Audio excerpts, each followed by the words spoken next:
hat. Make sure to left click on the concierge to acquire your desired attire for the event. The only thing missing? A virtual drink. The bartender will be happy to make you your favorite beverage that will surely put you in the derby mood. On behalf of the Convergence of Four Dimensions team and the Silicon Nexus project, we invite you to join us at Run for the Unicorns 2020. A 3-day pass, which includes the VIP party and main event, is available for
Hello,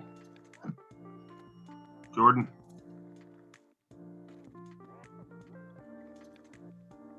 Cool, it's working. Yep. Also streaming. I'm pretty sure the stream's working.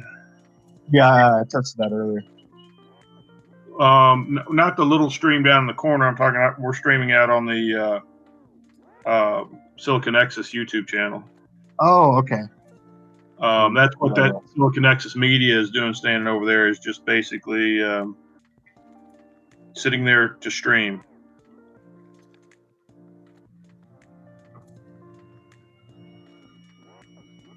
Stream down the corner. I'm talking about we're streaming out on the. You can hear it. Silicon Nexus YouTube channel. Oh, okay. That's what that Silicon Nexus Media is doing, standing over there, is just basically sitting there to stream. There you are.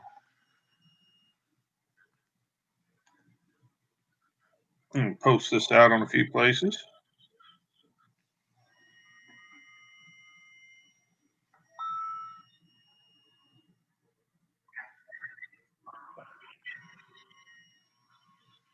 Do you mind if I post this out as well? Oh no, just grab this live stream from our YouTube channel. Gotcha. Yep, I'm on there. And I'm going to try to post it out to LinkedIn and Twitter.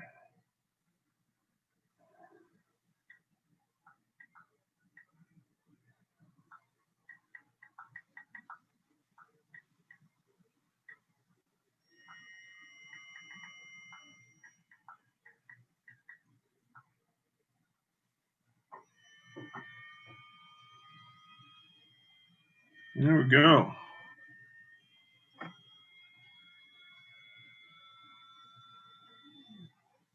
Only trouble is I've got to make sure I move the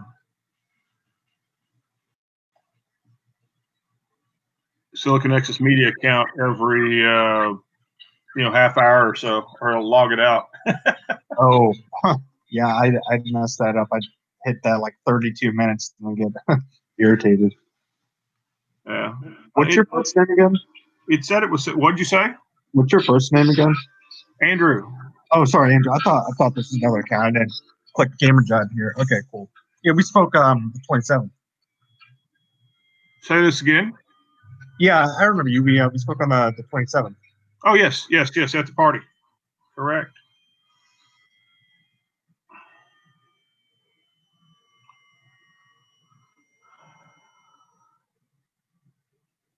Yeah, we did have some technical issues that I'm sure Chris will get worked out.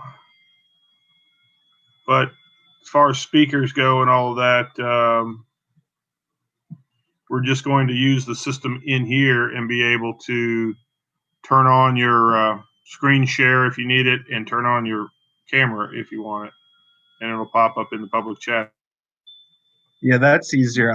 Last week when I did a Zoom call, it looks like they started going back to the 45-minute window. I was wondering how you guys were going to deal with that. Oh well, we've got it paid for on Zoom, but that we're not doing Zoom. We're inside of here.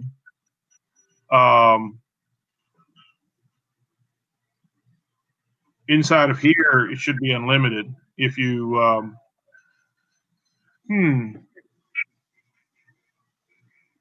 that's weird. I just added my video, and it's not coming up in the other. Do you see the video coming up in the chat, public chat? I do not. Yeah, I see. I have to click video at the bottom right, the middle icon, and then I see it. Yep.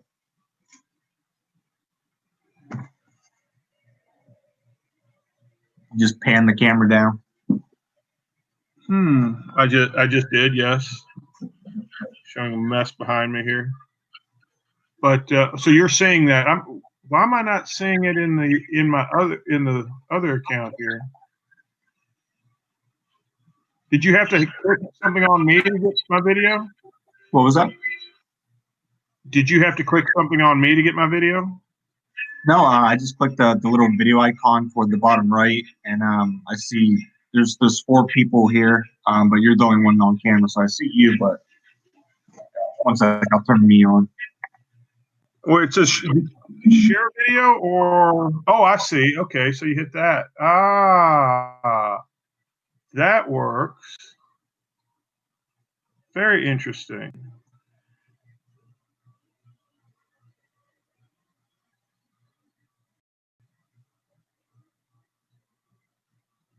Okay. I'll kill my camera now.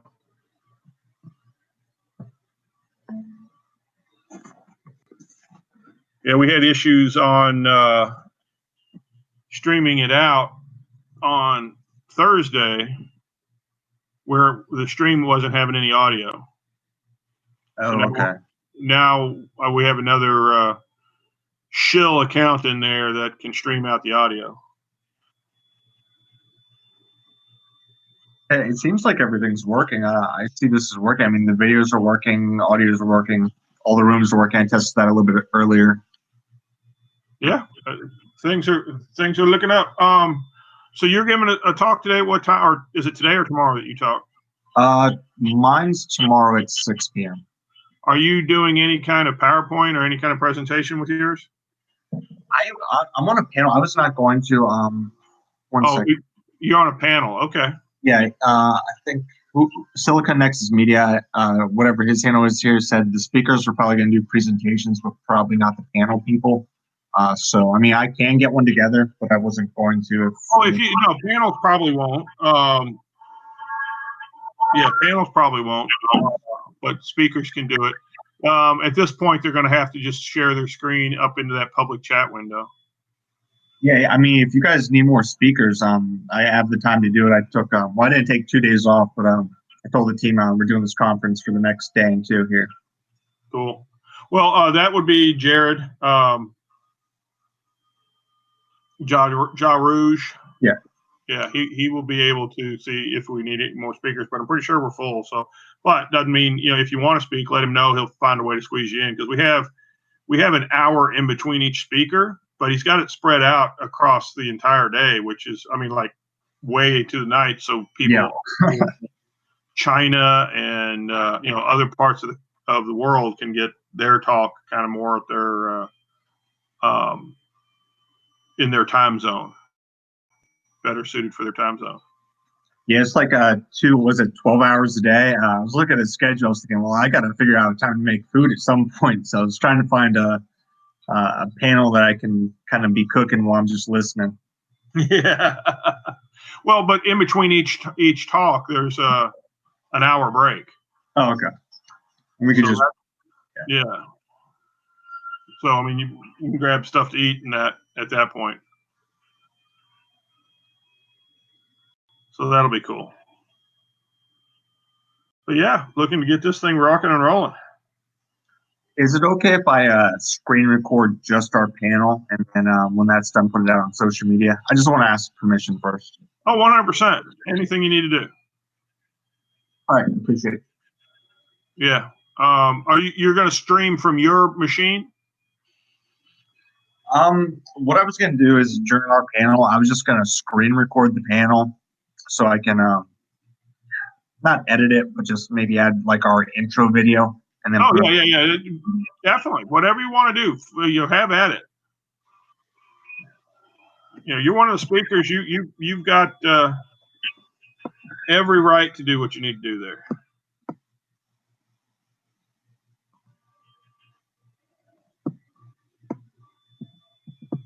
And this will be on the.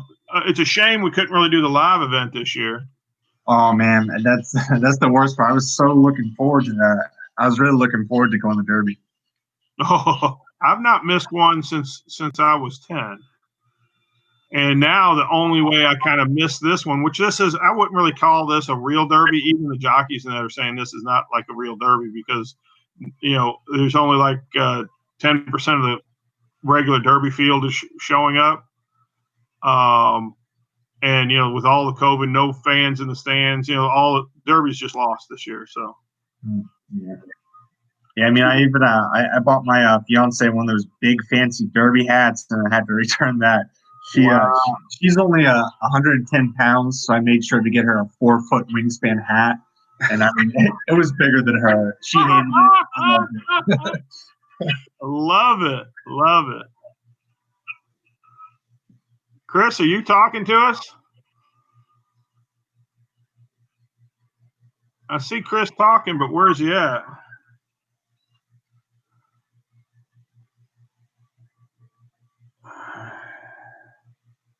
I'm not getting any of his audio.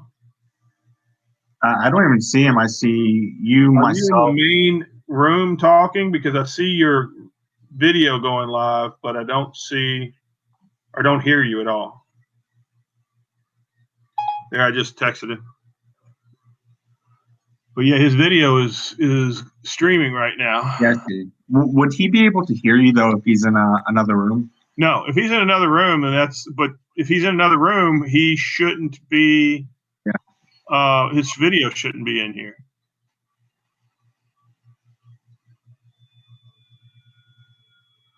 What happened to the dance floor? Well, it was disconcerting for speakers to get up onto the Yeah.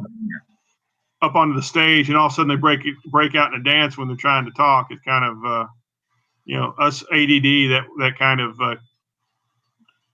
didn't work out well. Yeah, that makes sense. I didn't think of that. I want to tell you something very important and serious, and you start breakdancing. It just ruins For the party, it was actually awesome. For the actual event, I don't think not as much probably.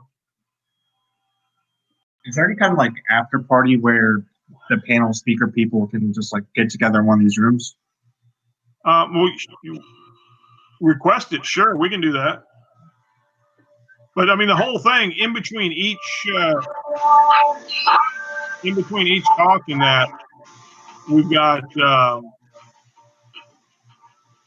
an hour. So yeah, you can just say, "Hey, come meet me in one of these rooms or whatever," and we can do things there or whatever. Okay. Yeah, I put this info about the event on our Telegram. I pinned that. We did a retweet. I think it was like last week when we got that, and I need to do one today still with all the new information.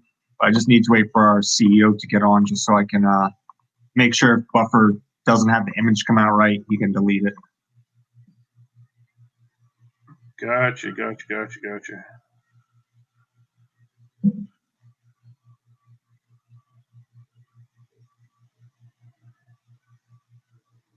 How many years has this conference been going on?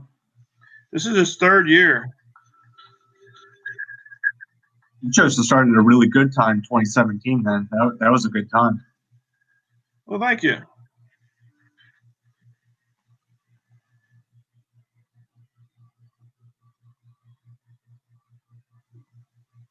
Let me see, forward that.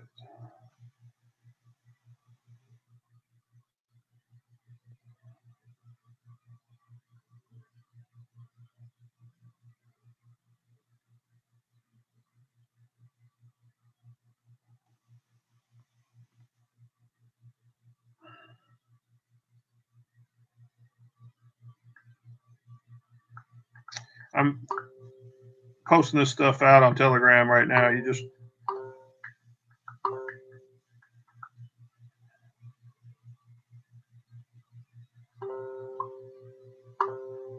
and I need to get off Telegram.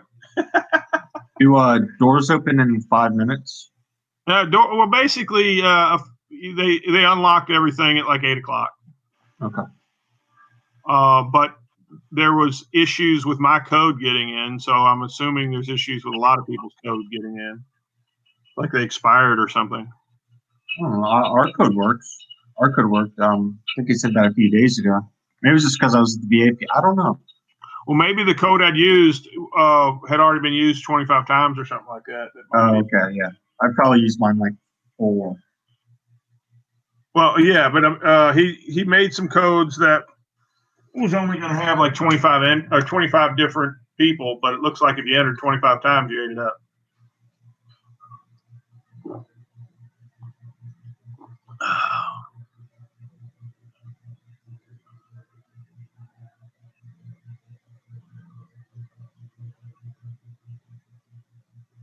You mind if I ask how many tickets you sold? If that's not something you can answer, totally understandable.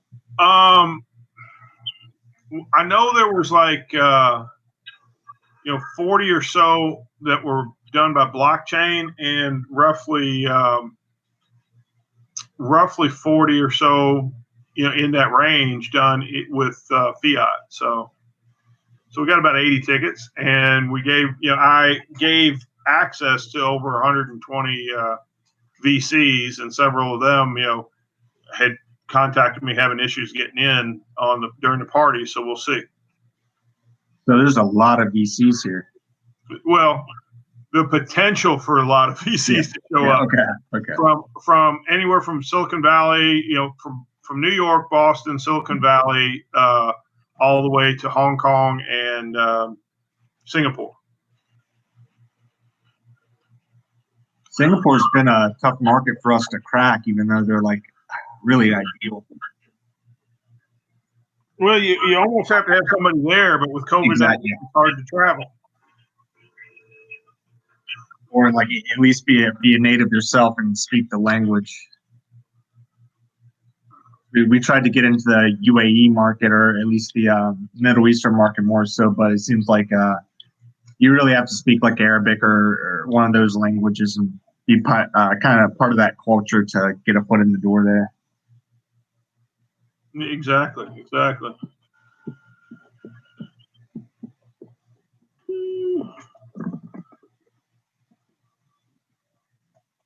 I need to mute myself for a bit. I got another call starting here shortly.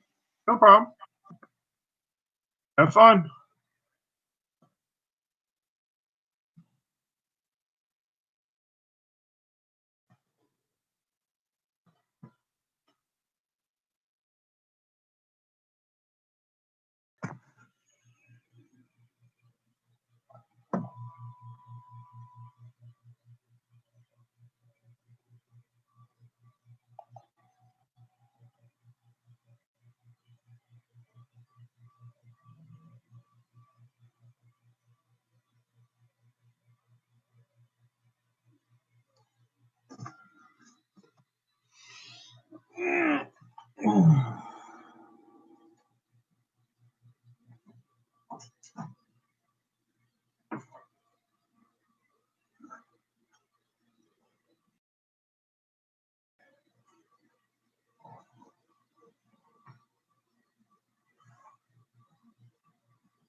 Welcome to a live demo of the Convergence Player Acquisition Engine.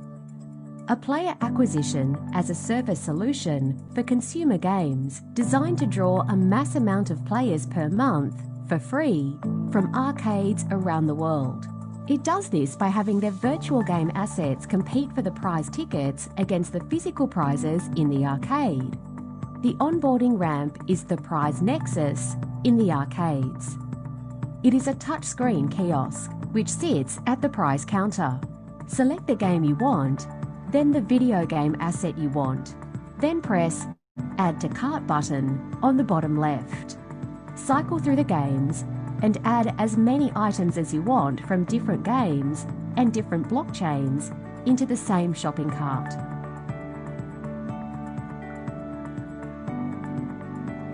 Once you are done shopping, select the Buy button below your cart. This generates 2 QR codes.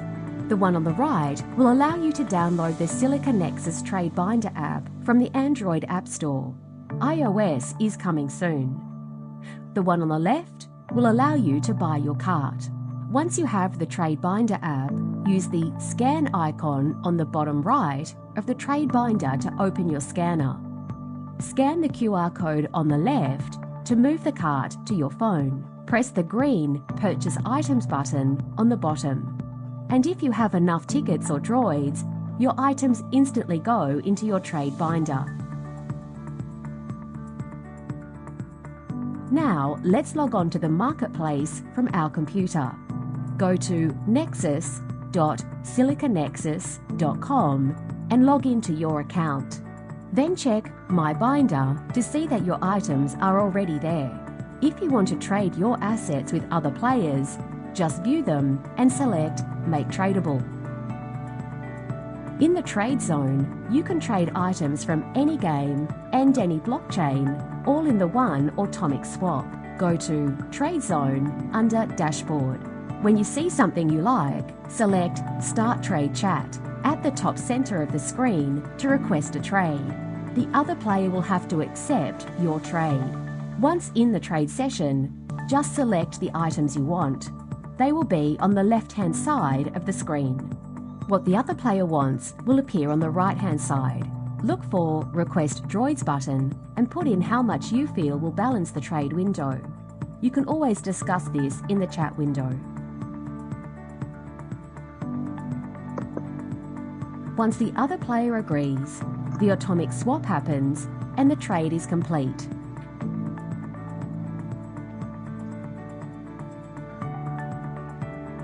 Now you can see the change in droids on your dashboard, and you can see the new items in your binder. If you want to sell items while you're not online, just put in the price of how much you want for them.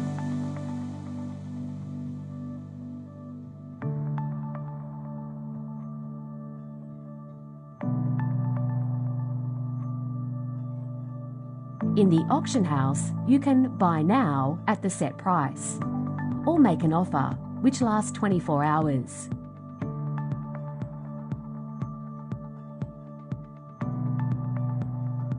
You can receive many offers on any one item.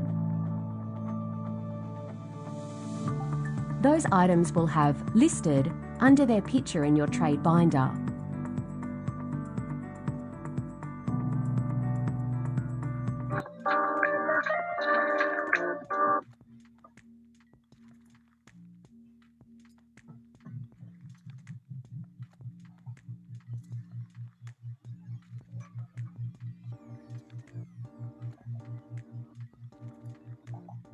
Welcome to a live.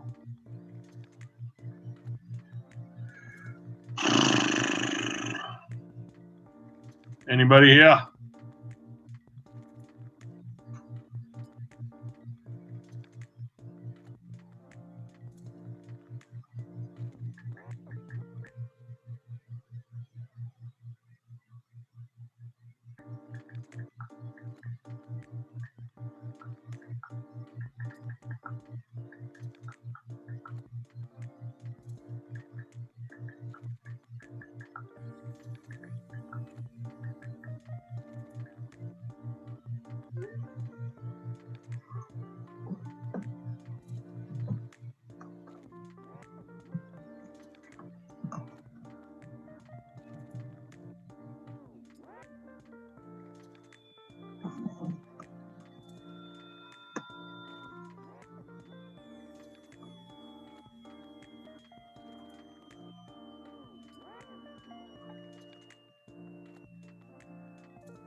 Let me know if you have issues with it.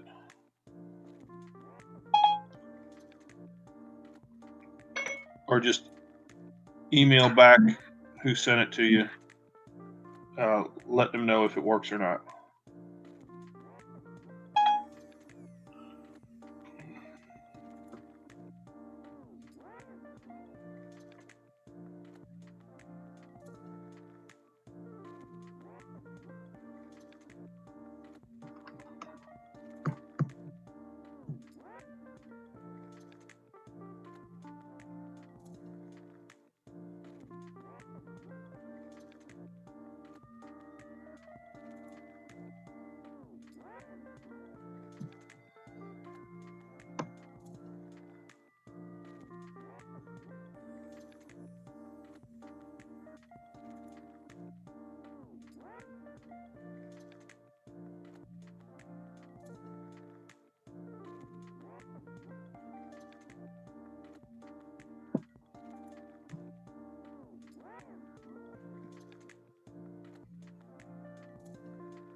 Oh,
Live demo of the convergence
Welcome to a live demo of the Convergence Player Acquisition Engine, a player acquisition as a service solution for consumer games designed to draw a mass amount of players per month for free from arcades around the world.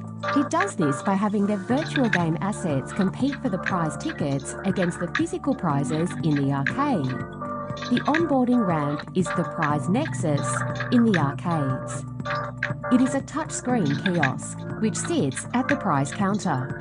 Select the game you want, then the video game asset you want. Then press Add to Cart button on the bottom left. Cycle through the games and add as many items as you want from different games and different blockchains into the same shopping cart.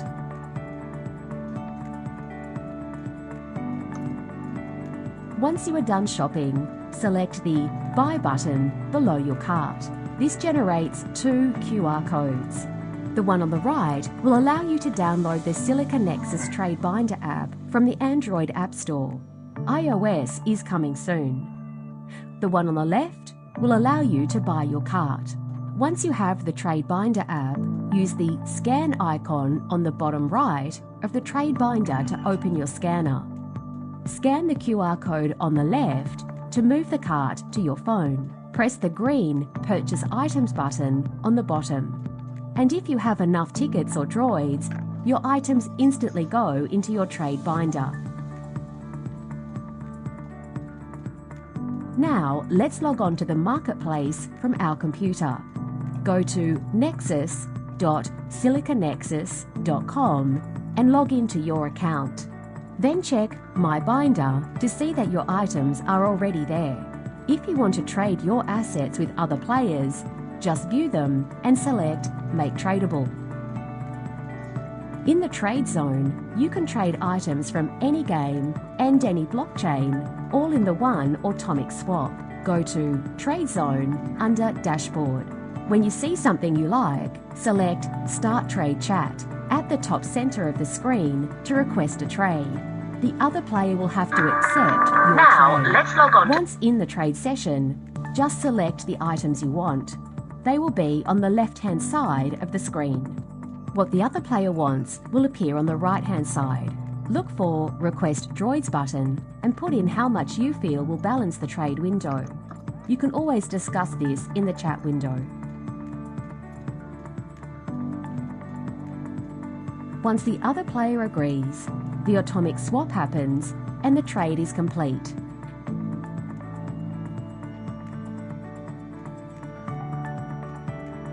Now you can see the change in droids on your dashboard, and you can see the new items in your binder.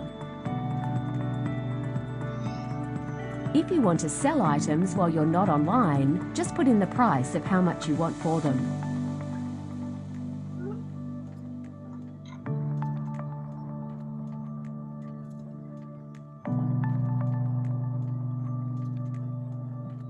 In the auction house, you can buy now at the set price, or make an offer, which lasts 24 hours.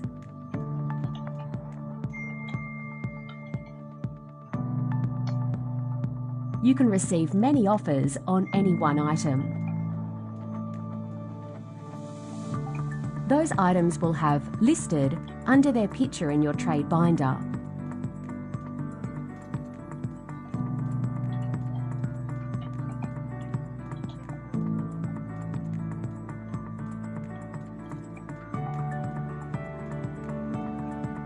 You can accept any one of the offers or just wait until a player takes it at your price. As you can see, the digital vending machine is born. Now all that is needed is content. Please subscribe below and follow us on Twitter, Facebook and Telegram. If you want early access to some really cool video game items, participate in our IEO on LA Token. You can find the links below in the comments. Play hard and live well.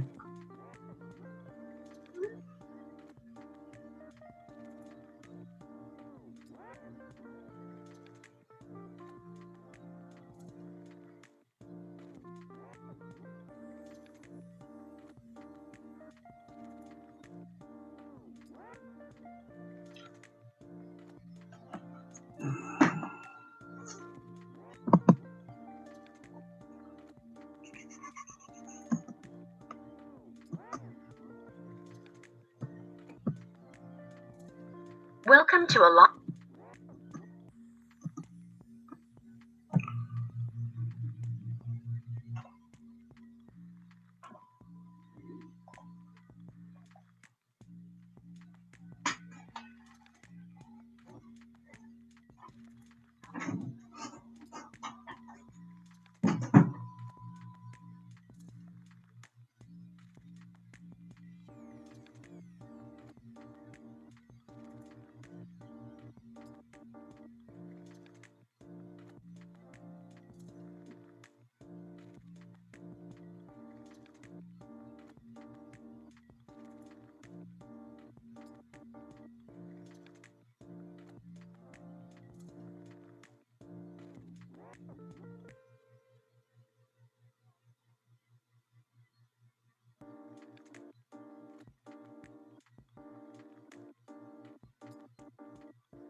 Anybody in here?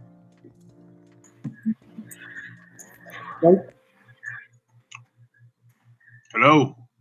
Hello. I think we should probably get started in about 10 minutes with like opening remarks, and then we'll get the first panel together when they're ready to go.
Okay, so I'm in the public chat now. How's everybody doing?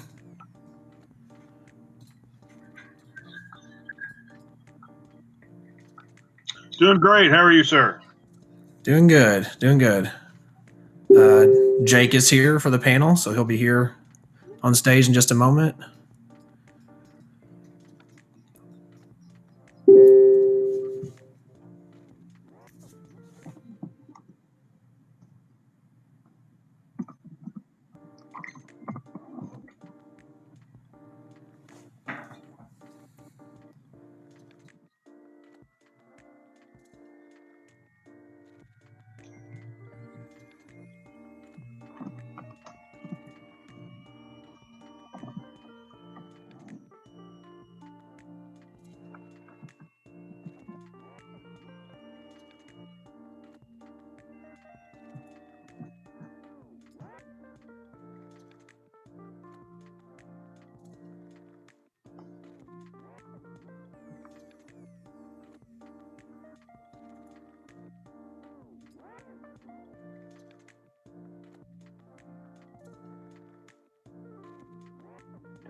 The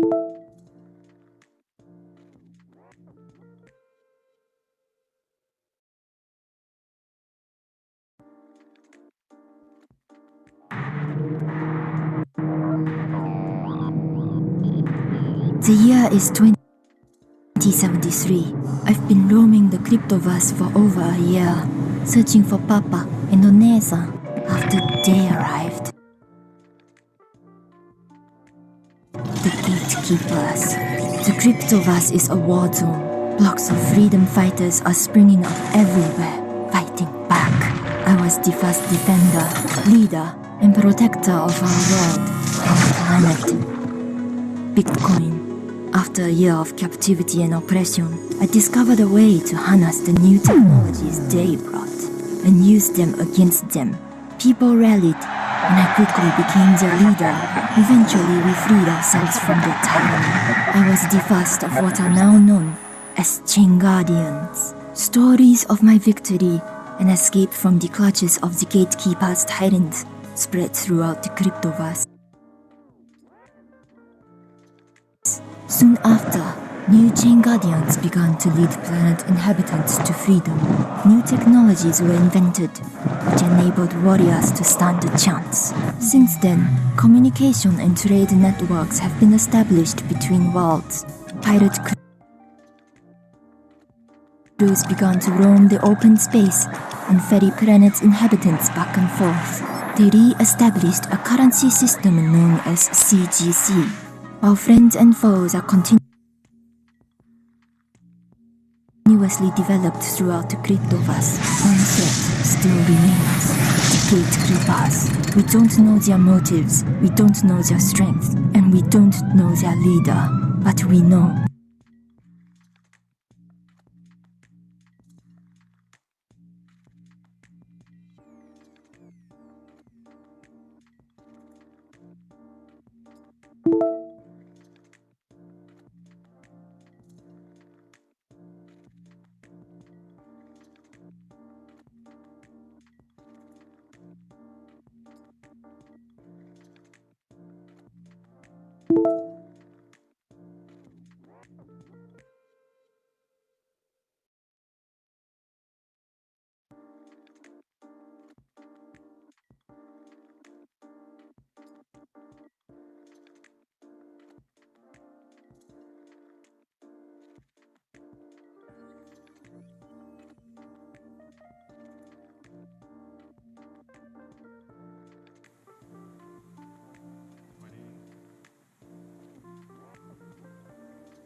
The bottom right hand corner when you click the video.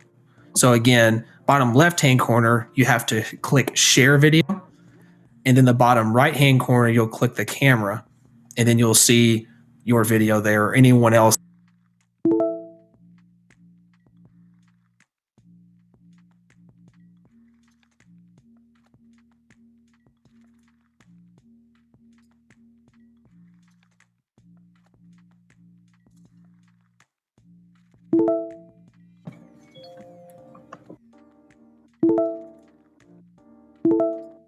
Their screen as well for some presentations, like PDF documents. That's the next icon to the right of share video button. So you can share your screen if you choose to do so during a presentation.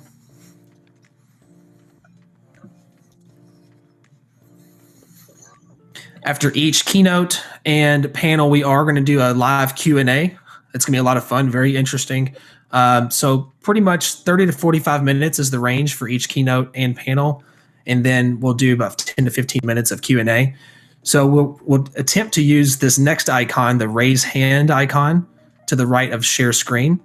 So if you, during the Q&A, you want to ask a question, just click the person they're raising their hand, and you'll raise your hand and we'll call on that person to ask their question. So we think that'd be a pretty interesting thing to try to do.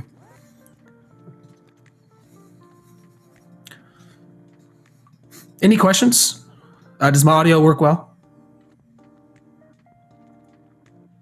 Yep, your audio works fine. Okay.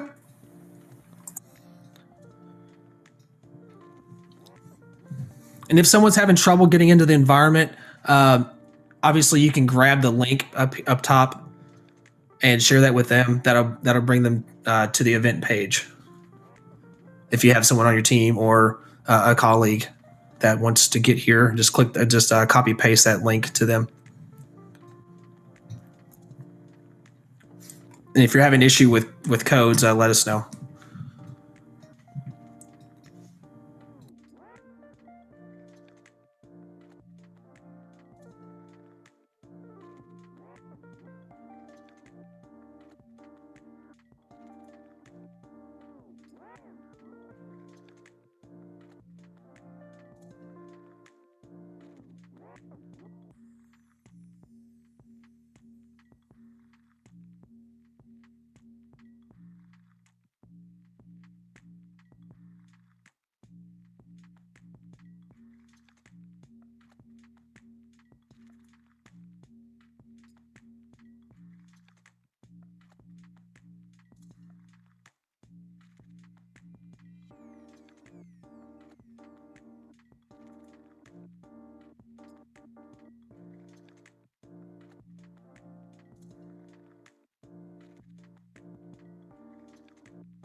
Now that was a jump.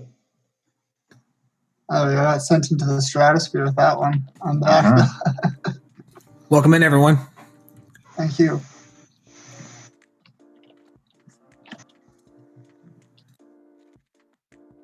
We will get started in just a few minutes.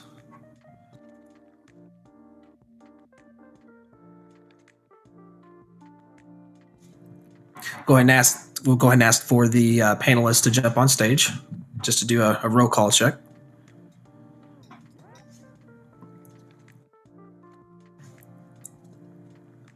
Roll call. Again, thanks for everybody being here. Hey, John. You did say jump on stage, right? So I'm jumping on the stage. Yeah, for those that may not know, spacebar is how you jump. So everybody wants to know how to double jump. You can double jump. So Slash levitate. just a heads up. It's definitely. Yeah. There's some issue with gravity in this room. I'm not complaining, but there's an issue.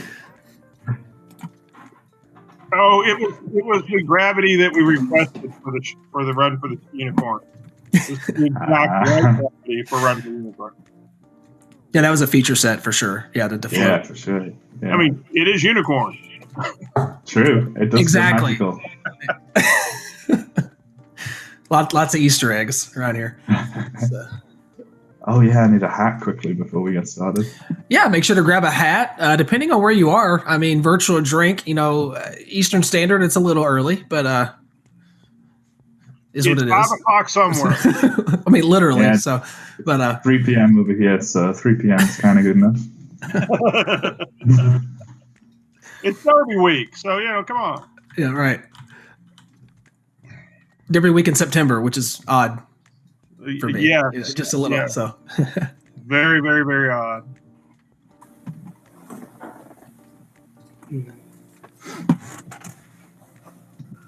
Well, let's see how I can do this. I'm actually, if you click down on your video window next to where the text is. Yeah. There we go. Yeah, so if we want to jump on video, you guys, bottom left-hand corner, click the globe icon. It's like 3 from the left. Click that, and then bottom right-hand corner, click the camera icon, and that'll pull up everyone's camera in the area. There's Jake. Howdy doody. So I can either share my video. It looks like I can do one or the other. Correct? Or That's correct. That's correct. So you can share your video, or you can share a presentation. I mean, then obviously your audio is over top of your presentation. It's a good question. Well, there we go. So it's got the video going. All right. Well, I'm going to just go ahead and give some welcoming remarks here. Mm-hmm. And I actually brought up the original opening remarks from the very first run for the unicorns back in way back in 2018. If anybody can remember back before COVID. We actually were there in person. So give a little history, if this is going to allow me to. There we go. Give a little history about Run for the Unicorns and why we're trying to do it Derby Week out of Louisville, Kentucky. But this is all obviously virtual, so it's going worldwide. I have not missed the Derby since I was 10 years old. And it's one of my, it's kind of my only, family tradition is to go to the Derby every year. My grandfather started it off. He had one of the largest Derby parties in Louisville. And, so I just grew up always going to the Derby, loving technology. And, what I came to realize, Kentucky wants to be a world-class technology hub is, Austin became a world-class technology hub with a much smaller event than us. In 2015, they unseated Silicon Valley as the number one spot for startups, which was really, mind-blowing. And part of how they did that was using South by Southwest, which started out as a really small music festival they grew to a film festival and music, and then they added the interactive piece, which like 80 people showed up for. Then, roughly back around 2010, the city got involved and started recruiting all of the technology companies that came to town to try to sell them on the town on how great it was and that they can get investment there. Well, the Kentucky Derby, people don't understand. Some of the wealthiest people in the world come there. Out of just 14 families that come to 14 people that come to the Kentucky Derby, their total net worth is over $68 billion, or was back in 2018. So, with 1.2 million people coming to town, we're trying to get those investors interconnected with the technology communities to just so they can also invest with in those type of startups in that. So South by Southwest has a $315 million city impact, bringing only 200,000 people to Austin. The Kentucky Derby Festival has a $128 million impact, bringing 1.2 million people to town. So if you break that down, those numbers, that's $106 per person that we get and $1,575 per person they get.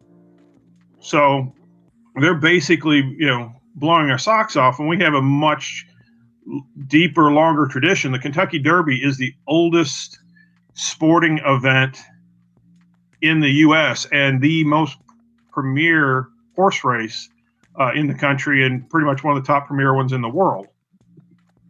So, the city impact 106 per person versus 1,575. The big difference is the technology event, and that's the main reason for bringing this together, is bringing together two of my personal loves, is technology and the Kentucky Derby. It just seems like a natural fit for me.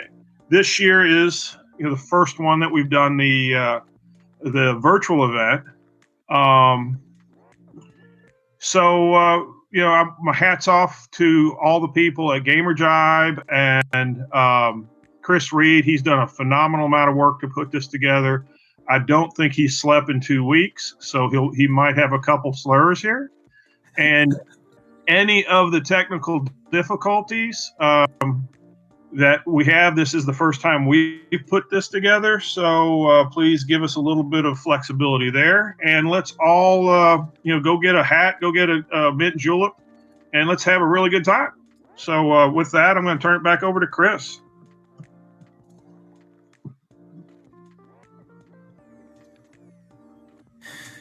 Yeah, so this event, it's interesting. The times we're living in the last 6 months, how life has completely changed, right? And then I think you look at the way we experience things, that has changed as well. So that's the kind of the undertone of the event, is creating an entirely new type of experience when it comes to an online event. So it's been really fun putting this together. I really appreciate everybody coming together. The team put in a lot of effort on both sides. Thanks to all the blockchain game partners that are part of this in the different wings with throughout the event. You can check them out with their booths. So just a lot of support from them and from the Gamer Jibe team, Silicon Nexus Project, Convergence of Four Dimensions. It's just been a really cool experience. And again, just like Andrew said, we're experiencing this together. This is an experience together. How many events have you been to like this? Right. So it's pretty cool to be able to do this and to network with each other as well. We obviously have panels and things like that, but one of the value add is being able to network with each other, to be able to click on the avatar and connect on LinkedIn, right? And send each other messages and create these connections in a new way versus just being presented to. It's more of an experience, not just a presentation. So hopefully everyone enjoys it. Yeah, we want to get the feedback, like Andrew was saying. We appreciate everyone's time and effort that's been put into this. And I'm really excited because we have I think we have 10 panels, 5 or 6 keynote speakers throughout the next 2 days. And any way we can make the experience better throughout the time, let us know. So we really do appreciate it.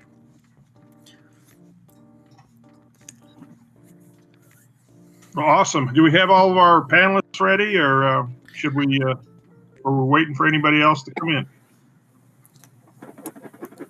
Looks like we are ready. If you would, I've got a couple not on video, so if you would like to jump on video and you're a panelist, feel free to go to the bottom left-hand corner. Let's do a check real quick to make sure you're unmuted. So make sure you're unmuted. The very left icon, bottom left-hand corner, make sure you're unmuted. And then click the share video button, which is 2 icons to the right of the microphone. Click the share video. And then your video will pop up under the video tab on the right-hand corner. So if you're watching and you want to see the video, click the video icon and you'll see all the panelists. And by the way, this is being streamed on the Silicon Nexus YouTube channel. I'll put the link to that if anybody wants to share it out as well. I'll put that in the text chat. All right, so we'll give a couple more minutes if that is okay. So we're gonna just do a couple of checks. Video looks good. Audios look good as well. From those that have checked. Check. All right.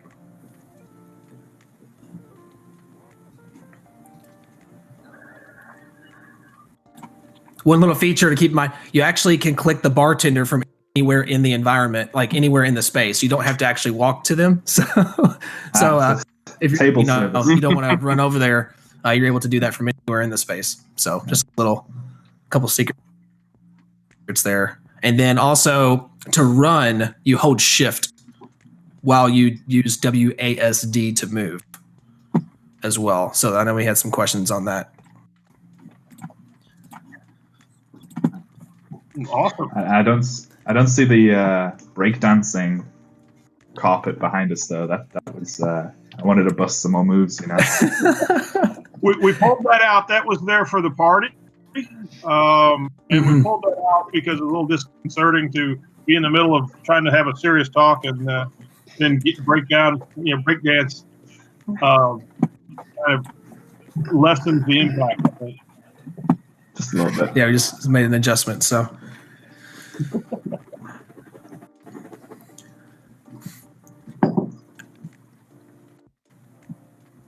Okay, I'm going to go ahead and we're going to go ahead and kick this off. So what I would want to do first is throughout the next 2 days, we're going to have moderators for every panel. The moderator for this panel, which is Niccole. Really appreciate jumping on. A lot of great content coming from your way. So I really appreciate, I follow all of that, and I think it's really interesting. So thanks for all the effort you put into that. So we wanted you to be the moderator today for the panel. So can you tell a bit about yourself? Yeah. Thank you very much.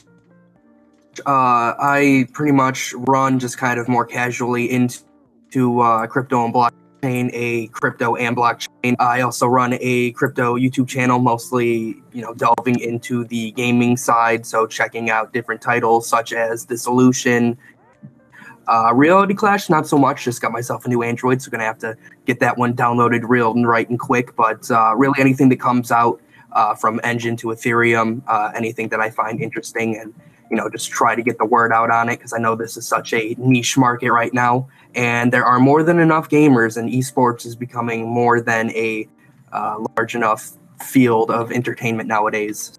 So definitely want to show crypto, where it needs to be in the limelight right now. So yeah, that's me pretty much in a nutshell. And you go by Brian or Block to Central, or yeah, or you can call me Brian. Just call me Brian. All right. All right. So I'm going to hand it off to you as the moderator of this panel. And again, appreciate you guys being here. Really excited to dive into this. Yeah, for sure. So I figured just start it off with a few kind of casual questions and then delve a little bit more specific into it. I know these past few days have been a bit crazy, especially on the Ethereum blockchain side with all that's been going on and insane gas fees.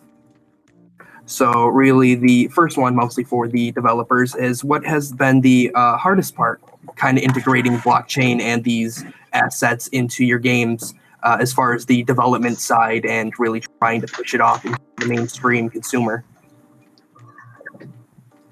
So should I just hop in here? Like, are we just? Yeah, either or. We can start with whoever I guess wants to begin. All right, I'll just take the lead. So pretty much our biggest challenge with integrating blockchain and gaming is, of course, as you mentioned, the gas fees and the transaction speeds. As you guys may or may not know, Dissolution uses kind of a hybrid system. So we have a database, like a regular game, tracks all the items. But then on top of that, a player can ascend an item to the blockchain. Of course, the downside of having your item ascended is that we cannot take it away from you. So as a game developer, this presents really unique challenge. Say, someone ascends a med kit and you want that med kit to be a consumable item. Of course, you cannot take it away from them when they use it. So the items we allow players to ascend have to be non-consumable, and we have to design the game in a way that those items cannot ever be taken away from the player, and design for that. That's probably one of the biggest challenges we've run into as we develop the solution. Yeah, very, very interesting. What we got here from Reality Clash. I don't know if you want to hop in next or Hello. Yeah, sure. I guess obviously, as we kind of all know, that the blockchain space is still quite small in terms of the amount of users that you can gather. Obviously, the volume of transactions in terms of value is pretty high, and so there is obviously a lot of interest in the space. But for us, in terms of development, we again use a hybrid system to avoid gas fees. So I suppose our system is we have a blockchain economy where you can trade collectible tokenized assets, which are in Reality Clash's case tokenized weapons. And then you can use these inside our mobile game, which is on Android and iOS. So I'm glad, obviously, you're going to download it on the new Android. That's good to hear. And I mean, the difficulty we had was really, we tried to get around the difficulties really, because with high gas fees, we were experiencing problems there when users were trying to withdraw assets from the platform. But because we use a hybrid system where the game doesn't need to use gas fees to be played and use the assets within the game, we didn't really have that development issue. So I suppose our issues came more about with as you brought up, the recent problems with gas fees when people want to withdraw assets from the platform and trade them elsewhere.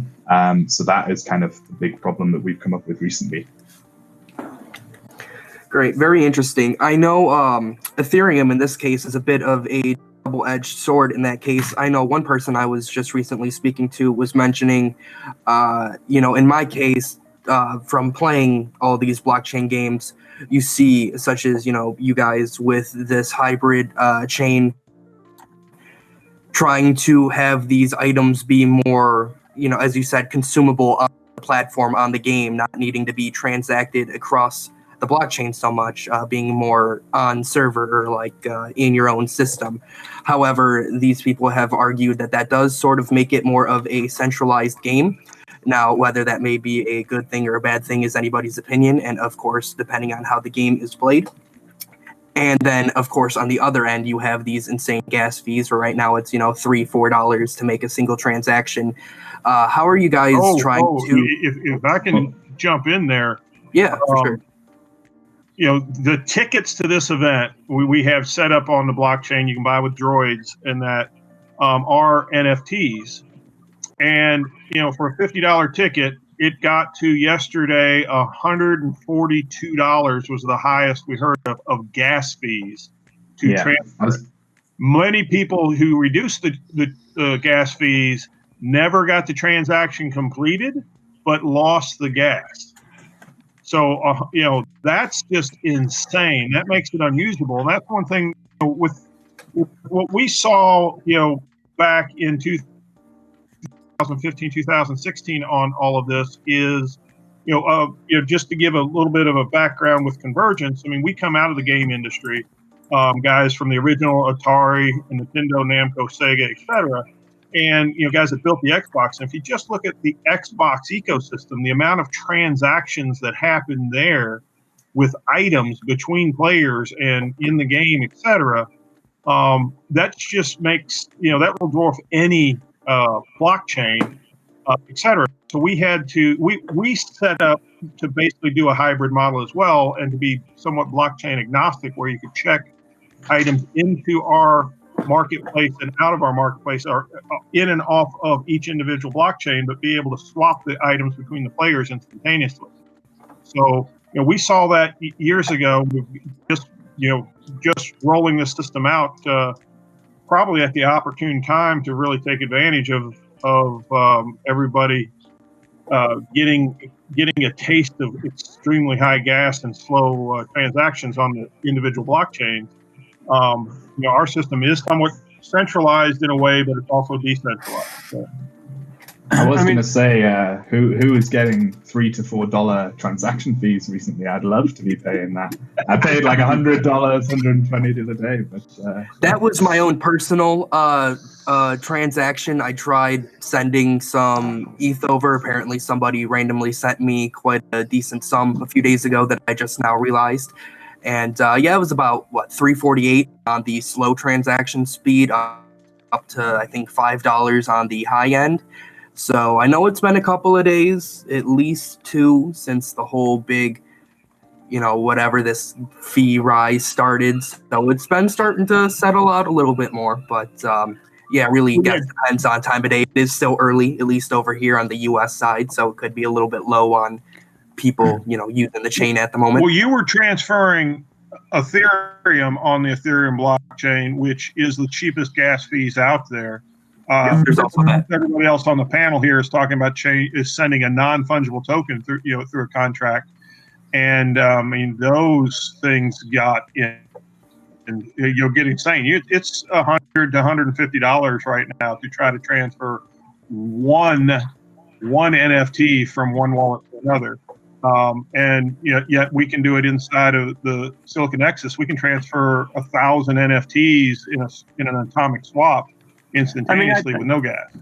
So that's the customer expectations that are out there. That in the gaming industry, they kind of expect that. They get their expectations from World of Warcraft and EVE Online and things like that. So I think more broadly, we shouldn't get too focused on Ethereum, because that's one, that's not the only thing, and two, clearly Ethereum is moving towards a Ethereum 2. However long that takes, probably not quickly enough for games or anything else currently on Ethereum. But there are a whole bunch of other kind of scaling solutions that clearly are going to come to the fore now. Obviously, a lot of blockchain games using Matic, so we'll see that kind of stuff coming out. But more broadly, obviously at that radar, we cover a lot of different blockchains. And kind of one thing we see from the data is obviously pretty much any Ethereum game has gone to 0 daily active unique wallets at the moment, because it doesn't make any sense to do that. But in contrast, kind of EOS has quite, not enormous numbers, but EOS has been pretty steady as a game platform. We've got the rise of Wax, which is an EOS-based system, which has kind of 1 or 2 games. But the biggest game at the moment, at least in terms of daily active unique wallets, is Splinterlands, which runs on the Hive blockchain. That's doing kind of 6,500 daily active unique wallets. Obviously, it's a very different sort of blockchain, precursor to EOS to that point of view. So I don't think we should get too kind of worried about what's currently going on with Ethereum. We've got a whole bunch of other blockchains. As you've suggested, you can work kind of around even Ethereum with various hybrids. And then we've got a whole bunch. I think the end of this year we'll see an enormous number of new blockchains coming, which are coming from, if you call them the 3rd generation or the 4th generation. Obviously, we've got the Flow blockchain from CryptoKitties people at Dapper Labs. We've got a whole bunch of kind of bigger things like Cosmos and Polkadot, which are kind of wider, not single blockchains. They're designed to have these kind of bridging options. So I think this time next year it'll be a very different kind of scenario. And while it's always kind of I guess kind of the news always tends to focus our attentions on something right now. I think as we've, I'm sure some of you have been in the space longer than me. Over the last kind of 2 years, we've seen quite a lot of specific news, but that hasn't really, I don't think, impacted our vision of what blockchain games will be in the long term, which is, I guess, why most of us are in this space.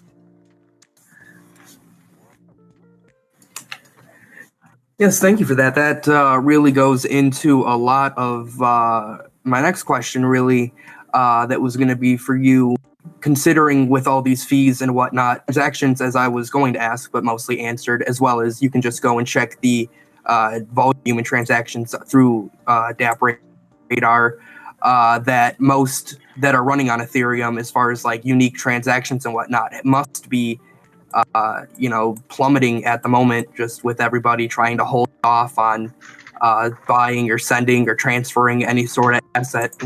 Sorry. And then as you were mentioning Hive with Splinterlands, for new people jumping on, like somebody who say isn't into the blockchain space, hasn't been into it for 2 years, and is hearing of these crypto games and is like, hey, I want to go and check it out. And then they go on and say, find, DApp Radar, and then they see all these different blockchains.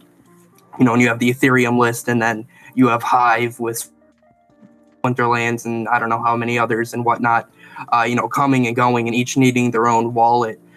Do you see any like one winning out, or any like big name blockchain, or at least wallet coming out that'll help unify it, or make it any more simple for somebody that just wants to get in and start playing one of these crypto games, to not have to spend hours of research to figure out how to get a wallet set up and get crypto transferred and exchanged and all that work?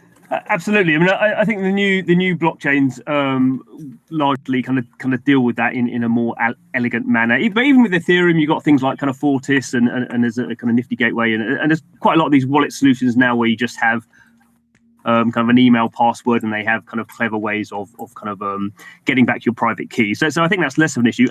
Technically, what I kind of think is probably the next kind of couple of years, and maybe even sooner than that, what we'll see in the space is basically one game will get very big, and that game, you already kind of see it to some of the games that are coming out in the next 6 months. They don't talk about blockchain games. They may use other terms. They may talk about kind of real ownership or true ownership or these kind of broader terms. I mean, I guess the one that a lot of attention is being paid to at the moment is Blankos Block Party, which is going to be launching on PC and seems like it's going to be coming to console. It's running on a customized version of EOS.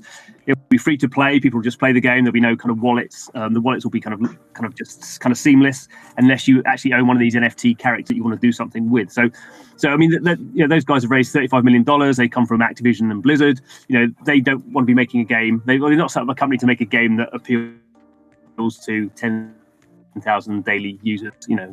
They're looking to have millions of users. So I think there's a different scale that will come at some point. Maybe not that game. The blockchain stuff will kind of be irrelevant, really, to the fact that a lot of people are playing a game and transferring some sort of value around with inside that game, really. But I suppose that's what we always kind of wanted, right? Everybody wanted it to be seamless. Everybody wanted it to be user-friendly. So really, we're kind of reaching that point where we all accept that there might be some sacrifice of decentralization in order to have a hybrid system that gives benefits to the users, but also, allows businesses to operate as businesses. So, yeah, it's just we're getting to that point, right? A point where you won't have to remember 26-character passwords for your wallet and have to pay these ludicrous transfer fees. And that sort of brings me over to the solution. I know you guys recently started moving away from the engine platform and their token standard, mostly because of its connection to Ethereum and the scaling issues that has been having. As far as these games moving forward and the scalability, do you see any sort of near, year, 2-year solution for that? And as well as, I know crossplay has been a big thing on a lot of these games. So is there some way of you guys connecting through like multiple chains, or are you looking to find one that's going to be like Hive is for Splinterlands at the moment, something that can handle your transaction output and you'll just change as time goes on? Might be questions at once. Currently we're looking at making a different hybrid system that will actually allow us to use not just 1155s, but also other ERC standards, and also potentially other chains. We're still kind of talking with a few of the more popular ones, like Matic. Nothing's confirmed yet because we're kind of just waiting to see where it goes.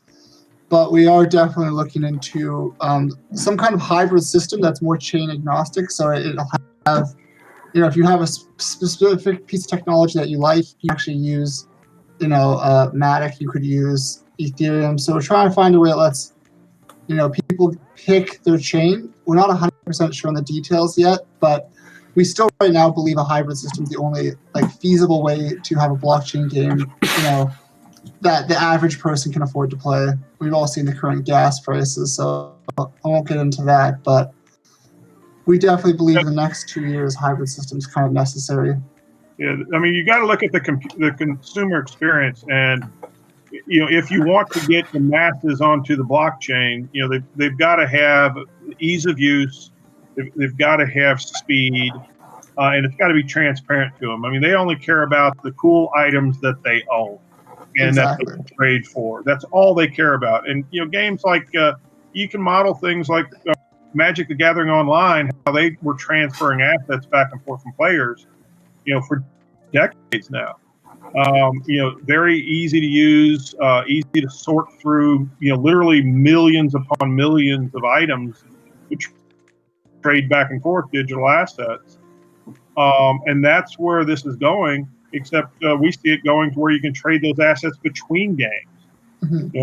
Users own them. They can trade the assets back and forth any way, shape, or form. And there's several games out here that are letting people take assets from one game and basically mint them into their game or make a new version of it into their game, which is kind of cool. So there's a lot of... That's pretty much our thoughts almost exactly. It's not that players care so much about it's on a blockchain, it's decentralized, and all these other things.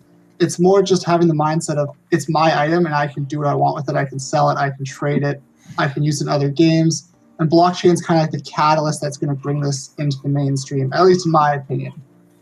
But the current tech is definitely has issues, right? It's early days, so that's why we're looking at the hybrid system.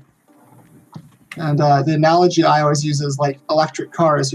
Everyone loves Tesla now, but to get to the point with Tesla, we had to first have the Toyota Prius, right? And kind of ease in the gasoline transition to electric. So I see a similar approach with blockchain. Agreed.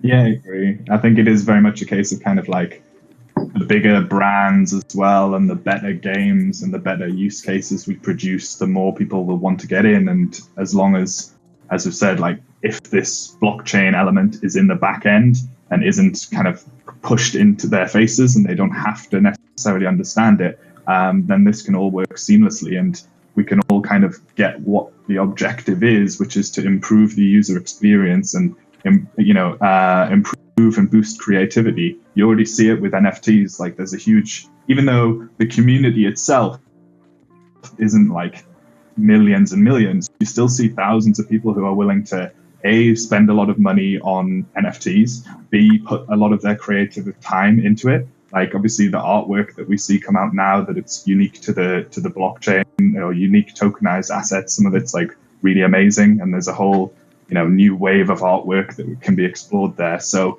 yeah, as long as kind of we make it easy for people to use, it's in the background, but it still gives them all the benefits without kind of losing that element of, the philosophy that we all started with, which was decentralization means ownership. So as long as we keep that and give people, a good experience, then yeah, it seems like the pieces are falling into place with blockchain, very much so. Exactly. I mean, the users, the use case is gaming, flat out gaming, and then the blockchain is really there just a feature for security and ownership. If you look at, the users need a really awesome gaming experience that's fun, and then they want to own their items and have them secure. That's a feature to the game. That's not the purpose of the game. Does that make sense? I would say I think we are seeing some different use cases though. So while I agree generally with onboarding being a massive problem, we did see back in end of 2017 we saw 80,000 people manage to buy a CryptoKitty. So that's still I think the biggest kind of a project by kind of NFT that people have gone out and owned and bought rather than being airdropped. And I think more recently, I wouldn't say it's massively widespread, but we've seen, I think it's on, was it Cointelegraph, I think, that the Axie Infinity has had a lot of speculation around its token. And Gabby Dizon, who's guess well known in the industry, runs a game development studio. He's in the Philippines, and because they've been going through this kind of lockdown scenario, obviously we all have, but in the Philippines, a lot of people are kind of economically distressed. So a certain number of people, he's been teaching how to play Axie Infinity, and in Axie Infinity, you have these NFTs, you battle them. If you win, you get this token, the small love potion. And the price of this has been fluctuating quite heavily because people have been speculating around it, and people have been supposedly, I don't know the full details, but certain numbers of people in the Philippines have been playing the games, selling these tokens, getting dollars back, and for them it is kind of acting as a kind of financial safety net that they don't have any other work on. So I think what I agree. I think in general we would hope to see kind of blockchain being used to make better games or more interesting games. I think there will be an element of it, and potentially a big element in kind of kicking it off, that you will just have people going, oh, I just made $100, $1,000, the usual, exactly what's driving the DeFi kind of bubble at the moment. Someone invents a token, calls it a silly name, puts a meme on it, and then suddenly people are just spamming everyone about how much ETH they've got on it and how much they've made. So I think the thing about blockchain is it does create value around otherwise digital items that otherwise can't be provably scarce. So that has to be part of it as well, I think. Yes, I definitely agree. And then that brings me to a little bit of a sidestepped question for Jake. I know your game deals a lot with augmented reality as far as the gameplay, some of the weapons, whatnot, and then the uniqueness of the weapons, the customization, the upgrades, whatnot. And I have seen quite a handful of as AR is starting to emerge with better smartphones and companies working on these glasses and whatnot, and it trying to be like an emerging market. So with VR, where you see these digital unique asset NFTs, these special forms, these augmented forms, as far as latter use, like what you can do with it down the road, say like being able to transfer these guns over to a different augmented reality game down the line, maybe one where you actually have glasses and can hold it in your hands and use it and whatnot. Where you personally see this going, and what you think people will eventually be able to use with some of these digital assets. Yeah, so obviously Reality Clash is an augmented reality combat game for mobile. So the way it works is you would bring your mobile up and you would step inside an augmented reality portal that would appear in front of you, and then we generate a battlefield around you. And basically, with your phone, it will track your movement. If you duck down, your avatar in game will duck. If you lean. If you shoot, aim, everything, it tracks you like that. So yeah, obviously it is quite an interesting way to look at your NFTs, because you can bring your blockchain weapons into the game if you've connected your accounts together, and then view them. Yeah, and definitely in the longer run, like we see it porting to VR. Potentially, there was company Terra Virtua who were working on a VR version that we were experimenting with as well. And yeah, I mean, personally, I always saw AR as a kind of stepping stone towards VR, because VR was never really consumer ready, and it still kind of isn't. Like, I still feel like we need a few more headsets before it gets to that point. Obviously, the latest Go and everything is much better, but still, I think there's a lot of way to go for VR. But most people have had an experience with AR, so Pokemon Go, for example, and then now Harry Potter, Wizards Unite. Yeah, so people have really kind of engaged with AR, and so that's one of the reasons we built the AR game. And yeah, I hadn't really thought actually about how it's a different way of looking at your NFTs within this AR game. But yeah, definitely, it's in the pipe works to port to VR. It's just a case of, I think, for all developers, especially working in this space, understanding or figuring out, what you want to invest your time in and what you invest your money in, and whether a VR port right now is the best thing. I'm not sure, but definitely, like we're and at the minute, I'm project managing Reality Clash 2.0 update. So we've learned, obviously, from the last year of the game being an MVP. We've learned a lot from our community, got a lot of feedback. So we're bringing some kind of big updates over the next few weeks. But yeah, definitely, it's I'm passionate about VR. I've got my old kind of dusty Oculus Rift there, but I still pick it up from time to time. Mostly do the boxing and Smash. For example, my light above me, I don't know if you can see, yeah, it's missing the thing, and it's very bent because I've bopped it one time. So yeah, no, I definitely need to have a bigger space, I think, to appreciate VR, but that goes again to my point of, a lot of people can't. But yeah, it's definitely. So Jake, I'd like to. A bit of trivia for you. Which came first, AR or VR? I'll go with VR probably. Anybody else got a different guess? I'm gonna have to agree with him on that. Virtual Boy. 1932, patents came out for the first AR headsets. AR first because AR is heads-up displays for fighter pilots.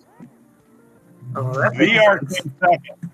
I've actually been in VR since '88 with Autodesk, so got a little bit of history here. Yeah, no, that's definitely got to be a different experience from nowadays. And I know I was mentioning that as a part of Somnium Space, which is sort of similar to the likes of VR Chat Alt Space, in that it's a virtual experience, somewhat similar to this, where you create an avatar and you can go in and explore it. It is in both VR and 2D mode, kind of like this.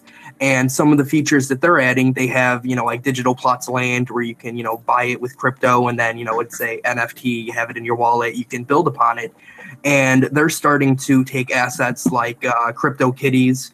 I'm not sure if they've evolved beyond that to like blockchain cuties, other types of like titles and assets. But you can take the still trading card whatever image of the cat and convert it into a virtual kind of 3D moving, kind of purring, tail wagging, living creature in the virtual world that, when you're in you have the headset on and your avatar there and you're walking around and you can actually see your crypto kitty that you paid, 50 cents, $1, whatever, that's in your wallet, just kind of walking around as your own virtual pet.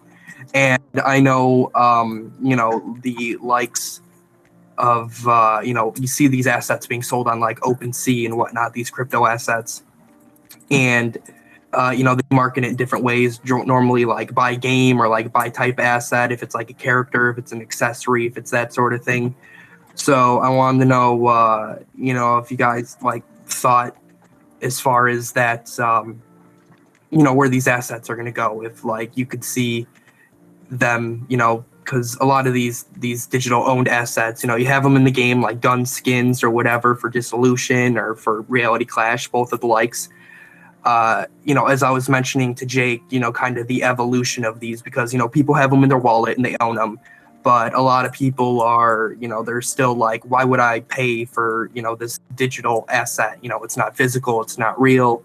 Everybody buys video games, but buying, stuff in video games, microtransactions and payments, whatever, people are still iffy on.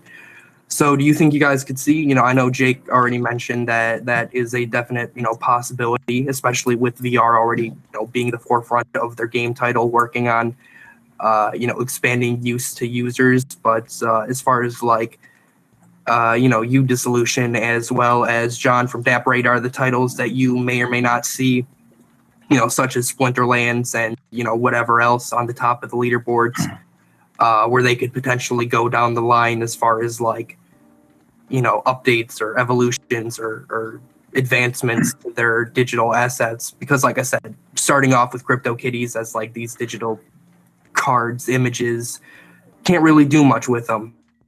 But now we're starting to get more and more use cases to it. So I wanted to know what you guys think. That's going to go down the line.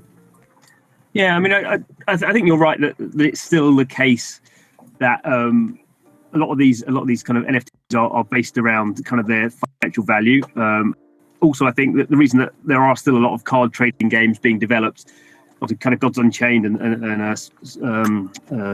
Skyweaver, and there's a whole bunch of these. The reason that they conceptually work well on a blockchain is you have a card and you don't expect to have anything. Having a digital card, that's fine. That's kind of the same as having a physical card, really. And if you wanted to, I suppose you could print it out. It does become harder with things that are in 3D, I think.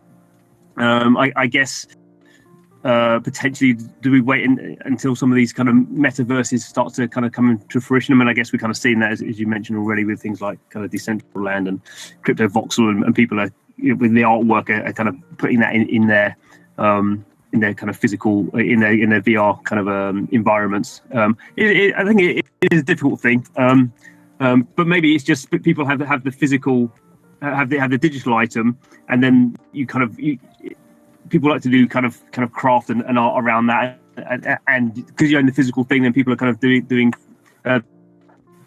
because you own the digital asset, then kind of you build your community around people doing kind of crafting around that. I know there's been a bit of work done about kind of connecting the two. So I've actually got a CryptoKitty that is connected to a physical CryptoKitty vinyl toy with a NFC link in it. It's a little bit clunky, but you can imagine those sort of things getting more popular as well, I suppose. Yeah, sure. Yeah, definitely. Just bringing up the card side of things. That I think some NFTs or some games obviously far more suited, and kind of bringing the point back to interoperability, which I love as a word. Obviously, tokens or NFTs working between different games. Interoperability. It just like bounces off the tongue. It's beautiful. That's obviously a feature that, like, for us, for example, with Reality Clash weapons, we felt that making weapons that can be interoperable with other games, weapons as a base, is great, because obviously you can have another game that takes that token information and that stats and then reads it in a different way and displays it to the user in a different way. But I think definitely with cards and card games on the blockchain, that's made, as you said, John, like a lot of sense in terms of what they're used for, really. It's quite interesting that the change of people possessing more digital goods as we've gone over the past 10 years, and people being happier owning digital things, or as happy owning digital things as physical. And obviously, as a wider point, it's good really for the world, because the more or the less cards that we print out, the less we're damaging the environment as a kind of one good thing, and using less resources generally. And if people can get the same kind of joy out of a digital item, which it's plain that people can, and people can put the same value into some of these cards, paying 25,000 or bidding on auctions like Hyperion, for example, on Gods Unchained, people bidding huge amounts on these cards. I think it's very exciting. Well, cards are just easy for people to conceive as items to be traded around on the blockchain, because they've traded Pokemon cards and Magic the Gathering for years. But virtual items have had real world value in virtual economies for almost 20 years. The most expensive virtual item ever sold at auction, how much do you think it went for? Anybody? I'm trying to remember. Was it like 300,000? $6 million, and it was a moon out of Entropia. Yeah, they auctioned that off, and they turned it into a theme park inside the game, and they made $18 million off of it in the first year. But they bought $6 million, a virtual item in a game. Now, you can't trade that outside that game at this point, back then when they did that, and that was years and years ago. With the blockchain, that allows you to secure those transactions outside the game and not get ripped off when you go to sell it. That's the biggest part that I see, is there's hundreds of millions of dollars of virtual items in normal games trading around out there. But if you try to convert it to fiat, you get ripped off most of the time. Yeah, which is why all those side markets kind of popped up for a variety of things, like Steam skins, CSGO skins. They had markets that opened for that. Yeah.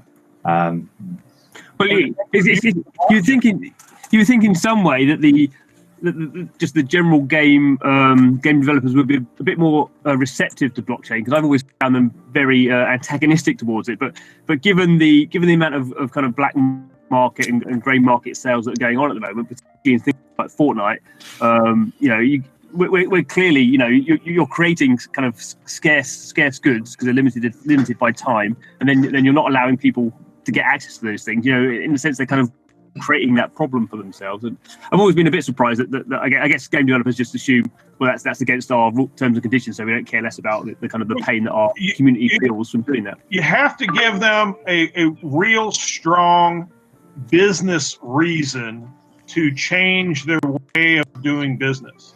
I mean, it's like changing user behavior, but here you're changing a whole company's behavior. And they've been making money this way, hand over fist, for decades now. Why are they going to change?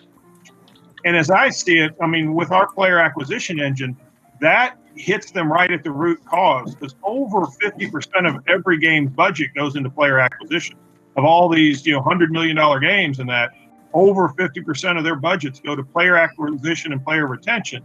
And if you can show them a way that they can acquire players for just giving up goods out of their game, then they will listen. Then they will see, oh, now this is a whole new business case that benefits our core business for player acquisition and player retention, which is over half of our budgets. And that's our focus, is to attack them in that way, or not attack them, but get them to adopt it, because it helps their bottom line at the end of the day. It does also screw over their bottom line, because they can't continue to just keep reselling things to people who can't swap them amongst themselves. So you move from a model where the developer every so often brings out some new digital stuff and sells it to the users, who then can't sell it amongst themselves. It becomes much harder, and I think it's one of the issues that it hasn't taken place. It becomes transactional, because you can't just keep selling all the time, because you're just going to saturate the audience, and the audience aren't going to trade amongst themselves. You have to move to something where you're taking a small percentage across every transaction. I want to disagree with you there, because Magic the Gathering Online, or Magic the Gathering, is a great model of that. Every year they come out with, or every 3 months they come out with new packs that sell in the market. They have a mechanism for why it's important to the game and how it works throughout the game. And now, literally, I have over 1 million cards online myself, and it came out online in 2002. So every year they keep coming out with new ways. So you've got to be creative in that. But when you look at changing from paying $35.84 to acquire an online player to giving them some items, you got to look at the customer acquisition cost in number of items. So, or lifetime value of a customer in number of items. So lifetime value of customer for some games might be 1,000 items. Well, how many items does it take to get them to be a player? Maybe 2, 3, 4. Versus, if those 2 or 3, 4 items cost, effectively is what you would sell to the player for, $5. That's a lot better than $35.84 acquiring that player. You're giving away a few of the items. It's really a no-lose situation for you if you look at it that way. If you look at the real, lifetime value of a customer in the terms of how many items are they going to buy from you in their lifetime versus how many can I give away to get that player. So if they're going to buy 100 items, it makes sense to give away 4 or 5 items. If they're going to buy 1,000 items from you, it still makes sense to give away 4 or 5 items. Does that make any sense to you?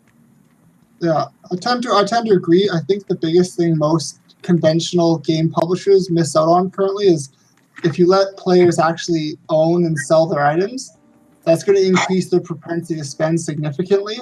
Right now, the average gamer, when you buy something, it's being thrown away. You're never getting any of that money back in any form. So, the average gamer, I think, spends less than $75 annually on gaming. And that's frankly horrendous. You go to the nightclub, you're going to spend $175 in one night. You go to the casino, you might drop a couple $100. Why do you drop a couple $100 at the casino? Because hey, I have the chance to make thousands. And having that thought in your head, it makes people spend money in a different way. That's kind of our opinion. I believe that looking at the overall dynamics of how Magic the Gathering Online got basically raped by Magic the Gathering Arena, because Magic the Gathering Arena doesn't allow you to trade cards amongst yourself in a secondary market. Yes, they got more profit themselves out of it, but they killed a huge ecosystem, and they opened up an opportunity for all these blockchain games to take all those, tens of millions of players who loved owning their own stuff and trading the stuff and making a profit from it. You've got a huge opportunity to take that whole audience away from them, and Wizards doesn't comprehend that.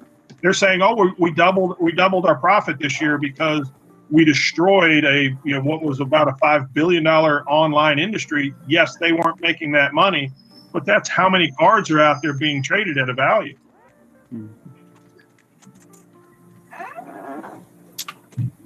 So just excellent points.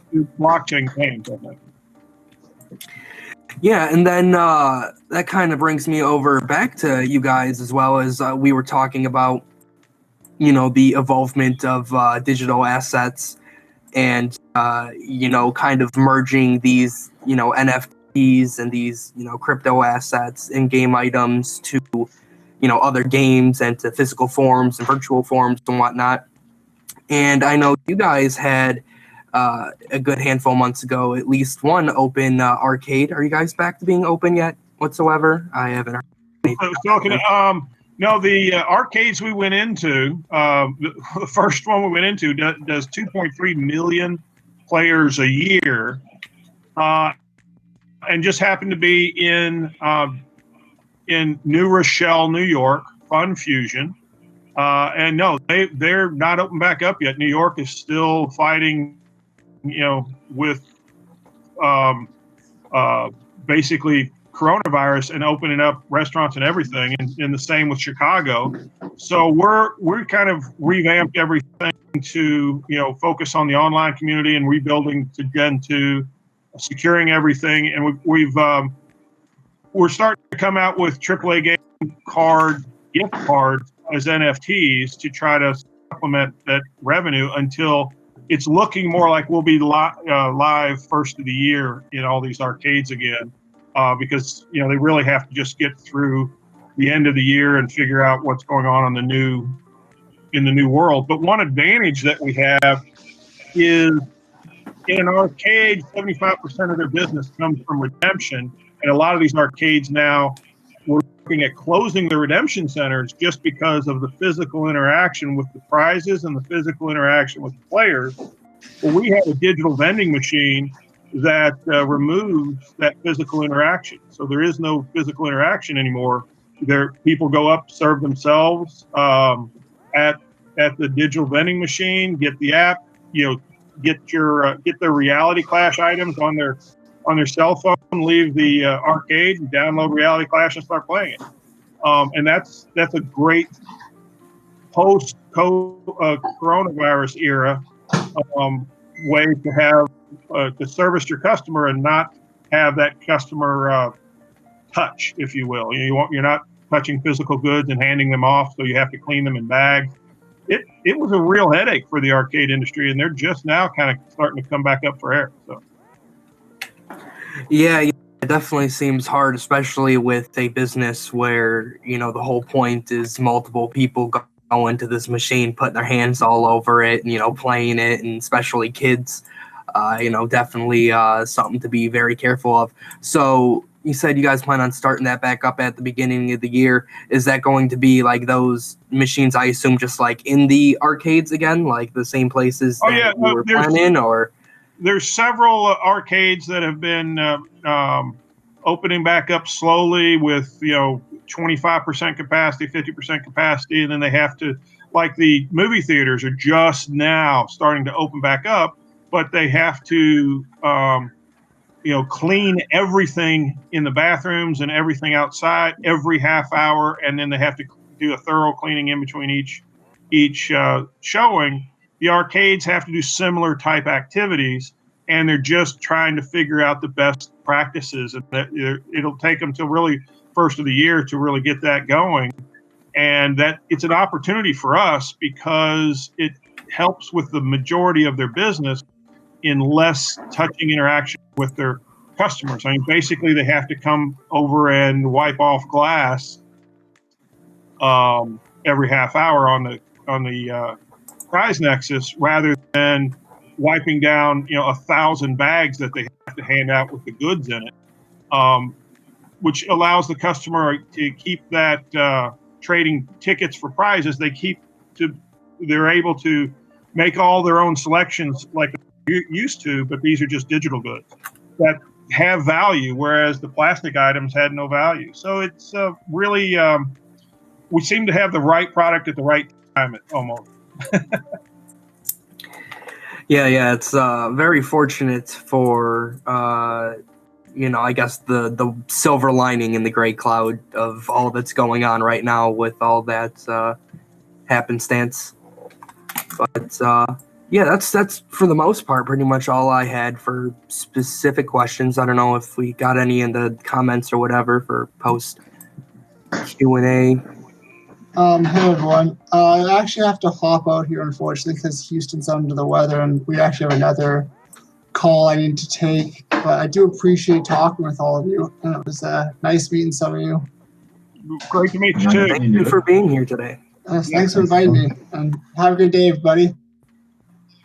Well, come back to the rest of the event and when you can. So yeah, I'll go take this call, and I'll be back probably within an hour, I would think, if this thing's still going on. Oh yeah, well it's going on all day today and all day tomorrow. Like when we say all day, 9 a.m. to like midnight. Oh man, you guys are doing the long haul. All right, I'll catch you guys in a bit. Great.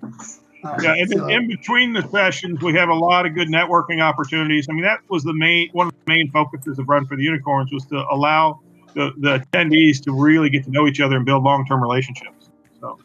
All right, perfect. Well, thanks, guys. I'll talk with some of you later. Thank you. See you later. Any other questions from the crowd?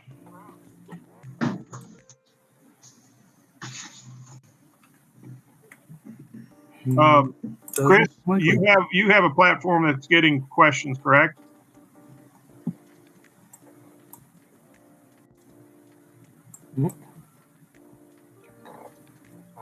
Chris, are you there? Chris Reed? I guess he stepped out. Maybe he's AFK. Yeah, I guess it's so. So, John, have you not done any? You haven't done any sushi farming or tendies purchasing or any? You haven't dipped your toe much in the DeFi pool there.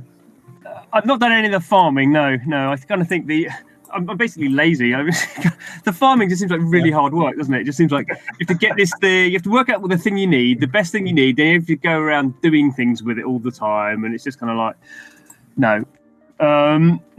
So not on the farming side. I do kind of think. I mean, this is kind of going on a tangent.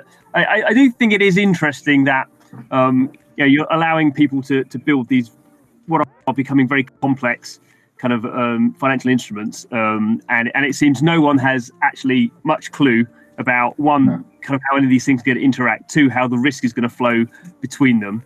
I kind of hope, in some ways I hope they're all successful, but obviously the more successful they are, the more weird things will come up. And I do think it's very different to games, but putting out unaudited code and then suddenly getting hundreds of millions of dollars in it is clearly a recipe for disaster. So I expect to see. I kind of, it seems to be an argument. Some people are arguing it's not a kind of pricing bubble. To me, it's definitely a pricing bubble. Just you don't quite know if it's going to deflate in a kind of graceful manner, or if it's just going to go pop and the whole thing's gonna be nasty. But no, I mean I quite like DeFi stuff. So I do have some DeFi tokens, but I've not been doing any. I can't be bothered to do any farming. And the other thing, I enjoyed your. With the gas prices so high, yeah. Unless you're putting tens of thousands of dollars in there, which certainly I don't have. It's kind of not worth doing, is it? Really? No, yeah. I mean, one thing I was doing recently, I mentioned before, was artwork. And there's one website called Cryptograph, and they were doing celebrity autographs that are tokenized. And there's a few interesting ones there that I was bidding on. And that was like Paris Hilton. She did a drawing of her pussy cat.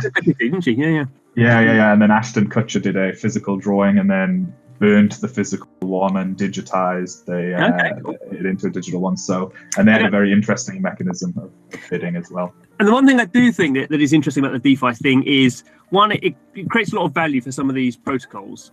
And then that I think, we've already seen kind of MakerDAO for a long time has actively been involved with the game scene. So they've actively been giving DAO the DAI token just for rewards or thinking about other ways of doing it. And I don't know how the project will go, but there's this Aavegotchi program, the Aavegotchi project. I don't know if you've seen it. So Aave is a DeFi protocol. It's basically like Compound.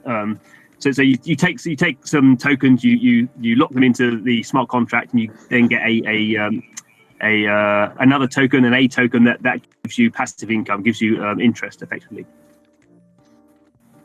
And then the Aavegotchi people are then going to take those tokens. You create a digital Tamagotchi called an Aavegotchi. You lock that collateral in when you create your Aavegotchi, and then you have an NFT with a value that you can burn at any point. It's also creating interest at any, it's constantly getting bigger in value.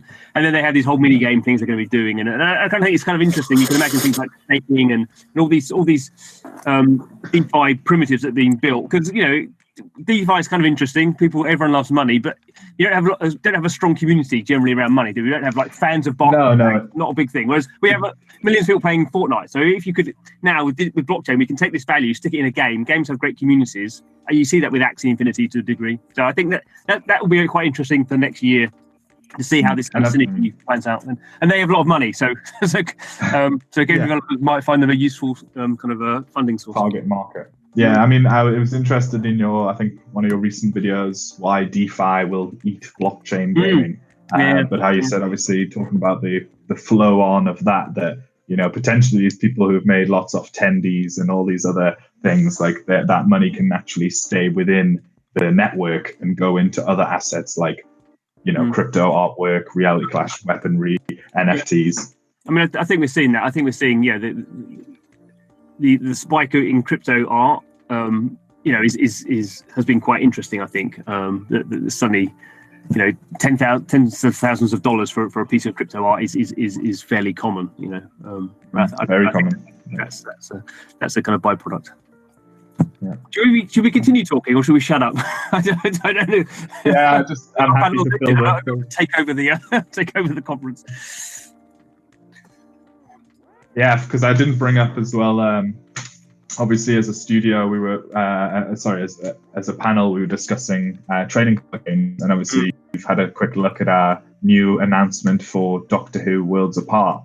And so just kind of on that, we're building a trading card game with tokenized cards, and that's going to be around the Doctor Who universe. Obviously, I mean, it kind of goes without saying that it's a big brand name, well known definitely in the Western world, with a huge amount of characters and lore, a storyline, everything there that can be, can work and also be interoperable with other mini games of the series or related to. But yeah, I just thought I'd, squeeze that in, a little quick reminder of that as well.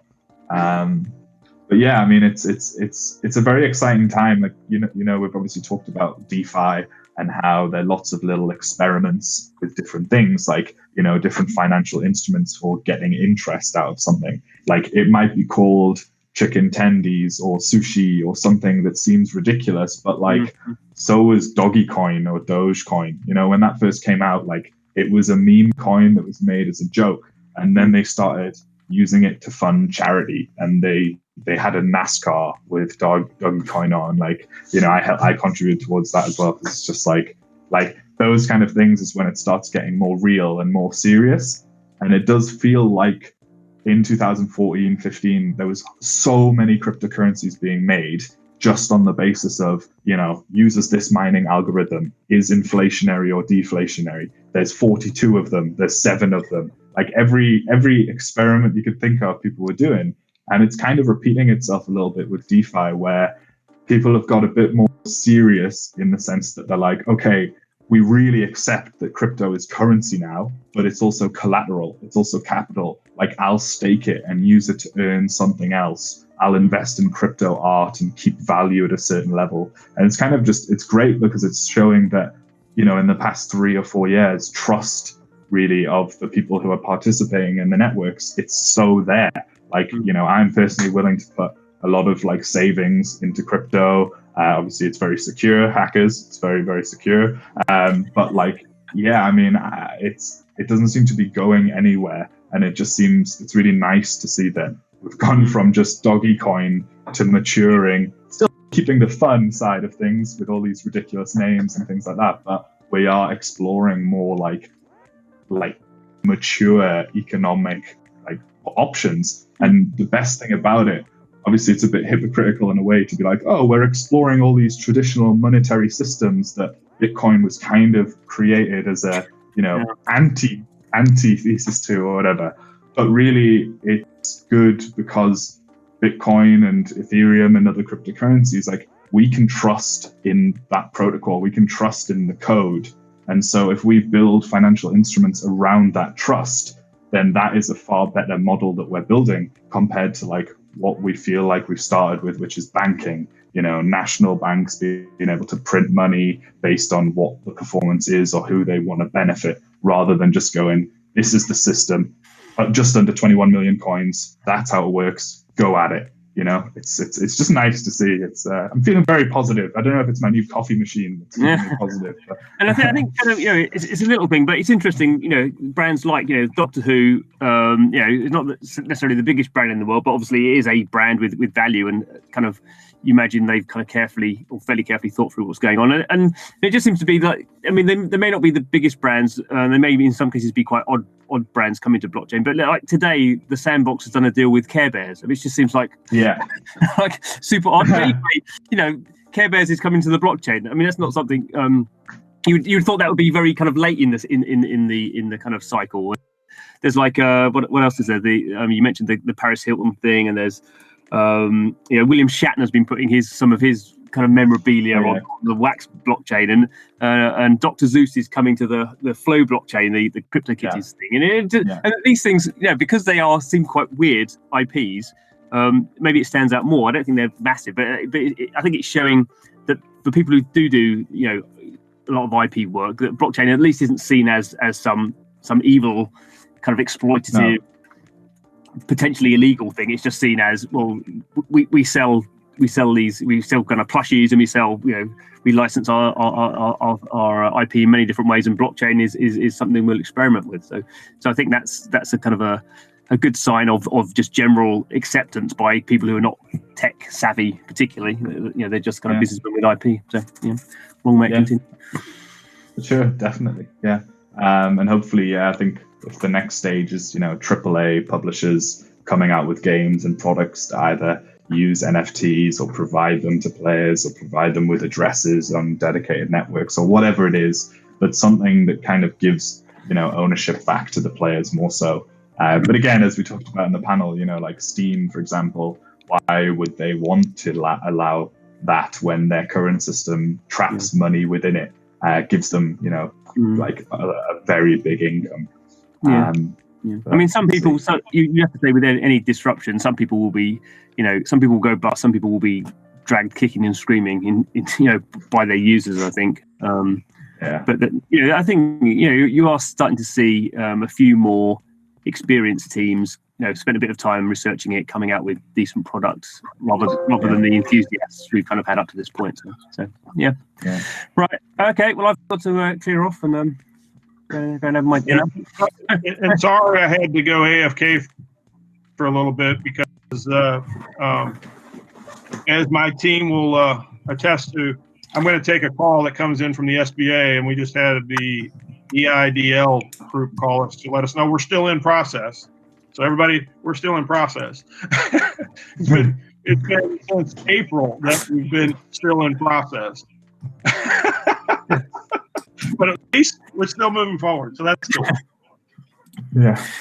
Well, thank you. Yeah, this has been a great panel. I really appreciate you guys coming on. Again, the environment's going to be open until 11 p.m. tomorrow. So plenty of time to spend some time together. So, definitely.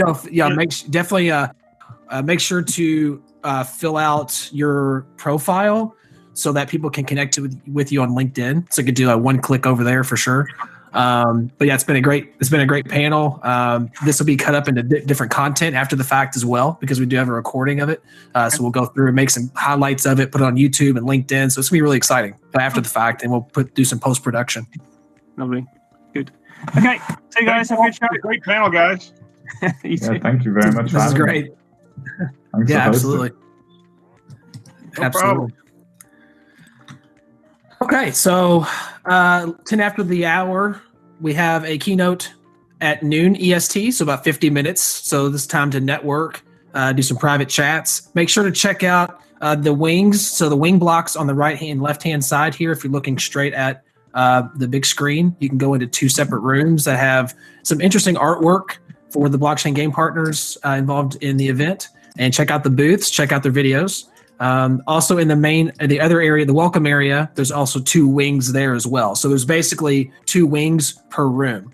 So there's 4 wings total full of sponsors and blockchain game partners. So make sure to check those out. And again, this is more of an open time right now for networking, and we can have discussions, obviously, if we want, in open, or you can do private chats with somebody else. Quick question: is there a way to turn off all the names over top the avatars? Currently, no. Okay. That's a good question. On the stream, it got a little crowded in there with everybody gathering around the Silicon Nexus Media guy. Yeah, no, that's a great question. And again, we'll be noting there's some GamerJob support here as well, so they should have support next to their name. If you have a specific question, you can private chat them. I think I saw Pete in here, saw Anthony earlier, so feel free to do that. Any kind of little feedback like that's great. So then we'll jot that down as well for the next event. So awesome, and love the platform. So yeah. Yeah, it's great. Yeah, I think the panel worked out pretty well. So everything's located here, on one screen. So I thought that worked out well. And again, it's exciting for the post content of it as well, because we're going to take minute clips, 30-second clips, and then repost it. Because there was some really, really good conversations on that. So I could go on forever about Decentraland, crypto voxels, virtual land. I think everybody on that panel could as well. It was awesome. So I know people had to leave, but I had to jump off on that call. It's like, oh my gosh, there's an SBA calling me. We've been waiting for months for this, and they just basically kicked the can down the road, which is fine. I mean, as long as it's still in process, that's cool. It gives us, yeah, it's great. That's great news. At the end of the tunnel there. So no, that's really good news.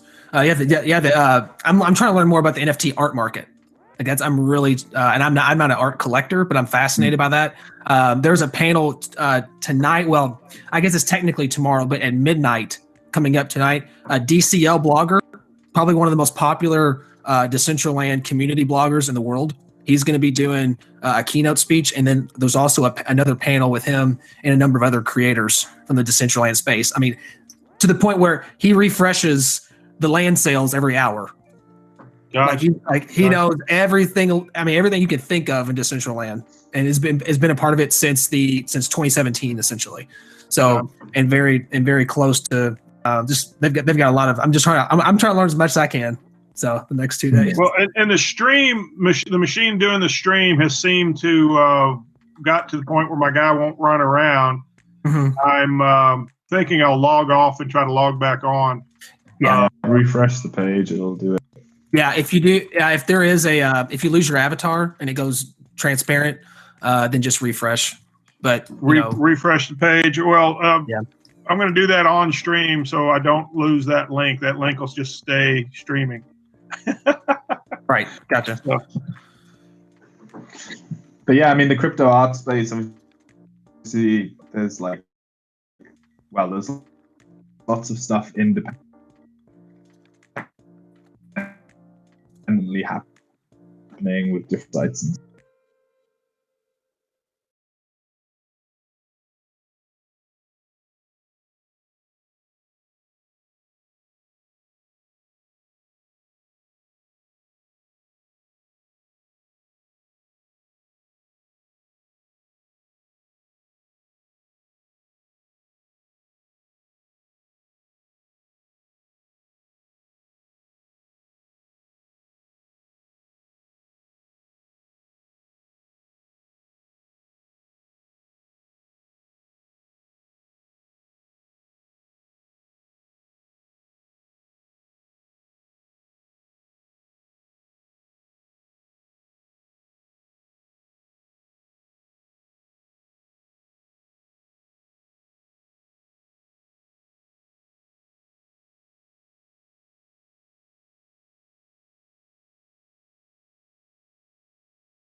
friends now. Sorry, with friends now, it's kind of like you know what level to tell people. You know, like when you're explaining it, you are like you say, Jared, just like, oh, it's like digital cash. That's it. Like it's like that. Rather than being like, but then it's kind of like this, but then it's kind of like that, and then it does mining and you do this, and it does a ledger book that's kind of like a book, but it's like shared on everyone's computer, and then they're all connected, and then yeah. So there's more simplistic ways to just explain it efficiently. Yeah, I mean, I remember the first time I stumbled upon Bitcoin, I got real unlucky because, well, the first article I saw was, oh, this family is living completely off Bitcoin and doesn't buy anything with fiat anymore. And I was like, okay, that's interesting. I click on the next thing, and it's this guy trying to explain mining and how he's trying to mine Bitcoins in the USA and all this stuff. I said, I just went, I have no idea what you're talking about. And I didn't read about Bitcoin for another year after that. Because I was just, you know, I was also working 70 hours a week at the time. So I was just like, you're hurting my head. I can't handle this much. So. Yeah, I think the first time I read about it, I also, like the first article after was about some kind of digital gold that had existed before and it hadn't worked, and it had like it was called Bit Gold or something like that. And basically in my head, I was like, oh, it's kind of just the same thing, and so I probably should stay away from it. And then after a while, like I got back into it and realized, oh, it's nothing like that. Like I wish I had been more attentive. Yeah. The other, you know, what's interesting, I mean, obviously the bonanza around, you know, Apple and Tesla. I mean, it is hilarious that the public market pushed even higher because there was a stock split. Like that tells you right there, like how much retail is just piling in when they think it's cheaper because there's a stock split. Like when there's a 4-to-1, oh, it's cheaper shares. Like that's telling it. Also, what's interesting is like Tesla's 15x'd from the bottom in 2019.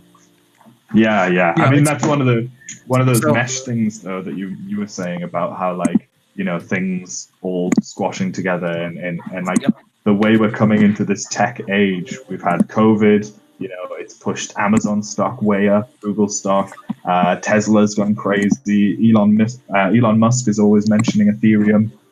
It's all mashing in together for this virtual world that we seem to be building. Because the other side of this is, you know, Bitcoin being money. So here's where this all ties together: is that it's the only deflationary asset in human history. That's what I mean. If you tell some people that understand economics somewhat, that should make them stop in their tracks and it's like, huh? You know, it's the only deflationary asset in the history of humans, right? Which is the total opposite than the dollar, which is being printed. I mean, don't even get me started on the Fed and what they're doing. Yeah, the dollar's becoming a shit coin. You know, it's total opposites. Deflationary asset, the only thing that's been made by mankind that's deflationary, right? Versus the most inflated. It's gonna be the most inflated thing in the world when the Fed gets done with it. Darren, now that you know that the U.S. dollar is a shit coin, I'll take them all off your hands. Yeah, that's true. That's true. All right. So anyway, I know I'm on a soapbox, but then so going back to Tesla and stuff. So now we're at negative yield essentially, right? Or zero, right? So where are you going to get yield? So it's starving for yield, so it's dumping into equities. I mean, in the end, that's the story right now. Like that's the overall macro story. It's 0 to negative yields. Where is money going to flow, right? It's going to flow into riskier assets, a la Tesla 15x in a year. Right? And it's interesting to me that Bitcoin is not higher. Like I am shocked. Because if the world understood collectively that it's the only deflationary asset ever created by mankind, I mean, shouldn't its market cap be a heck of a lot closer to gold that's not, 9 trillion compared to Bitcoin's market cap that's 250 billion, which is nothing. I think in fairness, they might, like, I don't know, again, totally an opinion, but I feel like obviously the coronavirus, COVID, like that did have an interrupting effect on like the price increase that we were seeing at the start or the end of, like the end of last year, start of this year. Bitcoin was going up, and then almost like across the board, obviously economies suffered. The UK economy shrank like 25%. Stocks dropped. Like everything went kind of bad, and that was on the basis of COVID's coming. It's going to be lockdown. Economies are going to crash. Like lots of people are going to die. It's going to be terrible. And obviously, I think that had a big impact on the Bitcoin price progression and like confidence that, because in fairness, like if there was something terrible like that, the electricity would still be running and we could still run networks, but would people value gold more if there was, if there's a pandemic and you're holding something physical, or would people be still transferring? In somebody's scared like mind, if you're envisaging like a pandemic world post-apocalyptic, are you using Bitcoin to transfer? Are you like gold and other assets? So I feel like that mentality break was like a bit like caused it to be lower than we would be, if it hadn't happened now. But maybe it's a good example. I mean, the effects that obviously it's all had has been to show up the Fed and to show up other like banks that are just printing more money. We do have to refresh, so there was a significant update. So we will, if you refresh your page, we'll get back to it.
Oh, I need my hat.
All right, we're doing a mic check.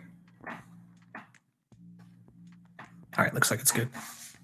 Everything looks like it's flowing nicely. Okay. I was going to input earlier, but with the update and everything. Hey guys. Hey, Jared. Taught us to use bottle caps. Okay, so we got Niccole coming up at noon. She'll be popping in a second. I'll walk her through presentation.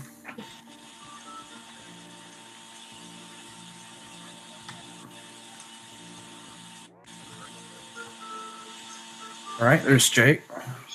Hey, dude, you all right? I was gonna say the video on the thing isn't the right one. Hey guys, I'm gonna go to the other room because there's some people. There's someone who's gonna be joining us soon, so I'm gonna help them out. Yeah, sure. Do it.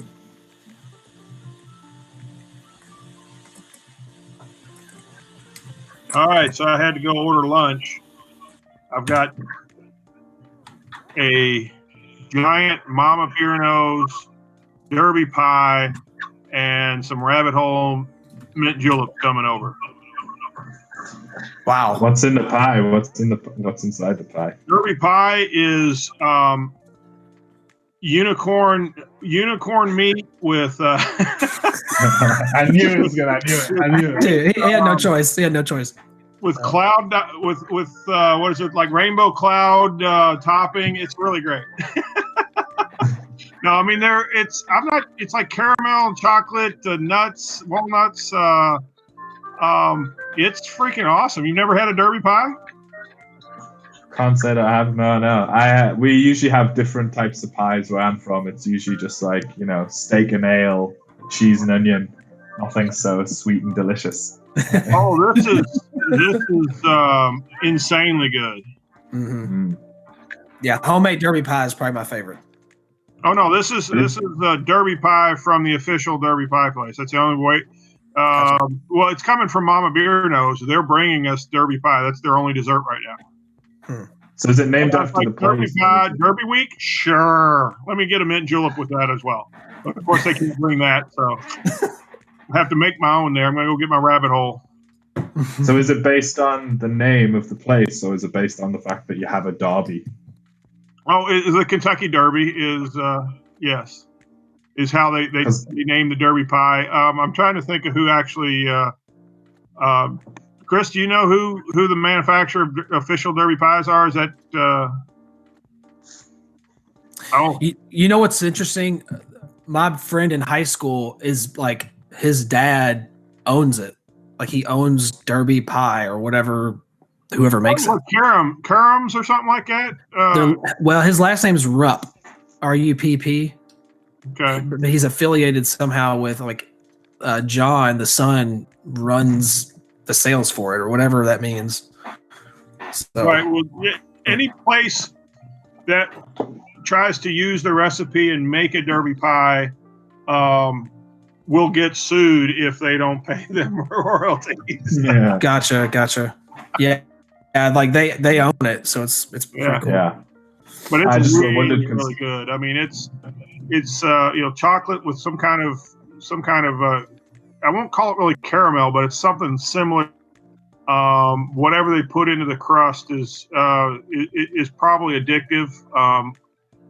So I guess sugar is one of the most addictive substances on the planet. So yes. And it should. I was just asking because of Derby. Like a defibrillator to restart your heart after you eat it. So that's good. That's what you need. Yeah. Yeah. No, I was asking because of Derby for us is obviously it is the name of a horse race, so I didn't know if it was like. Oh no, the Kentucky Derby is the Kentucky Derby. I mean, that's where the Run for the Unicorns really came from. Was the Run for the Roses, which is the Kentucky Derby. You have the Derby, right? Derby. Leg of the Triple Crown. Typically, this year I think it was the last leg of the Triple Crown. But it runs on Saturday this year. It typically every year, it's like the 145th, 146th running of the Kentucky Derby. It's the oldest continual sporting event in the U.S. One of the oldest in the world. It's the Sport of Kings. It's where the name of the Sport of Kings. So. Yeah, no, I'm a horse racing fan. So yeah. Okay. Cool. I'm gonna onboard a speaker, guys. So I'll be popping in and out. Sorry.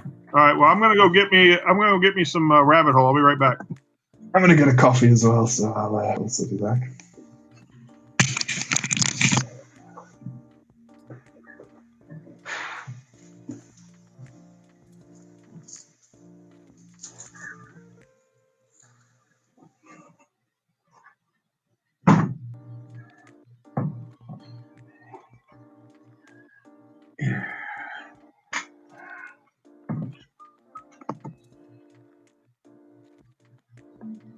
All right, just to state, I am not a big drinker. I only drink Derby week, and definitely Derby day. But Rabbit Hole Distillery has some really cool stuff. I love their bottles. Love their little rabbit. Let's run down the rabbit hole kind of thing.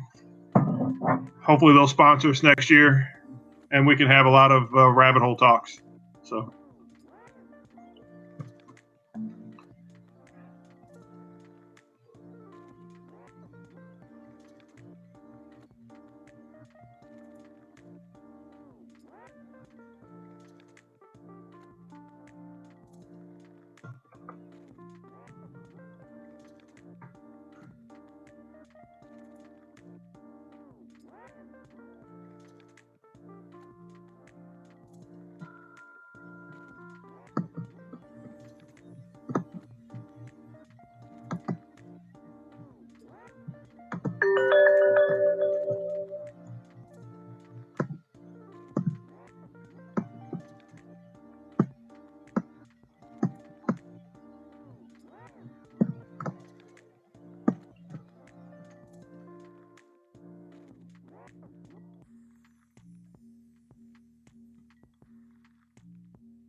So who all's in here?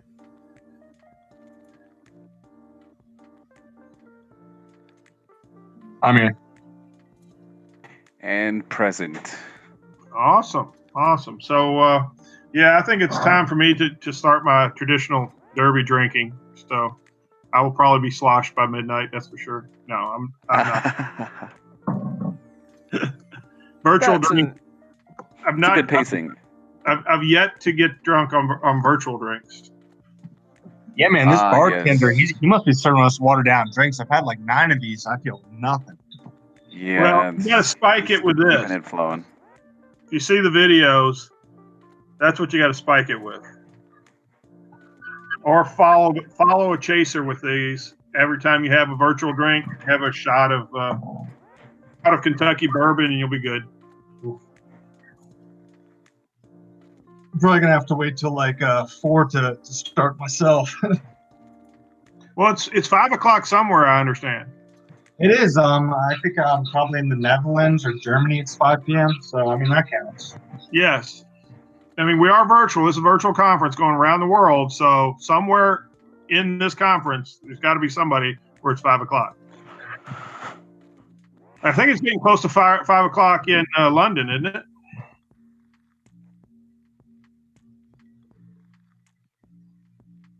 Oh yeah, it's closer to 3 or 4. Oh, 3 or 4 in London. Okay. Yeah, I'm not exactly sure what the hours are, but I know one of our director for technology, he's based in the UK. So typically when we have our 8 a.m. meetings, it's already noon for him.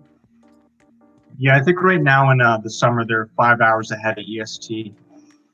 Yeah, so it's 4:42 in London. So hey, we got 18 minutes.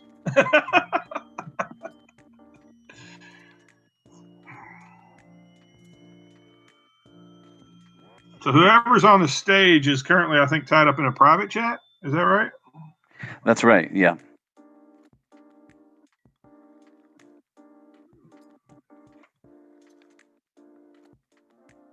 Awesome.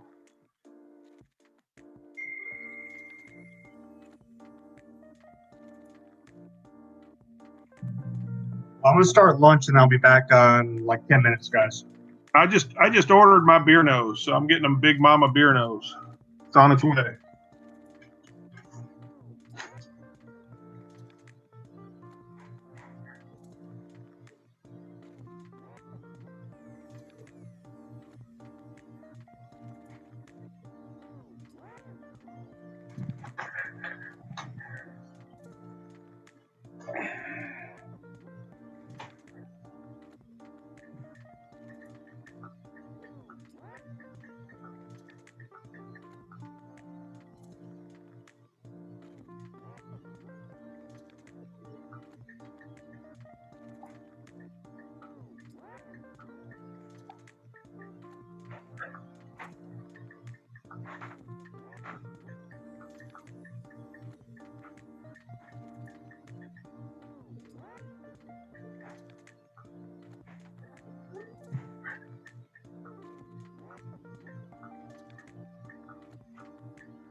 You can talk in public out here, people. We don't have to keep quiet.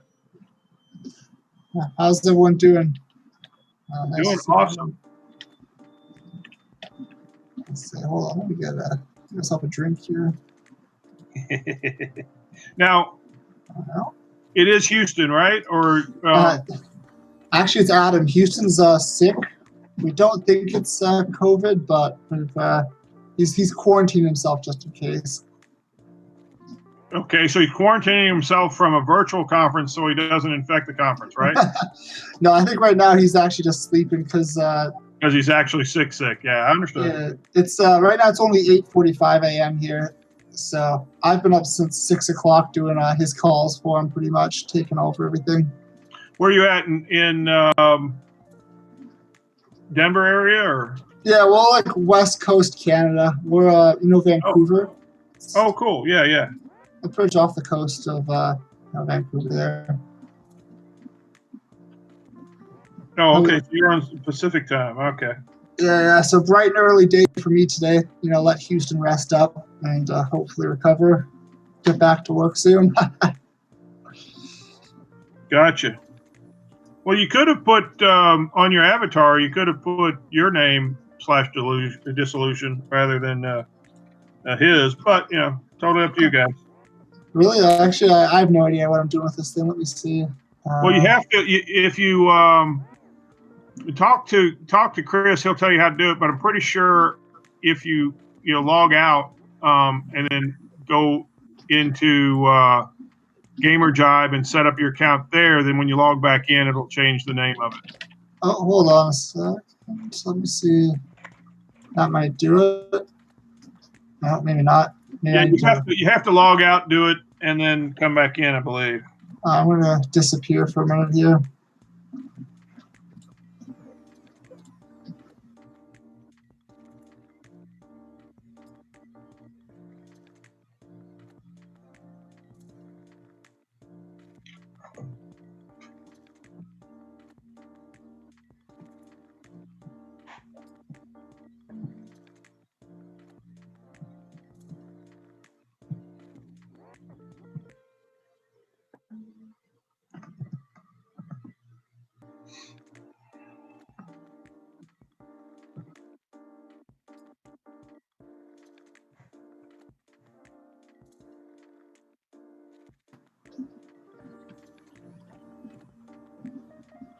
Welcome to a live demo of the Convergence Player Acquisition Engine. All right, there we go. A player see acquisition ya. as a service solution Cool. for consumer games designed to draw Yes, a it mass should amount of dissolution, players but per month oh well, I'll for be free incognito. from arcades around Not the a world. problem. It does this by having their virtual game Camera back assets on. compete for the prize tickets against the physical prizes in the arcade. The onboarding ramp is the So you're prize in nexus in Kentucky? the arcades. I am actually in It is Kentucky a right now, touchscreen kiosk, being which very sits upset at the prize counter. at Select the game you want, the local then the government video game and asset Churchill you want. Downs for Then press Add to killing Cart all button of the on the bottom left. spectators Cycle through the games and Kentucky add as Derby. many So, items as you want from different killing, games basically and different blockchains not allowing into the same shopping spectators cart. at the Kentucky Derby, which is, the whole point. Once you are done shopping, Yeah, that's select the unfortunate. Buy I button guess below your cart. COVID, I don't know how bad it This is down generates there, two but QR I guess codes. to try and be extra The one on the cautious or right whatever. will allow you to download the Well, I Silicon think it was Nexus more, Trade Binder app from what from the I really Android App gather, Store. it was more the iOS fact is coming that soon. the The Antifa one on the group left came in will allow you to and buy your cart. made demands Once you of have the Churchill Trade Downs to Binder do app, X, Y, use Z, or the they will scan get back icon their on the bottom right patrons. of the I mean, Trade literally, Binder that to was open put your in the scanner. newspaper. Scan And the the QR response code on was, the left screw it, we just to won't move have the any cart to your phone. Press patrons the that green after. Purchase And that's Items button damn. on the that's bottom. thing. So, And if you have enough Oh, so it's tickets or because of like the droids, rioters your that items they shut it instantly down. go Hey, into your Trade yeah, Binder. exactly. that's unfortunate. That's a real mess.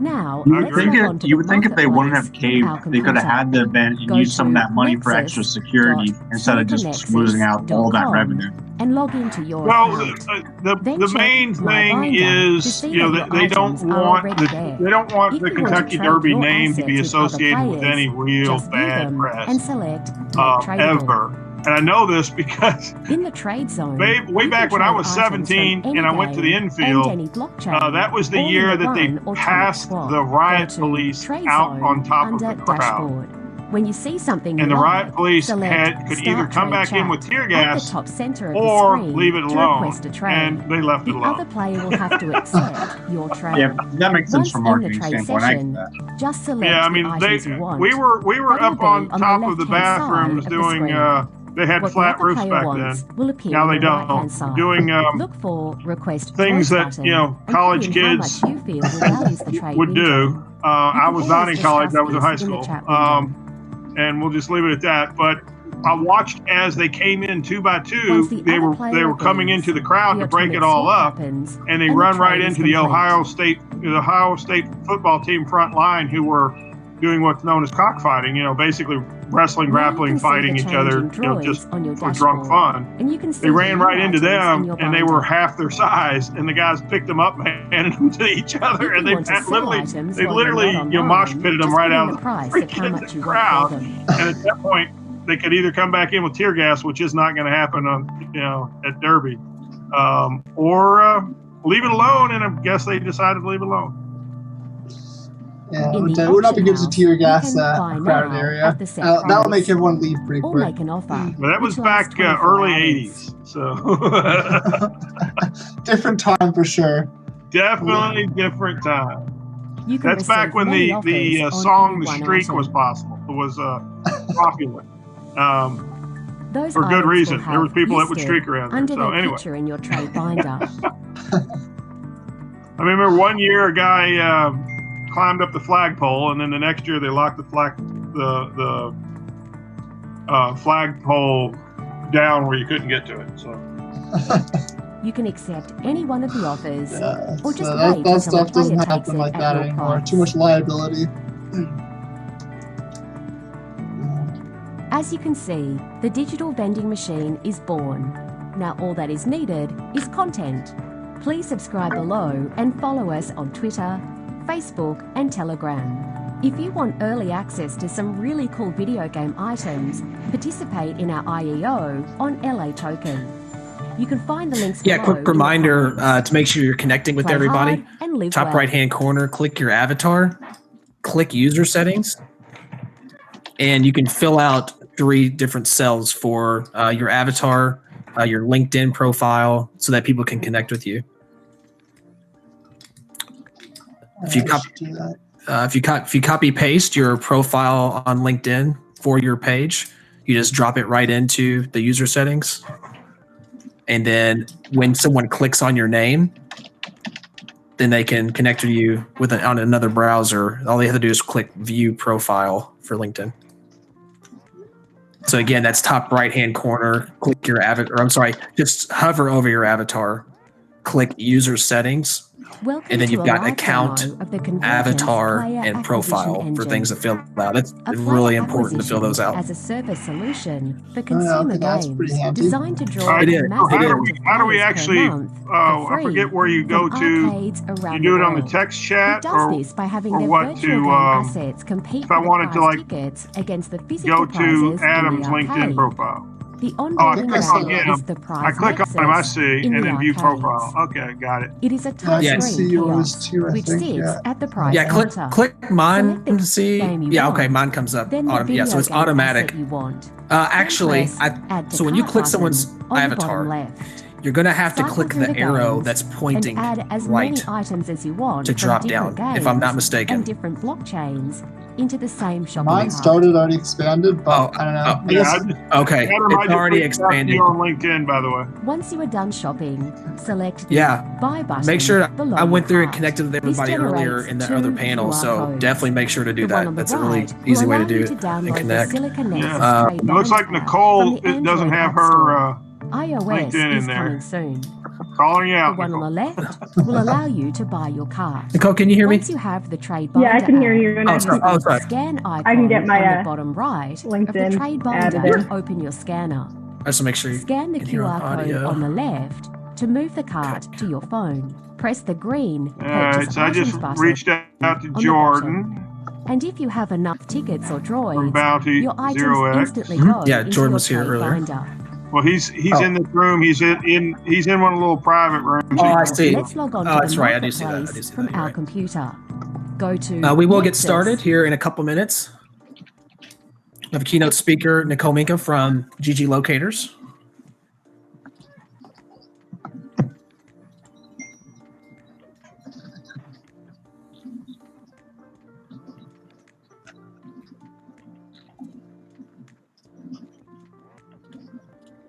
All right, I just uploaded my LinkedIn. Does it work now?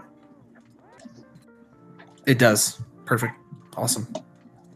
.com and log into your account. Then check My This kind of Binder reminds me to of see that Second your Life items just are a already little bit. there. If you want to trade It's a your great assets comparison. with other Yeah. players, just view them and select Make Tradable. It's funny. Someone mentioned yesterday, like WebGL, like In the old school trade WebGL. zone, you can trade items But from yeah, any it's got a game Second and Life any feel. blockchain, all in the one. Welcome to a live demo of the Convergence player acquisition engine. It's escaping me, but there's a couple player other acquisition as a service solution for couple other consumer platforms, games, but designed to but it was draw a more of mass like amount of players per month open for metaverse free feel, from right? And like arcades around this the is obviously world. more focused It on does this niche by having events, their virtual essentially. game So assets trying compete for the to put prize together tickets features that create against kind of the another physical level prizes of in the engagement, arcade. like when it comes to events. So Onboarding ramp is the prize nexus. but yeah, typically people say it feels like Second Life. I mean, A player acquisition as a when you service guys had this solution movement for online, consumer games I expected like designed a to draw a massive few hundred amount of person Zoom players per call with month a couple for moderators free just from muting arcades. people and stuff like that. I Welcome thought it was to a going to be live a demo mess. of the Convergence play. You like this better? Oh, absolutely. Oh, great! Thanks for the feedback. Thanks for the feedback. You know, it's interesting. It's the world we live in, and the crypto world, right? Same thing as adoption. So, in my opinion, it's about adoption. It's about it's going to take time, I think, for a platform to get to the mainstream, right? I think it's going to have like any other technology. You know, some people jump on here and they're like, I don't want to leave. Like we've had people come into the worlds and be like, all right, is it really over? Like, because right, but then Zoom calls, a lot of people drop off in 5 minutes because it's like, you know, it's another presentation essentially, right? So it's the way I look at it is it's an experience versus presentation, where you customize what you want to feel. So, but yeah, it's going to come down to just the adoption, and just going back to crypto, it's kind of the same thing. So.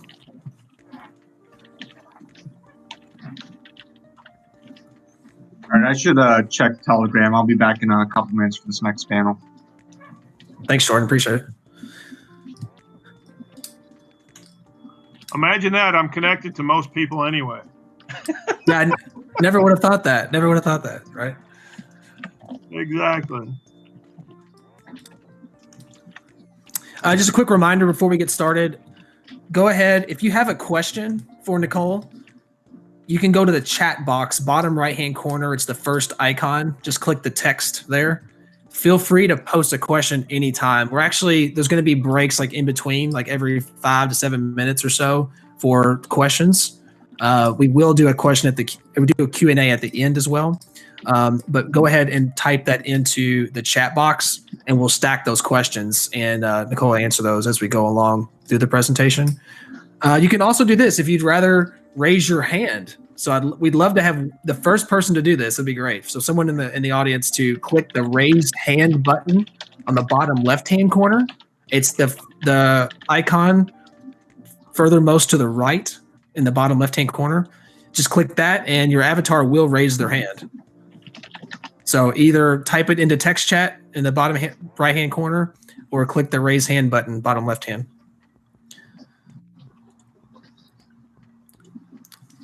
So again, you can type in your text form, but when you raise your hand, you can just ask it here audible like we're doing now. So just trying some new things.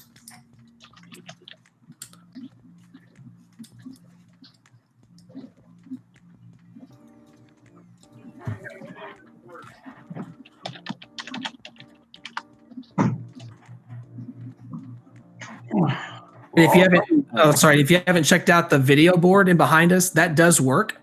When you left click it, it will play a video. We're going to be carouseling a number of pieces of content throughout the 2 days. So check that video board out ever so often because it'll be different content.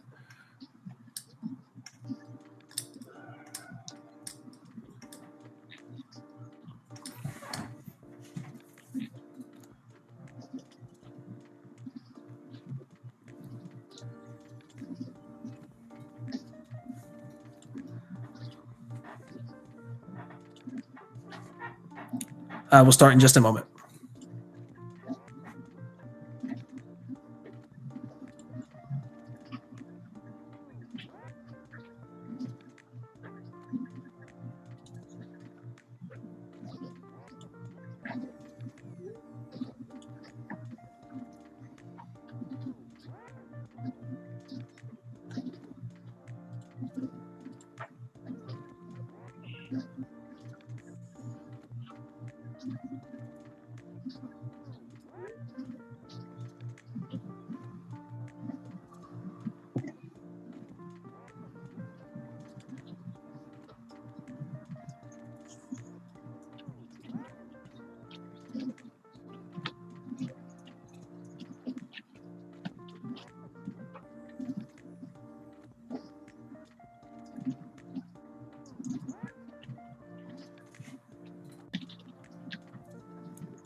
So somebody's keyboard, it might be you, Chris. Your keyboard, or it sounds like chewing almost in the background.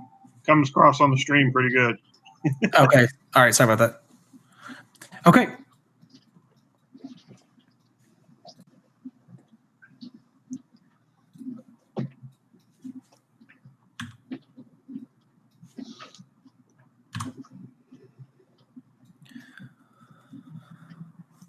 All right, we are going to get started with our panel here, noon EST. We've got Niccole Minka, a managing partner at GG Locators. Niccole, how are you? I'm good. How are you doing? Yeah, I really appreciate you jumping into the 3D space and doing this presentation. I'm excited. This is the first time doing something like this? Yeah, I mean, I've attended some of your events before, but this is the first time presenting in this kind of environment, so it should be really fun. It's a lot of firsts for everybody too, so it's been interesting. So yeah, thanks for being here. So a couple things before we get started, just to reiterate, if some just popped in from the other space. If you want to ask a question, there's two ways you can do it. One is bottom right-hand corner, click the text icon. You can go ahead and type in your question anytime. We'll get to those every 5 to 7 minutes. We'll be answering and asking questions. So feel free to do that. Text to bottom right-hand corner, or you can do it via audio in this audio channel. So all of us are in the same audio channel, unless you're in a chat box or a tabletop. So feel free to do that audible or in the text bottom right-hand corner. If you do have a question, bottom left-hand corner, just click the person and you will raise your hand and we'll call on you and you can ask the question. I think that'd be interesting for someone to do that. Outside of that, we're going to be here for about 45 minutes. After the presentation, we will do an official Q&A as well. But again, feel free to stack your questions in chat and then raise your hand during the stoppages for questions. So with that, Niccole, I'd like for you to kind of talk a little bit about yourself, to kind of intro for those that may not know who you are, and then dive right in. Yeah, so I'll share my screen in just a second, which has my PowerPoint on it. But for now, hello, everyone. If you can see my video, I'm Niccole. I am the managing director of GG Locators, and GG Locators is a niche staffing firm that specializes specifically in the gaming, AR, VR, and esports space. So I'll go a little bit more in depth on me and my background and how I got into this as I present. So let me start up my slide.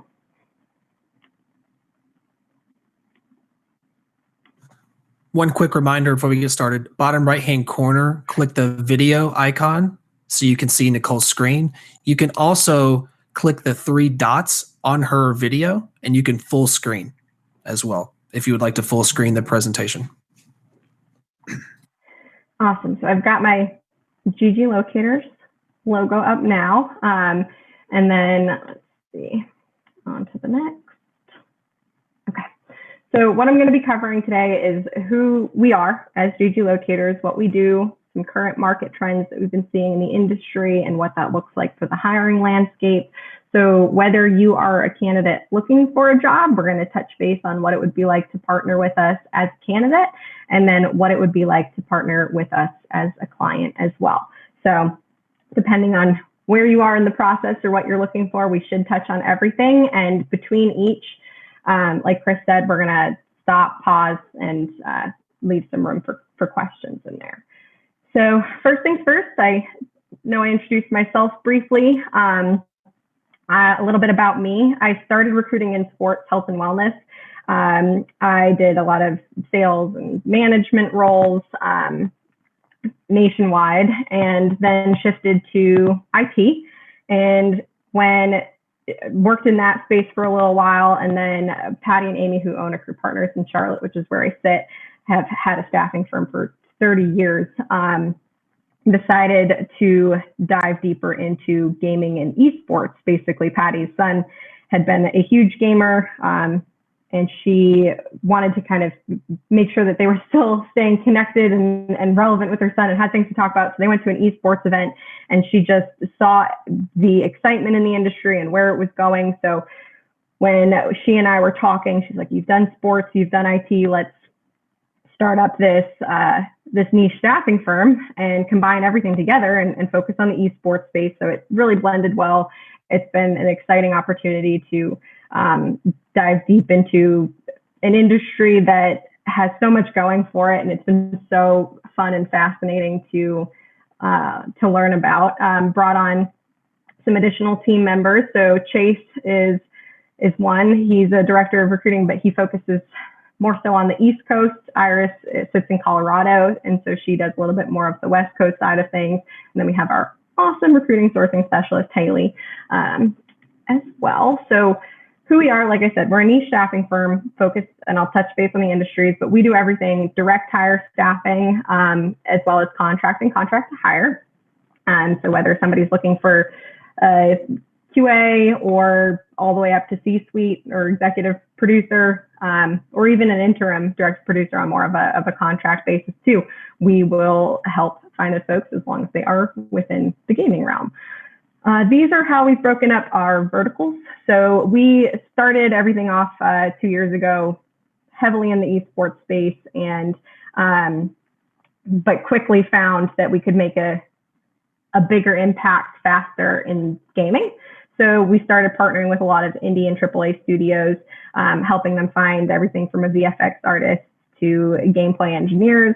And then with that evolved, and we picked up more AR, VR companies that we started partnering with. And then we still work on the esports operations side, which is people think we do players. We don't necessarily staff or manage players, but we will staff and manage the operations aspect, whether that's marketing or working a collegiate esports program, more on the management side, and then corporate gamification, where there's some crossover there between gaming and AR and VR. So corporate companies might be trying to implement games to create productivity, or they could be utilizing AR and VR for training. So some of it could be games, some of it could be AR and VR, but we help them either partner with, like direct them to what sort of skill sets they might need in order to make those programs possible. We do this all across the United States. We've also touched a bit into Canada. We know that there's different studios that work internationally in the same space. We've kind of just, for now, we're sticking continental. But with that, touching on all of the different gaming hubs, and now with everything going on, remote is going to be something that I touch on in just a second. But first, talking a little bit about the market trends. So studios, I feel very, very grateful to be in the gaming industry right now, with the way that other industries have been impacted. Companies are still hiring, they're still interviewing, they're starting people remote. People are still willing to relocate during all of this, and some companies are requiring that, even if it is a remote opportunity. Just there's some financial and legal aspects behind having somebody paid in the same state, but that's above and beyond. But still interviewing, still hiring. Before COVID hit, some interviews were happening, or hires were happening as quickly as 1.5 to 2 weeks, with about 3 rounds of interviews before. I think COVID slowed that down just a tad, where scheduling everybody to get together in a remote capacity seems like it would be easier, but just it's slowed it down a bit, but still pushing forward. And I would say maybe the rounds of interviews are still about 3, if not 4. And some of them might be longer, having been kind of everybody face to face on a Zoom call or Google Hangout. So candidates, what I'm seeing is people are still, even in COVID, willing to relocate. In fact, it might have even increased that a bit, where people are like, hey, let me move out of this expensive place with the high cost of living and go back home where the cost of living is possibly lower, and do my job remote, because everybody's seeing that they can and they can still be productive. Companies are noticing that shift too. So a lot of them are either offering fully remote indefinitely. A lot of them are kind of still in this middle ground right now, where are we going to go back into the office? Are we going to have, what's the remote flexibility going to look like? And I think there's going to be an interesting shift over the next few months, where some companies kind of get ahead and say, you know what, we're going to be fully remote, and they're going to snag a lot of the top level talent that enjoys that flexibility. And some of the other companies that are like, no, we want people back on site when possible, are still going to get some good talent, but it might kind of shift things a lot more than I think people are anticipating. And then with gaming and AR and VR as well, and esports, very, very tight-knit industry. Everybody seems to know everybody. So we've just kind of ingrained ourselves in that and making ourselves more well-known as a very niche staffing provider that can work both with candidates and clients to help kind of bridge the gap where people might not know each other yet. Some of the successes that we've had, like I said, we started out early in the art and dev space on gaming, but we've also done everything from account managers, product officers, directors of marketing, all within the gaming, AR, VR, and esports realm. So at this point, I'm curious if anyone has any questions about anything, just kind of on our background before we really dive into the candidate side of things. Can you speak a little bit on like the growth when it comes to the jobs when it comes, let's say esports specifically, or you can throw gaming in there as well, or separate it out, like since COVID, like if there was a spike or, and then it came back down, or if it's been consistent since then? Yeah, so I'll break it up. So esports first, that one dipped hard right at the beginning. I think it took people a little bit of time to figure out what this is going to look like with COVID going on. I know I had a lot of like hands-on like tournament organizers, people that were doing the live event space, reaching out to me and trying to figure out what they could do in terms of shifting their skill sets from being on site and managing events in that capacity to now what can I do since everything is remote. So I think that had a big impact right at the beginning. Colleges have also had a huge impact, but I've seen a lot of good progress happening in that direction, where I think a lot of folks, once they realize, like, is football going to happen in the fall when we have live football? What does that look like? How can we incorporate esports? So there's a lot more going on in terms of collegiate job openings of VPs and GMs that are going to be managing the esports teams, coaches, and things like that, to kind of make sure that the schools continue to have revenue. And then for other roles, just in like the general marketing and product and esports, I think has stayed pretty consistent, because once the initial shock wore off, I think a lot kind of reverted back to like, hey, we've always done streaming and broadcasting and things like that. We're used to this more remote space. It was just the initial like shock has kind of, and then it even peeled back out. In terms of gaming, it's like nothing happened. I mean, games are still coming out. They might have just gotten pushed back a little bit because teams needed some time to adjust to all being remote. And so some of the launches and the ship titles have been pushed back. But other than that, the hiring needs have stayed very, very much the same. I think that I think I already touched on the remote capacity.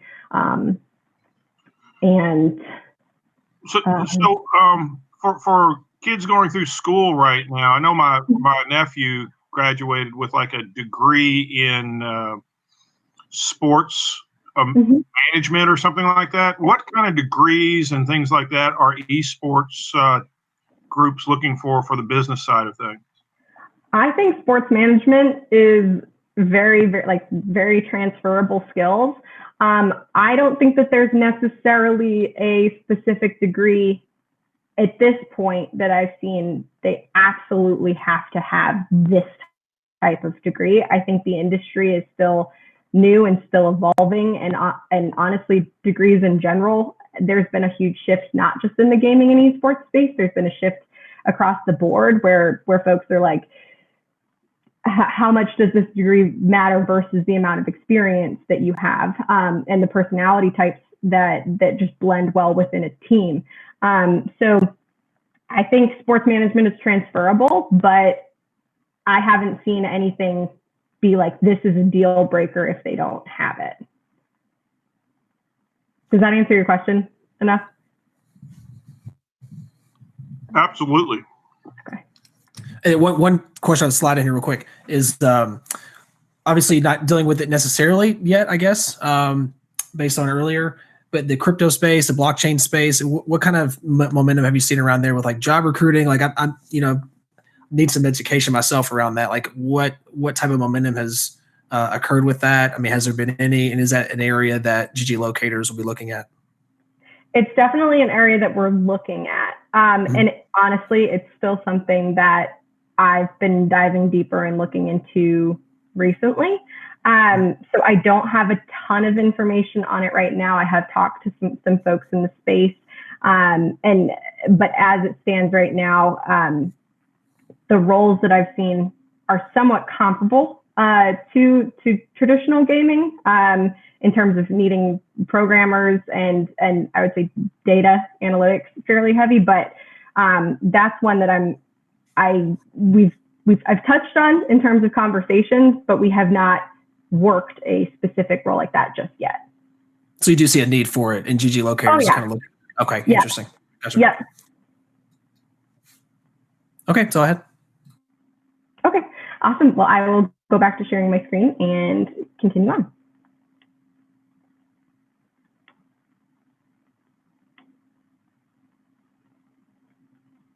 Awesome. So now we're going to go into the candidate side before we touch on the client side. So I get a lot of questions about how does this work? How do I work with a recruiter? What does this mean? So there's different types of recruiters. There are corporate recruiters that work at, say, a gaming studio or an AR/VR company or college, where their sole purpose is to kind of fill the needs within that organization. A lot of them will partner with agencies like GG Locators or Robert Half, some of like the other big name tech staffing agencies or creative staffing agencies that might focus more on like graphics design and the creative aspect, just to find more of the niche skill set. So we tried to set ourselves apart and saying like, we're not solely focused on the IT space, not solely focused on the art space, we're focused on games as a whole. So we truly understand the differences between Unity and Unreal and what that means for the type of product that they're going to be able to create. Certain specifications like that. But basically, if somebody applies to a job on their own, they'll be put into an applicant tracking system, which is basically the company's database, and the recruiters that work internally will get the application. They might have things sorted by keywords where they'll type in, what would be a good example? I guess I could just put, say, Unreal. We'll just stick with that theme and see who pops up.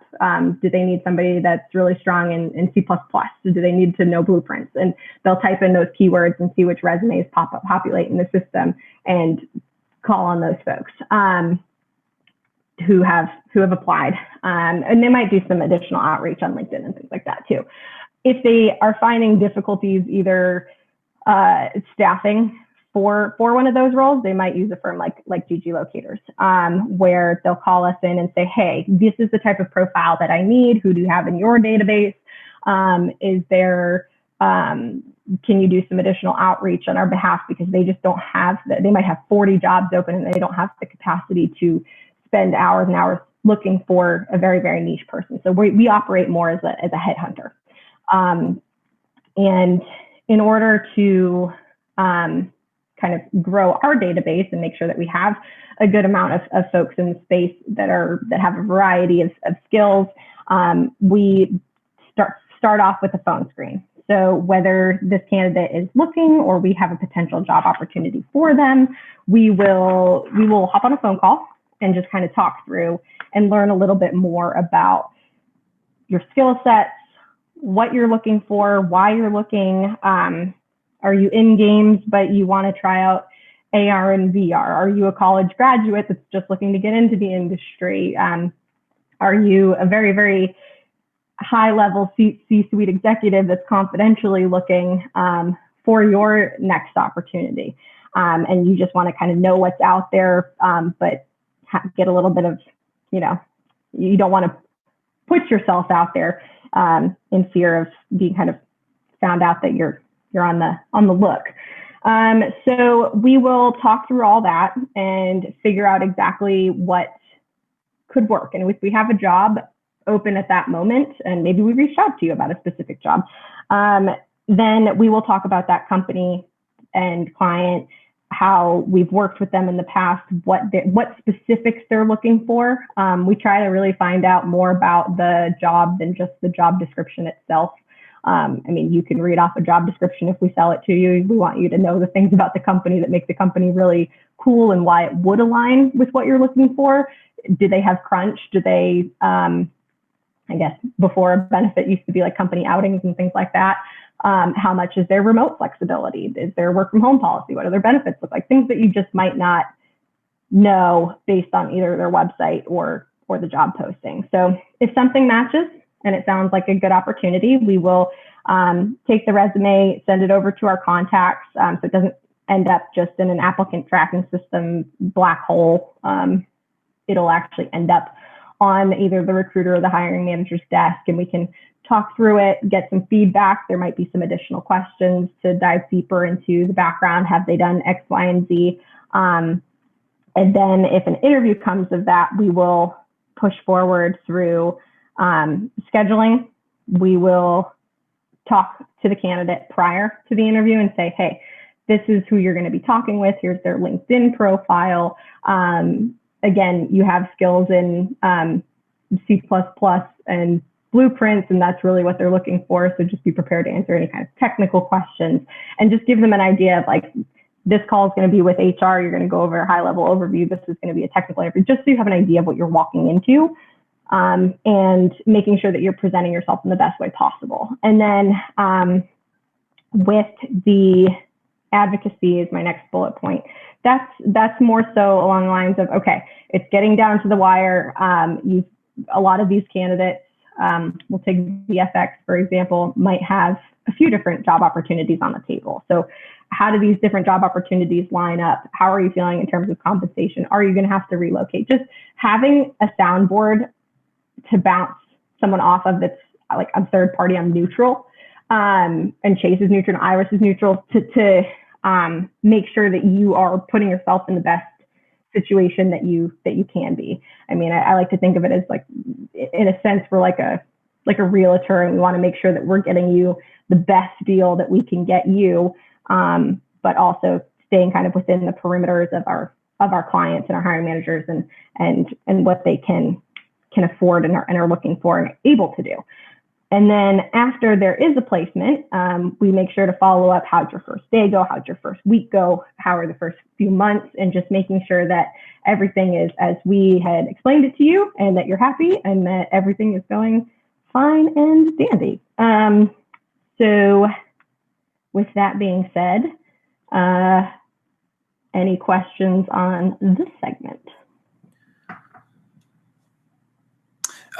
Yeah, I mean, it pertains somewhat to it. But as far as from a recruiter standpoint, when it comes to making content, how has that played a role, and how has that changed in your experience over the past 6 months, a year, 2 years? And what's the value add for someone that's, do you stand out more if you have a YouTube channel, right, that has a video resume, a 5-minute video resume of your portfolio, if you're a dev or something like that, versus someone that maybe uses traditional methods? Yes, and it's getting more and more prevalent. So if you're a developer and you have things that you can share on GitHub and people can see your code and know, like a technical director can actually look at it and see what you're able to do, yes, get that up there. Make sure that it's recent, relevant, your best work, so that they have an idea. If you're an artist, you definitely need a portfolio put together. I always suggest, and we can dive deeper into like art portfolios like later on too if need be, but making sure that even if there's newer work on there, or work that you can't share, just stating that you have work on there that you can either share with a password or might not be able to, just so people have an idea. And that's another thing that we come up against a lot is 2 years old experience because an artist doesn't have them, can't share due to NDA. If you just submit an application through an applicant tracking system, they might just click on an old reel and that's that. And they're like, oh, that's the level of work. Whereas if we send them over, we can say, hey, this is the level of work, but they also worked on X, Y, and Z that's not on there. They can't share it, or they can share it. Here's like, let's talk about a password, or they can, or we can't do a password situation. Let's just get you on a video call with them and they can walk you through it. But in terms of content, just outside of like art portfolios and GitHub, I don't necessarily know many people who are watching like a 5-minute YouTube about yourself and your background. Recruiters, like I said, even the corporate ones that are working at the site will look at a resume in 6 seconds. Like that's as fast as it goes. They can do it, on to the next, and then they'll dive deeper when they actually get on a call. So I don't know a lot of them that are watching a video per se, because they don't necessarily have 5 minutes in their day to figure that, to watch that sort of thing. Now, if they are looking on my side for a very, very niche skill set, I'm going to be digging deep into ArtStation and to candidates' LinkedIn profiles and taking a deeper look. But I still think that the general consensus is have a strong resume that shows things ASAP, because I'll look at that in 6 seconds. And if it looks good enough, I might not watch the 5-minute video because I already see your resume and I know you can do what I need you to do.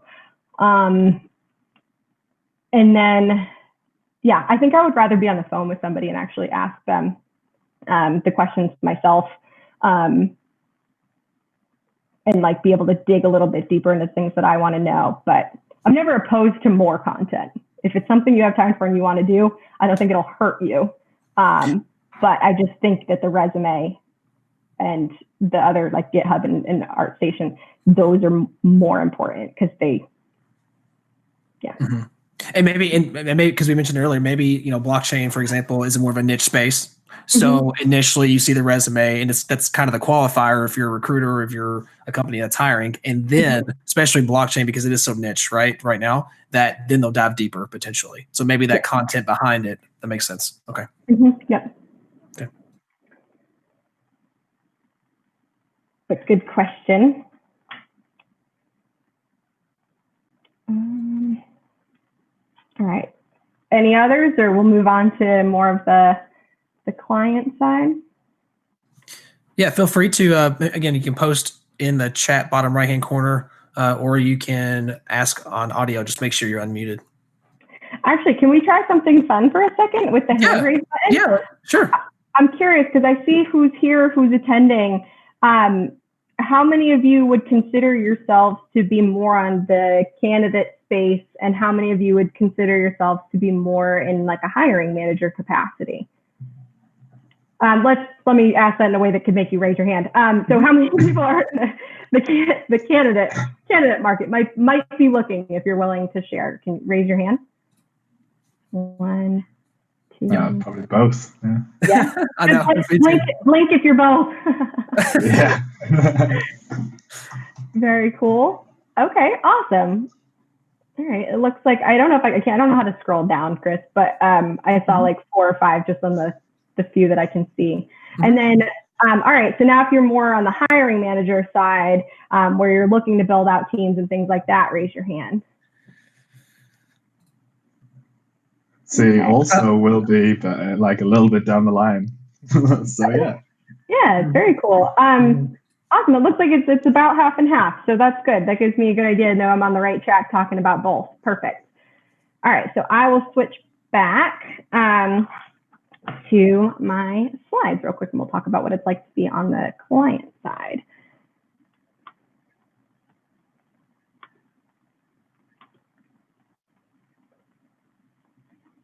Awesome. All right. So working with us on the client side. So obviously, when you are working, you have a lot of stuff on your plate already. And you might need to add on a team member because you've got too much work you can't handle everything yourself, or it's a different skill set that you yourself might not have, or your company doesn't have yet, or maybe there was some turnover. So like I said, some companies have an internal TA team, some that are either just starting up or haven't needed it before don't. So we've worked with both types of clients. We either partner with the talent acquisition team and their internal HR, or we're working directly with producers and CEOs to help them build out their teams. And the first thing that we do with that is we'll have an intake call. So an intake call is just, tell me about your company, tell me about what you're looking for, tell me about what some of the pain points are. We go over compensation. What are you like hoping to pay for this person? Is it a contract and we're going to pay them on an hourly basis? Is it full-time? What do your benefits look like? Why haven't you been able to fill it before? Maybe you posted a job for a associate environment artist and you got 80,000 applications for it, but nobody was at the level that you're looking for. So let's take a look at the job description. Maybe there's something in there that's, not properly relaying what you're wanting. And then if it's somebody more senior, the amount of senior VFX openings that I have right now is a lot. Everyone's looking for them. Senior level is kind of the just a high demand. So we'll talk about that and how many people they've looked at. Why have they fallen short? And we'll give some coaching on, maybe we don't discredit a reel that's 2 years old because this person has worked on XYZ project for the last year and it's a fantastic game. You know that their work's going to be kind of at the AAA quality that you're looking for. And so we'll talk through all of that. A lot of people are curious how we get paid, which is fine. I'll cover that real quick. But first, let me say there's different types of recruiters again. So there's some that will just throw resumes against the wall. If something sticks, cool, they'll get a finder's fee on it. But like I talked through our candidate experience before, we stay very, very close through the whole process and making sure that whoever we bring in sticks and stays and is happy, and the whole process runs very, very smooth. So we operate more on we'll go out, we'll headhunt. It doesn't cost anything while we look. But then as soon as we find you the right person and lock them in, then we'll get a percentage off of the base salary that's agreed upon during this intake call or on a contract that we might have already established. So we go out on the hunt after the intake call, find the right person, sell the company, make sure that they match up with what the candidate wants. And so when there's a match, we will start the interview process. We can be pretty flexible with scheduling. Some clients like to schedule themselves and CC us on it. Others like us to handle that portion. So we'll send the Google Hangout and put all the hiring managers on it and schedule on our end. But like I said, walking through the whole process. So tell me about the hiring managers. Who are they going to be talking to? Any sort of things that they should know or be prepared for? Is this going to be a technical interview? Or are they going to have to share their screen and walk through their entire portfolio? Tell me a little bit about what that's going to look like and what I can share with them. Maintaining confidentiality. This one kind of goes on both sides. So as much information as I'm sharing on both sides, we are very, very cautious to make sure that we're maintaining confidentiality on both sides. So sometimes there's an NDA or a game that we can't talk about. And so we're just very conscious not to share that information because we'll sign our NDAs and make sure that we stick to it. But if there is relevant information about hey, this person has some additional questions about X, Y, and Z that wasn't you weren't able to cover it in the 30 or 45-minute interview, we'll navigate that and help get those types of answers. And then we'll go through all the way to the final stages. So the candidate says he wants this dollar amount. The client has this compensation. We'll just make sure it matches up. Back again to kind of the real estate analogy that I gave earlier, making sure that it's what both parties want on both sides, and you don't get to the final round interview and find out that there's the $20K difference. It's really, we try to be proactive with it along the whole process so that the candidate doesn't waste their time with a job that's not going to pay what they can afford, and the client doesn't waste their time interviewing somebody that they can't necessarily afford. So just making sure that we're staying close to it. And again, the post-placement care, candidate's happy, he's enjoying his time, he loves the team. This might be maybe an area of improvement, or they're noticing that there's a little bit of extra work in their work week. Maybe we bring on another VFX artist to partner with this one just to balance out that level of work, things like that. Just really open conversations with our clients about improvements and processes. And we do some coaching for some of them too on how to, because some hiring managers have never hired before. So what sort of questions can you ask? What sort of questions can't you ask? And operating as a bit of an HR consultant along the way as well. So that is the gist of the client side. So ready for any other questions if there are any.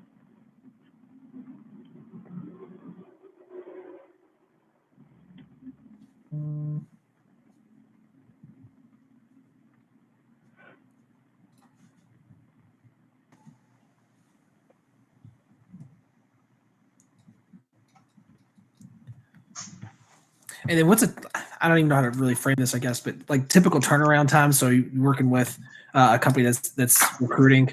What's a typical turnaround time typically, like filling that particular position? I mean, I'm sure there's a lot of variables with that, but. There is. So I'm gonna give a broad answer. So we filled contract roles in as quickly as a week and a half, where they're like, hey, I need 3 junior environment artists on a contract capacity now, and for this rate. Boom, boom, boom, quick fills.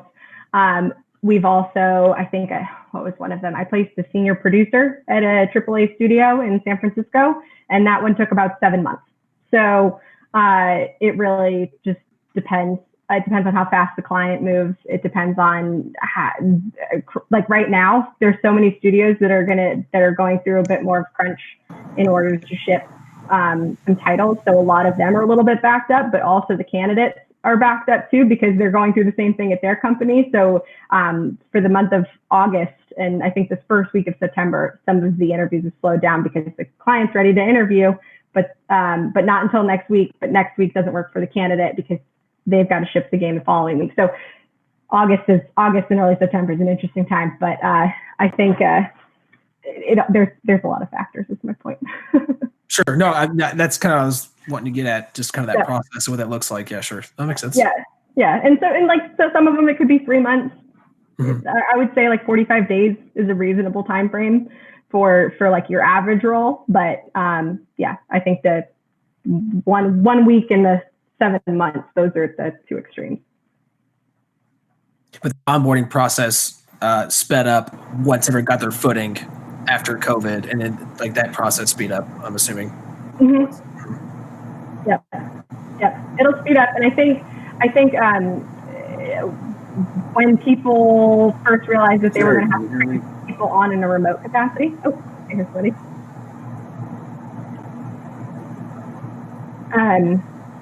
When people were going to have to bring somebody on in a remote capacity, that took a second to kind of get their kinks worked out because their IT teams were having to send out monitors, send out computers, make sure that the Wi-Fi capabilities were where they needed to be, make sure security was up.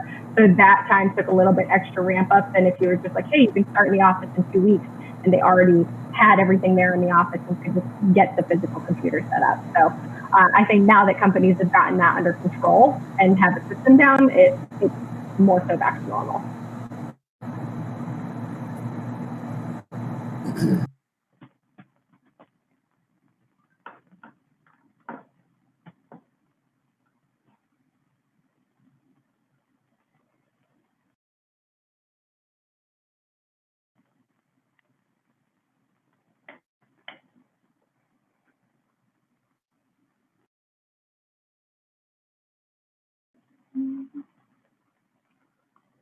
So I'm curious to know from those who are in our attendees at the moment, how are things going for you all in terms of the new norm that we all live in? Are you feeling the same sort of things with either looking for a job or hiring for it? Are you feeling like things have sped up, slowed down. I want to hear a little bit from you all if you happen to be interested in sharing. Yeah, I mean, I'll hop in here. A little background in case you guys don't know. I'm the CTO at Garage Studios. We're developing Dissolution. It's a game with Unreal Engine. I would say with COVID, definitely it slowed down a lot for us. We were looking at relocating possibly to the Bay Area. We're in Canada right now, and we're in a part of Canada that's the town is pretty much described as newlywed, nearly dead. So there's not a lot going on here. It's kind of a small town, and obviously that relocation has to be put on hold because we can't cross the border right now, of course. And a bunch of other variables. So until we relocate, we obviously put hiring kind of on hold as well because we don't want to hire someone here and then end up saying, hey, you got to come to San Francisco with us or, quit. Those are two choices. So we've definitely had some pretty big delays and hopefully it starts to get resolved soon.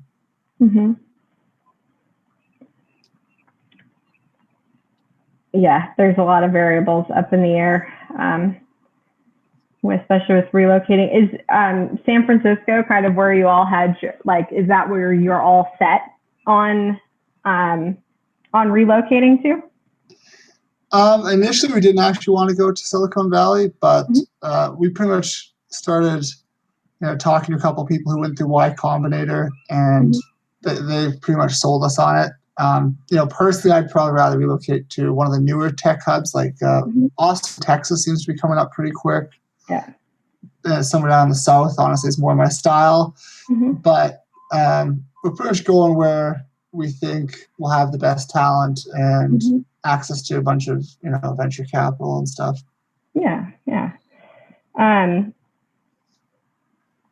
I'd love to talk with you offline too, because I think there's a couple questions that I want to ask you that I don't know if publicly sharing. So I want to connect with you offline and just talk through that a little bit because I'd love to share some of the things that I'm seeing too, especially in relation to Texas. So just to give you some additional insight from what I'm seeing with the candidate market too. Perfect. Well, I'll send you an invite on LinkedIn and we can talk some other time. Awesome. Perfect.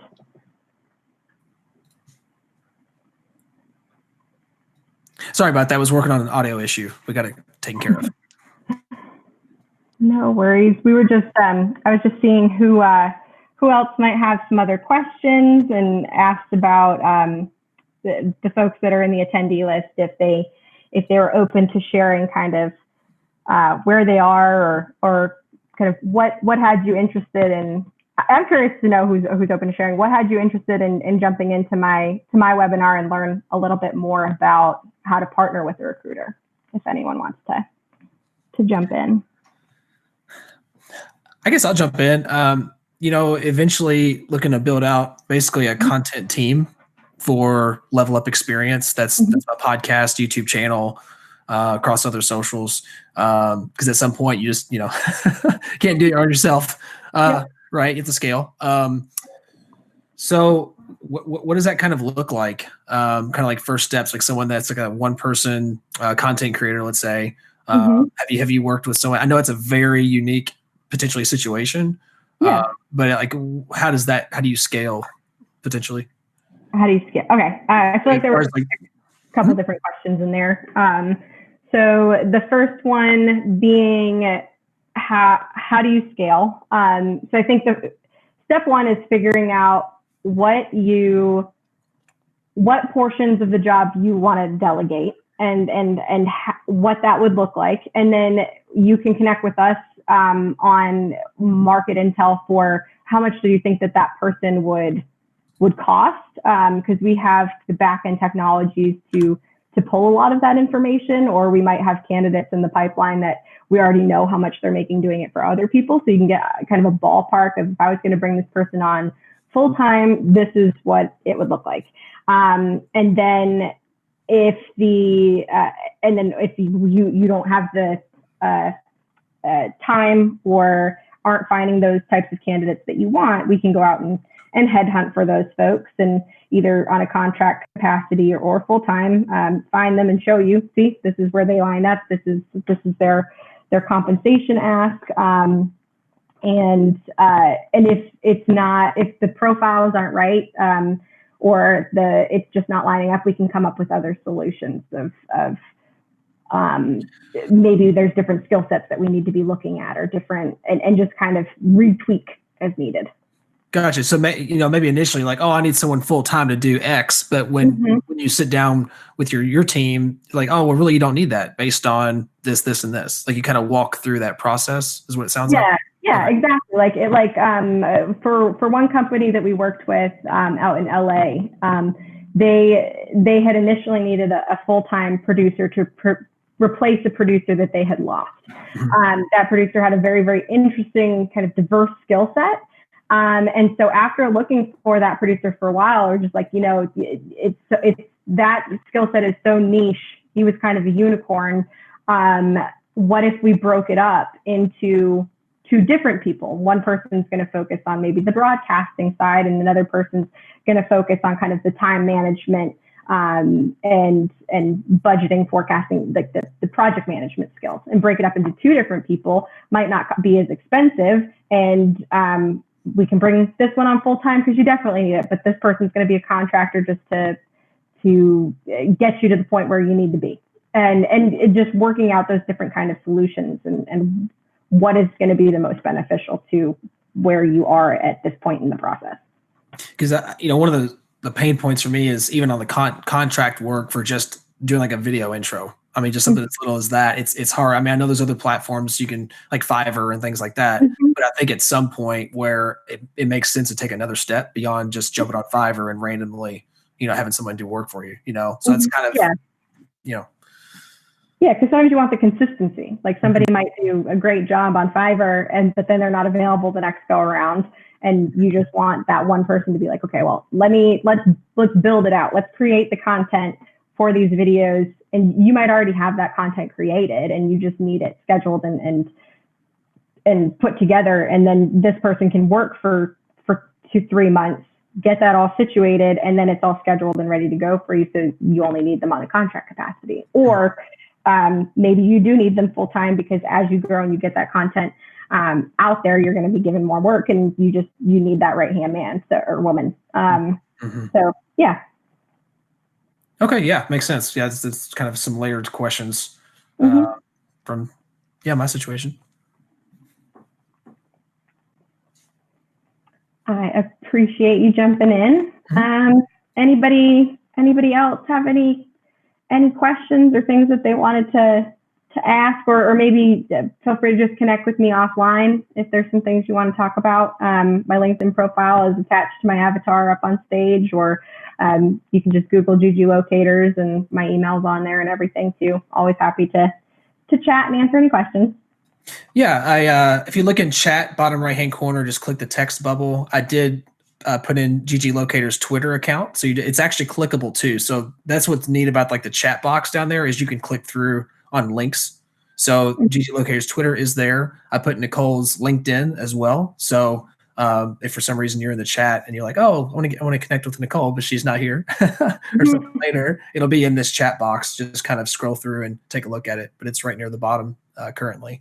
So yeah, and I'll also be hanging out here afterwards too. I'll probably just kind of hang out right around where I am currently, and see if anybody wants to come up and ask me anything.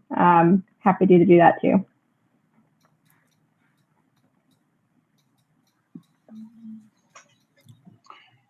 Well, awesome job. I mean, I am having fun with this. This environment is so much easier than putting on the live event. This is the third year for Run for the Unicorns, and I will have to say, hanging out at home, playing on my computer is what I normally do anyway. But this is so much easier than the stress of the live just to event. reiterate, love to hear some feedback. So if you want to, throw me some private chat or something like that, and give some feedback, because it really is trying to create an experience inside of a 3D space, right? So a lot of it's going to be, trying to customize that from a 0 to 1 phenomenon, so there's not a whole lot of 3D worlds that are doing this type of event, right? So it's going to be more about the users building it through feedback and that feedback loop, really. So it's really interesting, just different industries and different perspectives when you talk to people inside the space. So.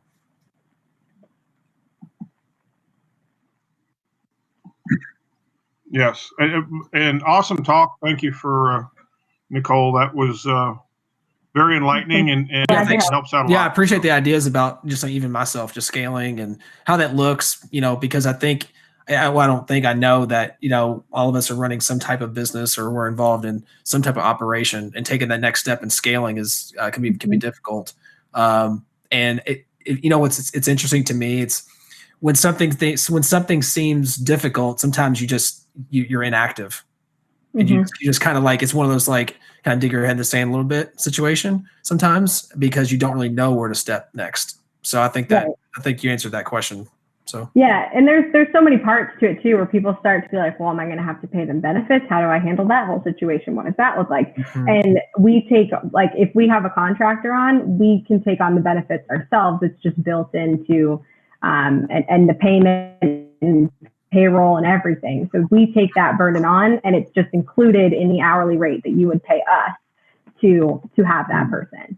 So you don't have to worry about all of that. So for a 1099 situation, gotcha. And it's taken care of. Well, we would actually bring them on as a W-2 employee. That's how we operate things. Right. And then that way, because some people 1099, it's great if that person is in that mentality and they like doing that sort of work. And a lot of people do, but a lot of people also maybe are unemployed right now because of COVID, and they're they get nervous about jumping into something and only having it be 1099 and not having insurance. So they want something full-time, and they're kind of just being like, I've got all these skill sets, but I really want to find a full-time position. But these companies aren't hiring maybe right now because of everything that's happened. And so if they want the stability, they want the benefits, then we can provide that on a W-2 basis and say, okay, you're going to work this contract, you're going to have benefits for this amount of time, so that you don't kind of lapse or worry about that sort of thing as a candidate. And taxes and everything like that are handled, and they don't have to worry about that aspect. So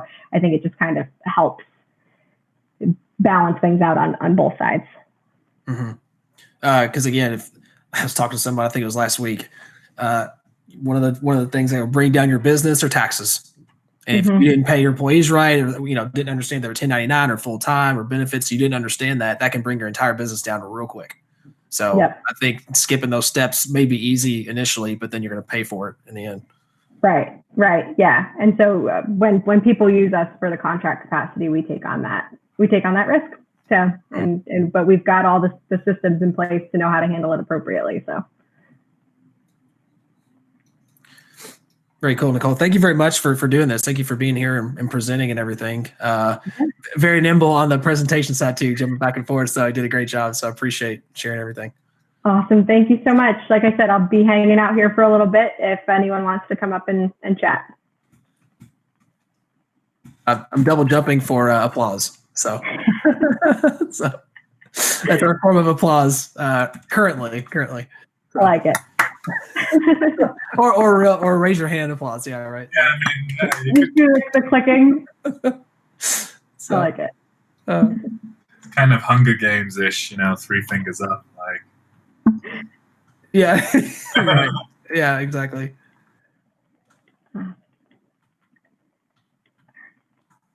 All right. So I think I'm gonna, if everything's good here, I got invited to a private chat. So I'll hop in there, and then if anyone wants to come chat with me later, like I said, I'll be around for quite some time. Thanks. Appreciate you. Thank you. Great. Yep.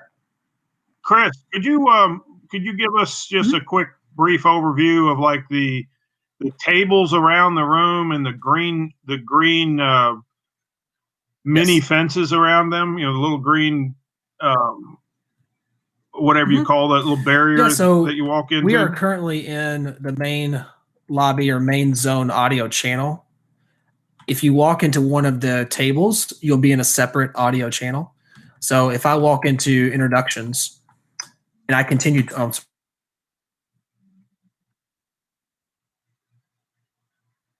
You saw what I did. Whoops. Yeah, no. I didn't mean to do man. that. We lost. Nothing. Well, you saw firsthand what happened. So it cuts off your audio, and then it puts you in that new audio room. So if Jake was in there and I walked, so now Jake can't hear me, right? And now Jake, and now Jake can hear me. So I'm just giving you a little example. Your presentation. Yeah, I think the best presentation was you mid-sentence. That was the most tangible presentation of the day. But yeah, that's what happens. So then you have your conversation inside of that space, and it'll light up when you walk in. And that's kind of the same thing as going into a private chat. You can be hanging out in the main room, but click somebody into a private chat, and then it's only you two talking, right? Yeah, this is so much better. You get a visual representation of a conference, and you get the speakers coming across like Zoom or whatever, but then you also have the physical representation of, if I step over here, then we can kind of step off the side and have a one-on-one conversation. This is the way VR should be. Well, and then obviously there's iterations beyond this, so like a theater seating room where your avatar sits down and there's a presentation board, right? And then you've got speakers with a laser pointer and things like that. Oh, this is great. My avatar can stand all day long. I can even jump really high. Nonstop. But yeah, the connecting again, a few people may have jumped in after we started. So make sure on the top right-hand corner you're going to have your avatar settings. So your avatar top right-hand corner, just scroll over that and click user settings and just make sure that's updated, because that's the way to connect with people really easily. Because it's interesting, because like at a physical conference, I would have to come up and talk to you to get your information. Or like, hey, can I get your business card? Can I do this? Or just, I'd like to talk to you for a few minutes. Well, actually, if someone's in a private conversation, like right now, I can click Niccole and I can connect with her on LinkedIn without her even knowing. Like without bothering her private conversation, if that makes sense. Well, it's true. Now she does have to accept you. I don't want to connect with him, then she can't, right? She has the option to, of course, right? But I can get her information without interrupting her private conversation. Yeah. So, but in order to have that top right-hand corner on your user settings, as long as that's filled out, then people can connect with you kind of in a automatic. Yes. Can you edit it while in the environment now? Yeah, I think the VIP party you had to back out, but now you just go to user settings and then change what you need. Now make sure you do click save if you're looking at it right now. Whatever you do change, you got to hit the save button before you hit the cancel button. So make sure you do hit the save button and then X out, and you'll come back into the space with a different name. Yeah, and all of the issues that we had before on trying to on the streaming and that works out with this environment. By the way we're doing it here, because I can click on their presentation or whatever and blow it up to a quarter of the screen, and that streams perfectly. It's really good. So, okay, update. We'll have about networking hour until 2 p.m. Eastern, and then we have another panel. So probably around 2 to 2:45, maybe 3 p.m. Eastern. That panel starts at 2 p.m. It'll be in here. Sorry, 2 p.m. Eastern. So networking, private chats, feel free to do so. I see a lot, and I'm actually guilty of this too. I'm missing a hat, so I need to go back to the main space and grab a hat from the concierge in there. So I'm actually going to go do that myself. All you do is walk up to the NPC or the bot that's behind the desk, and they'll give you a hat. So, yeah. Cool. Yeah. Any questions or private chat needed on my end, feel free to find me. Click my avatar and go from there. I am going to pop out and grab some water and take a quick break, and we will be back. Nice. Cool. I might get me a hat too. Got to get the hat. Well, I got me a lily. I think they call it the lily for the Phillies drink and I also got a pink Beautiful, hat. So gorgeous. woohoo! Well, let me have a few more of these drinks, and you never know. How is did the pie arrive yet? The Derby. Oh, Derby pie! It disappeared quickly. I don't know what happened to it. It just melted in my mouth. It was freaking awesome. Nice. I'm jealous. I'm gonna get me a hat.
We're on break right now. And for those of you watching the live stream, I'm going to reset it just because this machine needs to be reset every so often. I like to reset it during the networking breaks in between. So if there's a problem, I've got a good half hour to fix it.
Chris, do you want to accept private?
So during the break, everybody should go into all 4 different wings. So there's 6 rooms apparently. Doing all 4 or 7 rooms actually. See if you can find all the rooms and all the booths, because we actually have interactive booths in this stuff.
So who's got interesting stories to tell?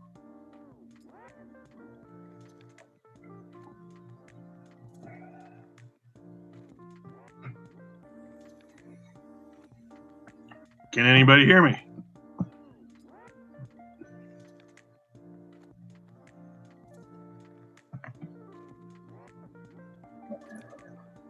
Yeah, I can hear you. Who's that? I didn't see. Eric. Hey, Eric, how are you, sir? Doing well. How are you, Andrew? Chris, Andrew. I'm prepared for an excessively long 2 days. Chris told me. Yeah. That's all right, though. I mean, this is much easier than the live one. But the live one is also, we were on a bourbon trail and we did all that kind of stuff. So it was fun. Oh, yeah. Well, that sounds amazing. Next year. Oh, hey, Eric. Yeah.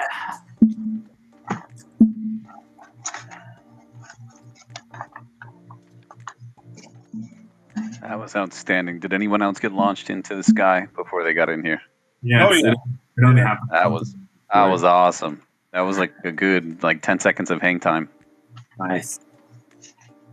I didn't think it was coming back down. I thought that I was just going to be skyborn for the rest of my life. Just to that new life up there in the clouds. Yes. It's a better world. Well, you can either get your head up in the clouds or go down the rabbit hole. Which one would you prefer? Ooh, yeah. I like the delicate balance of keeping my foot in between both worlds, just so I feel like if I need to pull a parachute. Well, let me turn on my camera here and show you which one I'm going after. You can see the camera. Right. Oh, yes. Oh, he's going down the rabbit hole. Oh, I am definitely going down the rabbit hole today.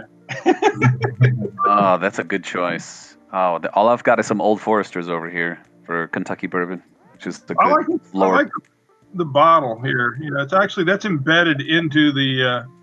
It's indented. It's got. Interesting.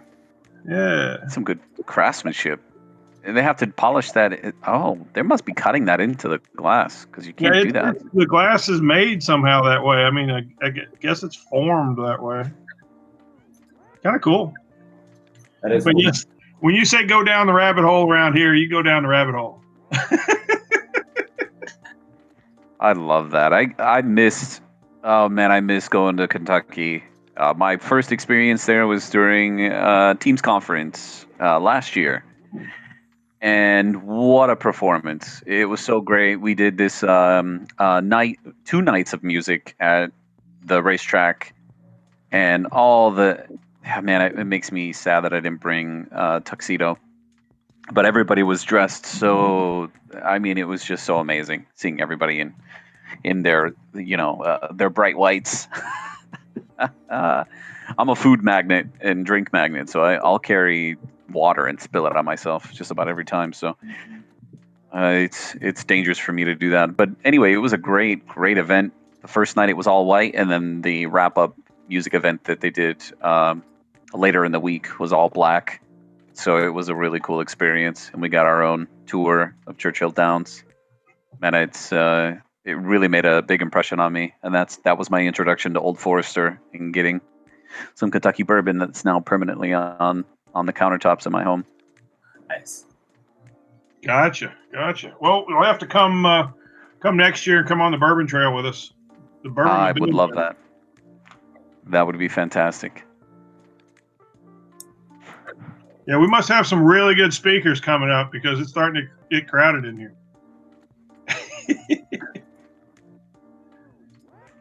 I came here to breakdance battle with Chris, but I guess we're not battling anymore. They took away our rug. They took away our damn rug. Took away the magic carpet, the magic breakdance carpet.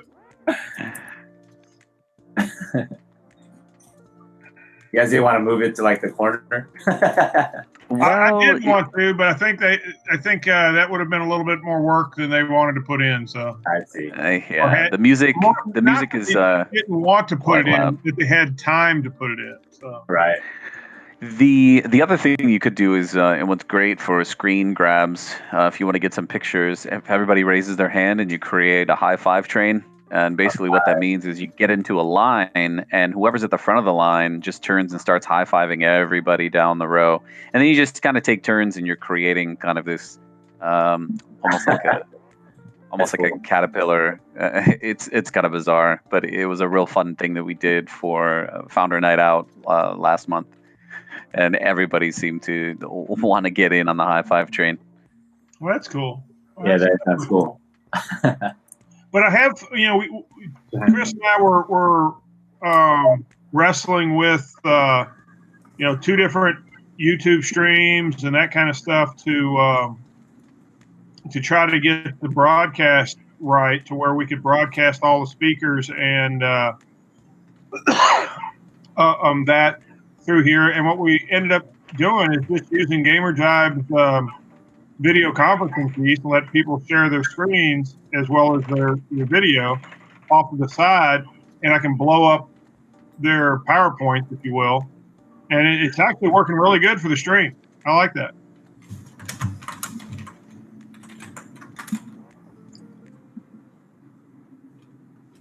Yeah, there's a lot of hidden potential in not just the revenue streams that we can do with environments like this, but also with private lifestyle events. We do have the presentation room, which is nearly complete. I'd say it's about 90% there. The presentation room would allow users to essentially be seated in a theater-like experience where the only person that can walk around the room is the presenter. And that way, that would be interesting for classroom learning environments, keynote speakers, where we just really get to scale up the number of participants that are viewing those more intimate experiences. The attention is really all given to the presenters. That's going to be a really exciting addition to what's being created for these environments. This is really nice. I mean, I like it a lot. So. Yeah, this is Acro from Splinterlands. I dig this. My players have been asking me to go put together a conference, but with COVID, that's a no-go. But yeah, maybe I'd do a virtual conference like this for everybody. That's very cool. Yeah, the user retention is super high with an event like this because you're constantly going into a new room, meeting new people, clicking on names and avatars to find their business card before you even have a conversation. The playability and just the data transfer rate is super high with environments like this because, in a Zoom-like call or a 2D conference, you're really beholden to the moderators that are controlling your entire experience. You don't get to consume content at your leisure.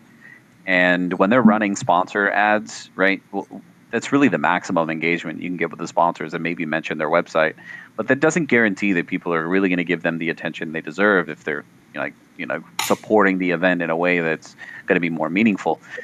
And so, what I've noticed is that people are just running those virtual events in the background like a podcast. And that changes with an environment like this because then now you can have one-on-one engagements without risking being shuffled into a new group within 5 to 10 minutes and having to start over again with a whole new networking session.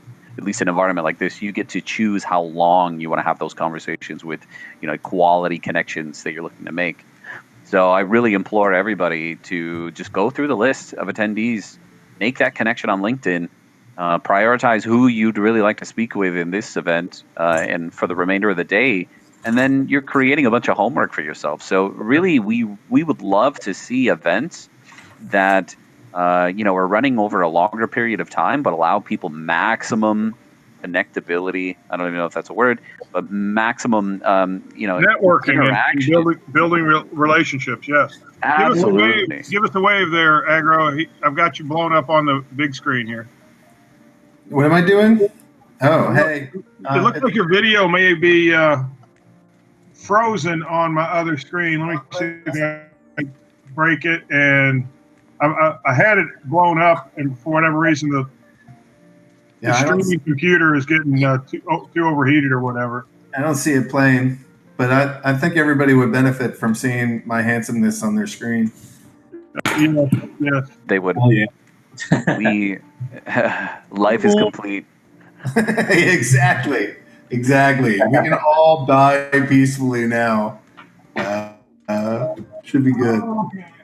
Oh, so what about just leaving one of these running permanently and just call it like Crypto 2020 and be like you like virtual conference, you like conferences, and you're all stuck virtually.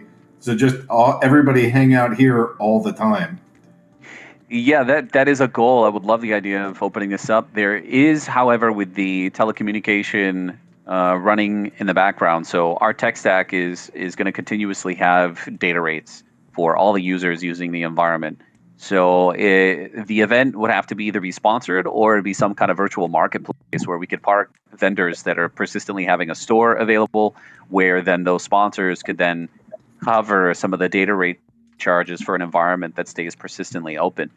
With the right team to come in on that one, that's definitely an area that I would love to explore, because then that means crypto has a persistent economy that can exist through these virtual marketplaces. And if you think of any shopping center, right, people go to the food court and then they go to the stores and they meet people and network and have a good time. Really, we could create kind of a virtual shopping center that has not just assets that you can purchase using, blockchain currency, cryptocurrency, but you can use pretty much any currency that you'd wish, as long as you have the proper wallet integration and work that with the vendors. And basically, customer feedback will help drive that for the most part. But this is an exciting time where communitization, right, where we're able to actually create communities on the fly without people even needing to leave home. And I want to encourage people to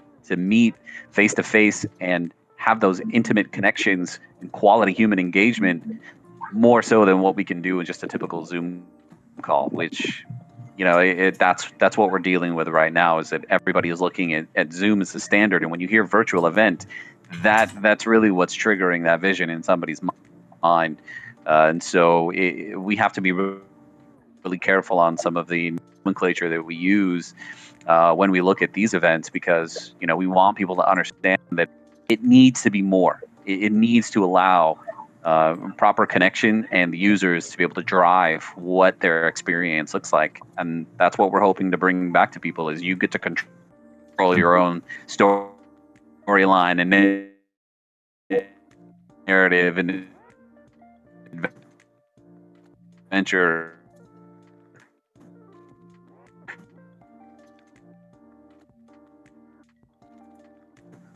When you're exploring these types of B2B and B2C conferences, where the monetization can exist one-to-one with the traditional conference, but also we can many layers of the weight option.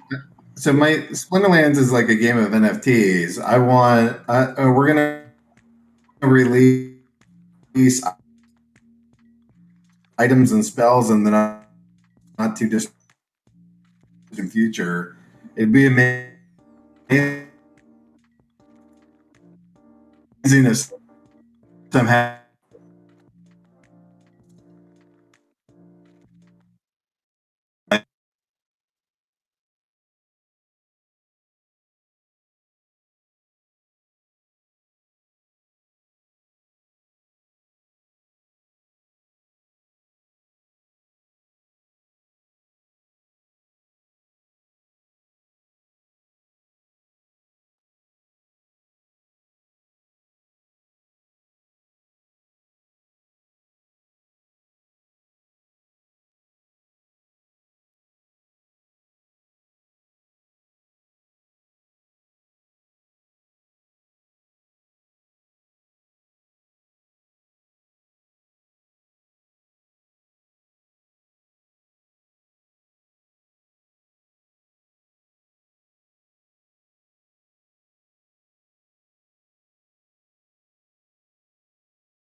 I love that direct fighting game challenge where He'll get pwned real quick.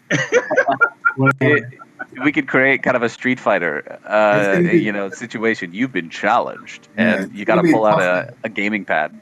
tough to when your face is melted. But I feel, but I don't know how to interact in a like virtual setting like this without all my standard weaponry, emojis, threats, spellcasting, dance moves. I don't know. Even if it was just rocks, paper, scissors, and I could battle him with that, that would be a a little mini game would be good. Or something. So you guys are new, right? This is only since May or something.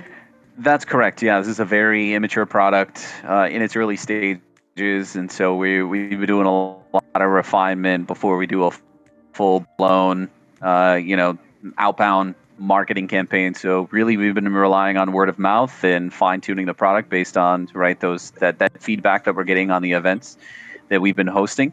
So there's a lot of work that still needs to be done to really crack the nut of what a 3D, choose your own adventure style conference would look like. And I think we're almost there. We've got a pretty good working that really hits all market verticals: education, private events, trade shows, conferences, even just the smaller, internal business meetings.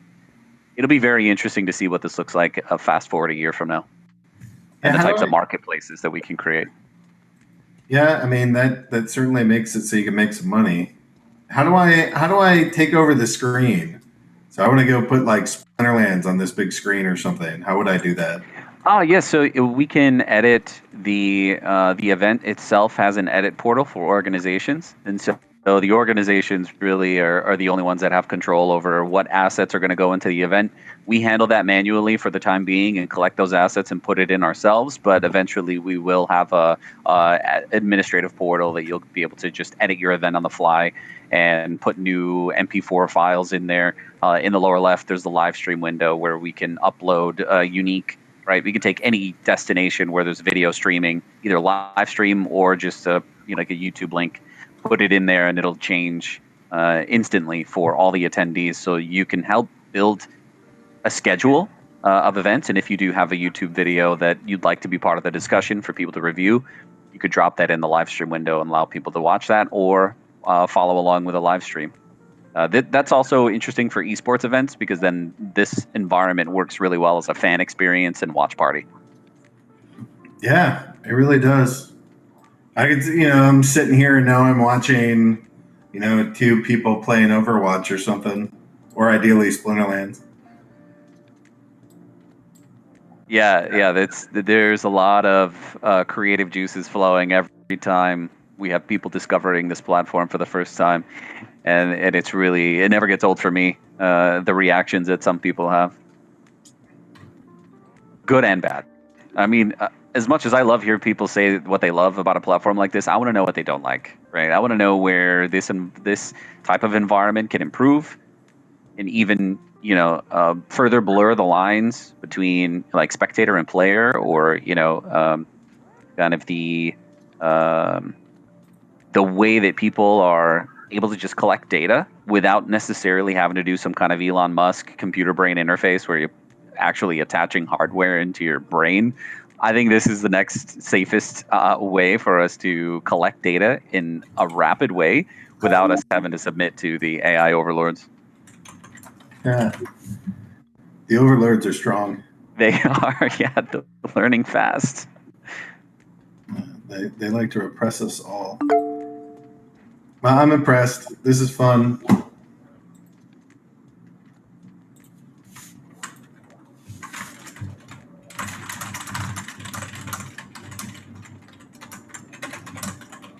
Really appreciate that.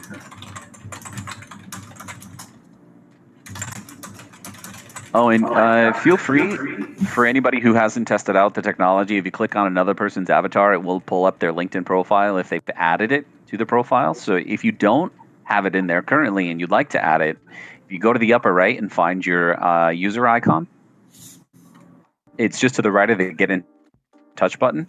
And then you can go to your user settings and just copy and paste your YouTube or your LinkedIn profile URL into your settings. And then everyone will be able to see just a brief summary and be able to click and go directly to your LinkedIn page to make those connections.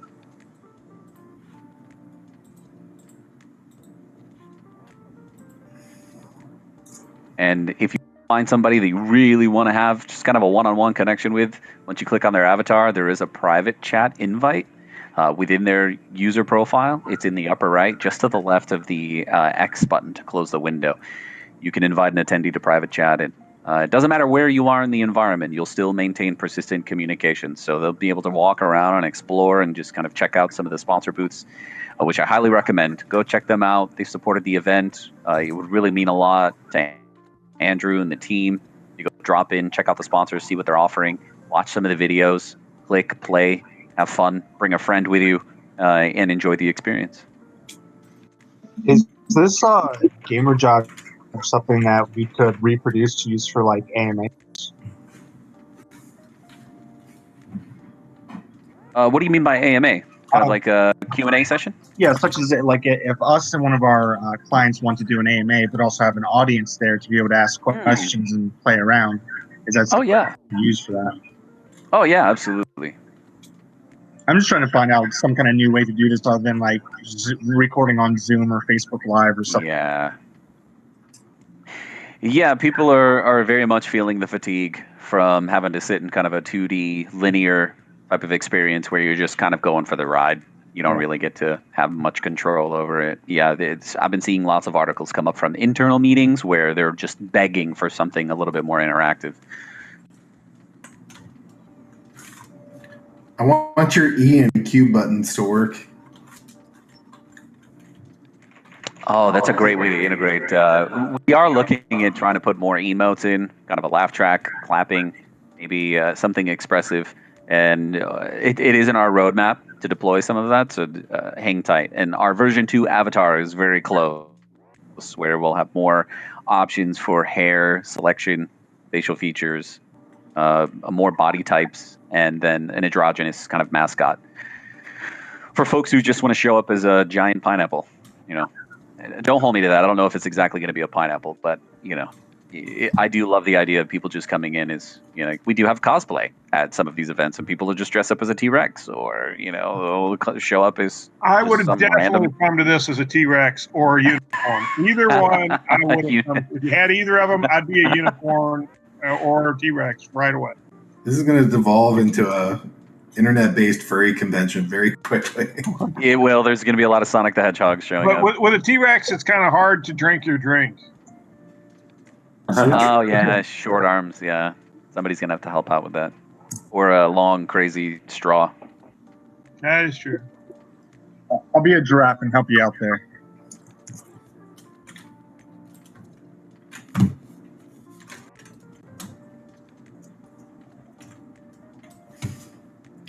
You guys did a nice job with the branding too. I like your unicorns and the big walls here. Thank you. Oh wow! With everybody in here, I'm not getting the picture-in-picture I had before. It's not allowing me to do it. How much time do we have? I think I'm going to have to reload and try it one more time.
Ozak's here, and he's hippie, and hippie wants to go see this. The best way would be go into your booth, I reckon, and then just like press and play on your video at the booth, and then taking a screenshot with like pitch your camera facing towards you, maybe. Yeah, that's what I was trying to do with the big screen, but it's not that critical. But also shout out to Kenny. What's up, bro? Have a day. See, after I call him bro, I just want to be able to go make rude emotions. Oh well. All right, getting a little food. I'll be back in the next 5 minutes or something.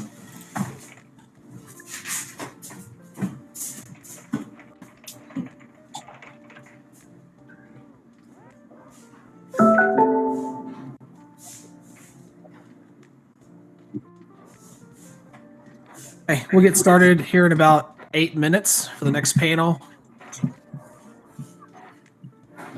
If you are a speaker for this panel, please come up on stage, and then we can do a mic and video check.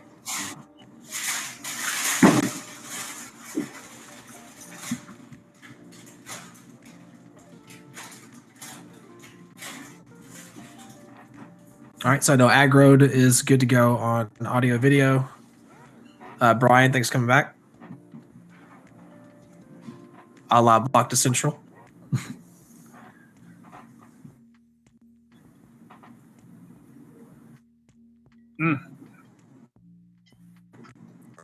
Brian, can you hear me? Okay. And Curran, can you hear me? Curran may have gotten up. Oh, here we go. Yep. Peter, can you kill your how do we shuffle the videos off on the side here? Because I'd rather you're not one of the panelists. I'd rather just have the panelists up on the side videos, if that's possible. There you go. I disabled my camera. Yeah, no problem. Pleasure. Is there a way for me to reorganize them to who's running their video or sharing their screen?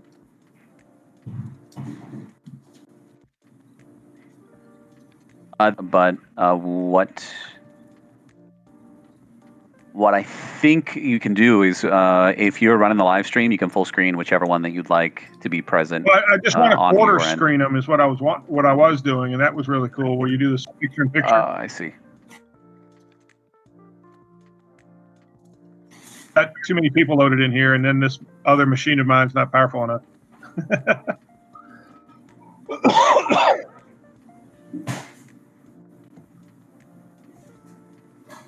That's awesome. You see a bunch of empty chairs. That's great. No.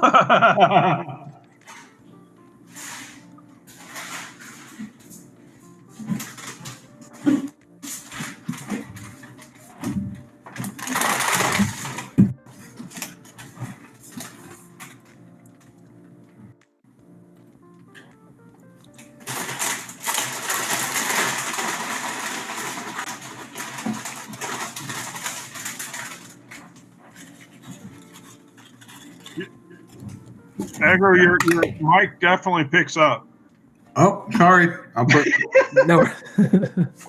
You guys don't want to hear me eat chips and hummus? We were hearing you open the package, man, and crumple it up. I just want to be able to share my personal experience with everyone. Goal achieved.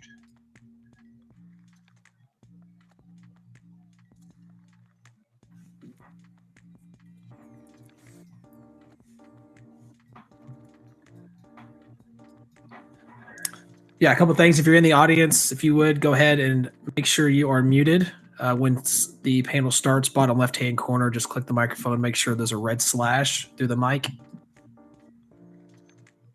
And how many speakers do we have this time around?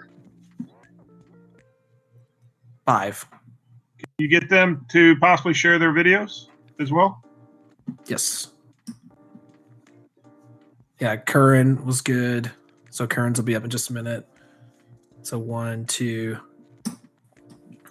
We will be missing 1 video. So we should have 4. We will have 4. Gotcha. Because that's working really well for the stream, I think. Mm-hmm.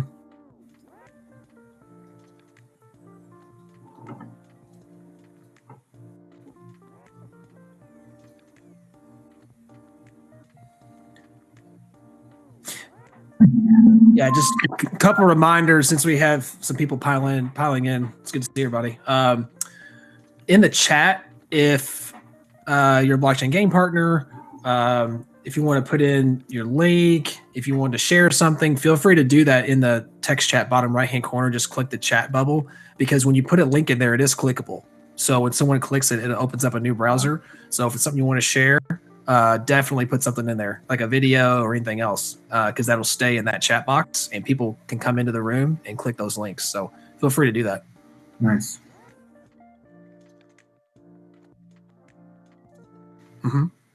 Before we get started, but if you're in the chat, or if you're listening on the audio channel, you can ask questions. We're going to do a Q&A right around 2:45-ish EST, so 45 minutes into the panel roughly. You can ask questions two ways. One, you can jump into chat, bottom right-hand corner in the text. You can type in your question there. Feel free to type it in at any time. Then we can stack those questions for the Q&A. Or when it's time for Q&A, you can actually raise your hand, which this would be great because we did a little bit of this at noon EST if you were here. We did like a poll, and people that answered yes to the question raised their hand. People that answered no did not raise their hand. So I thought that was pretty interesting. So if you have a question and you want to raise your hand, as I'm doing right now during the Q&A, we will call on you and you can ask your question in the audio. So either you can ask in the audio by raising your hand and we'll call on you, or you can jump in the text chat bottom right-hand corner, click the text bubble.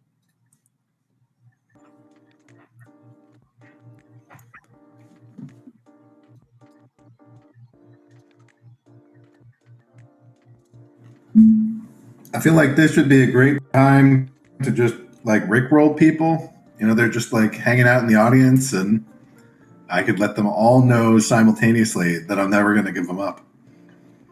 I'm never going to let them down.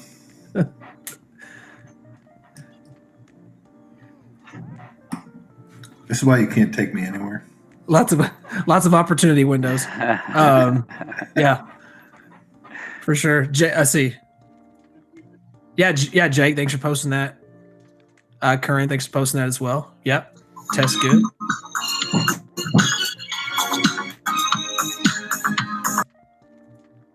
That's what I'm talking about. We do need that. We do need a universal DJ.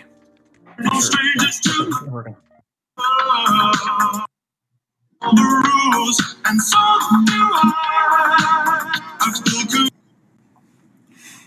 I can't see who's doing it though. How do I know who's responsible for rickrolling? That was Jake. Yeah. Yeah. Speaking of which, hey Jake, your video should be uploaded in the booth now. Perfect. Thanks for that. Cheers. You're welcome, mate.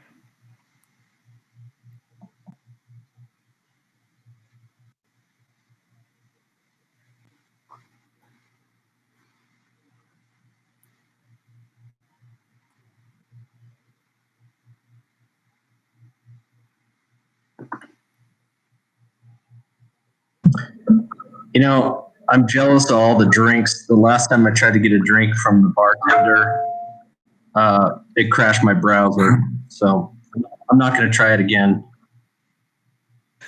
Shouldn't have picked the 4K high quality resolution drink.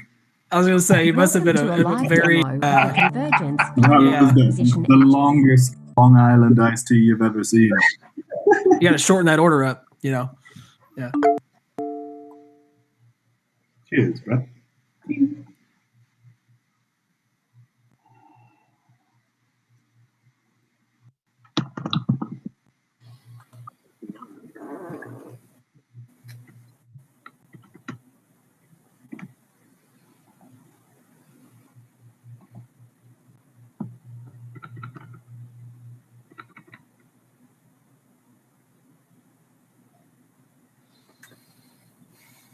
I think you guys are missing links to Twitter too. Crypto Twitter is a big thing. Oh yeah, absolutely. Throw in the Twitter links so everybody can get connected for sure. I just need like my profile or something. Mm-hmm. Yeah, as we go through the panel, I'll be grabbing links from everybody as well, and I'll be posting those in text chat. So if you're in the audience, feel free to jump into text chat and get connected to everybody on Twitter. So I'll be doing that in the background over the next 45 minutes. Waiting on a few panelists to get back to their seats in real life, not the virtual world, but in real life. And then we'll get started as soon as they're ready.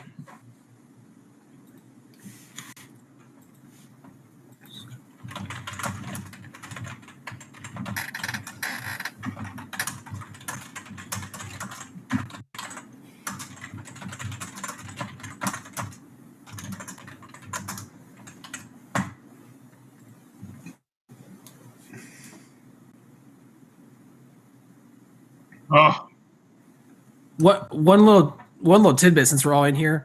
Some have already done this, but a reminder: if you take a snapshot and post this environment on Twitter or LinkedIn,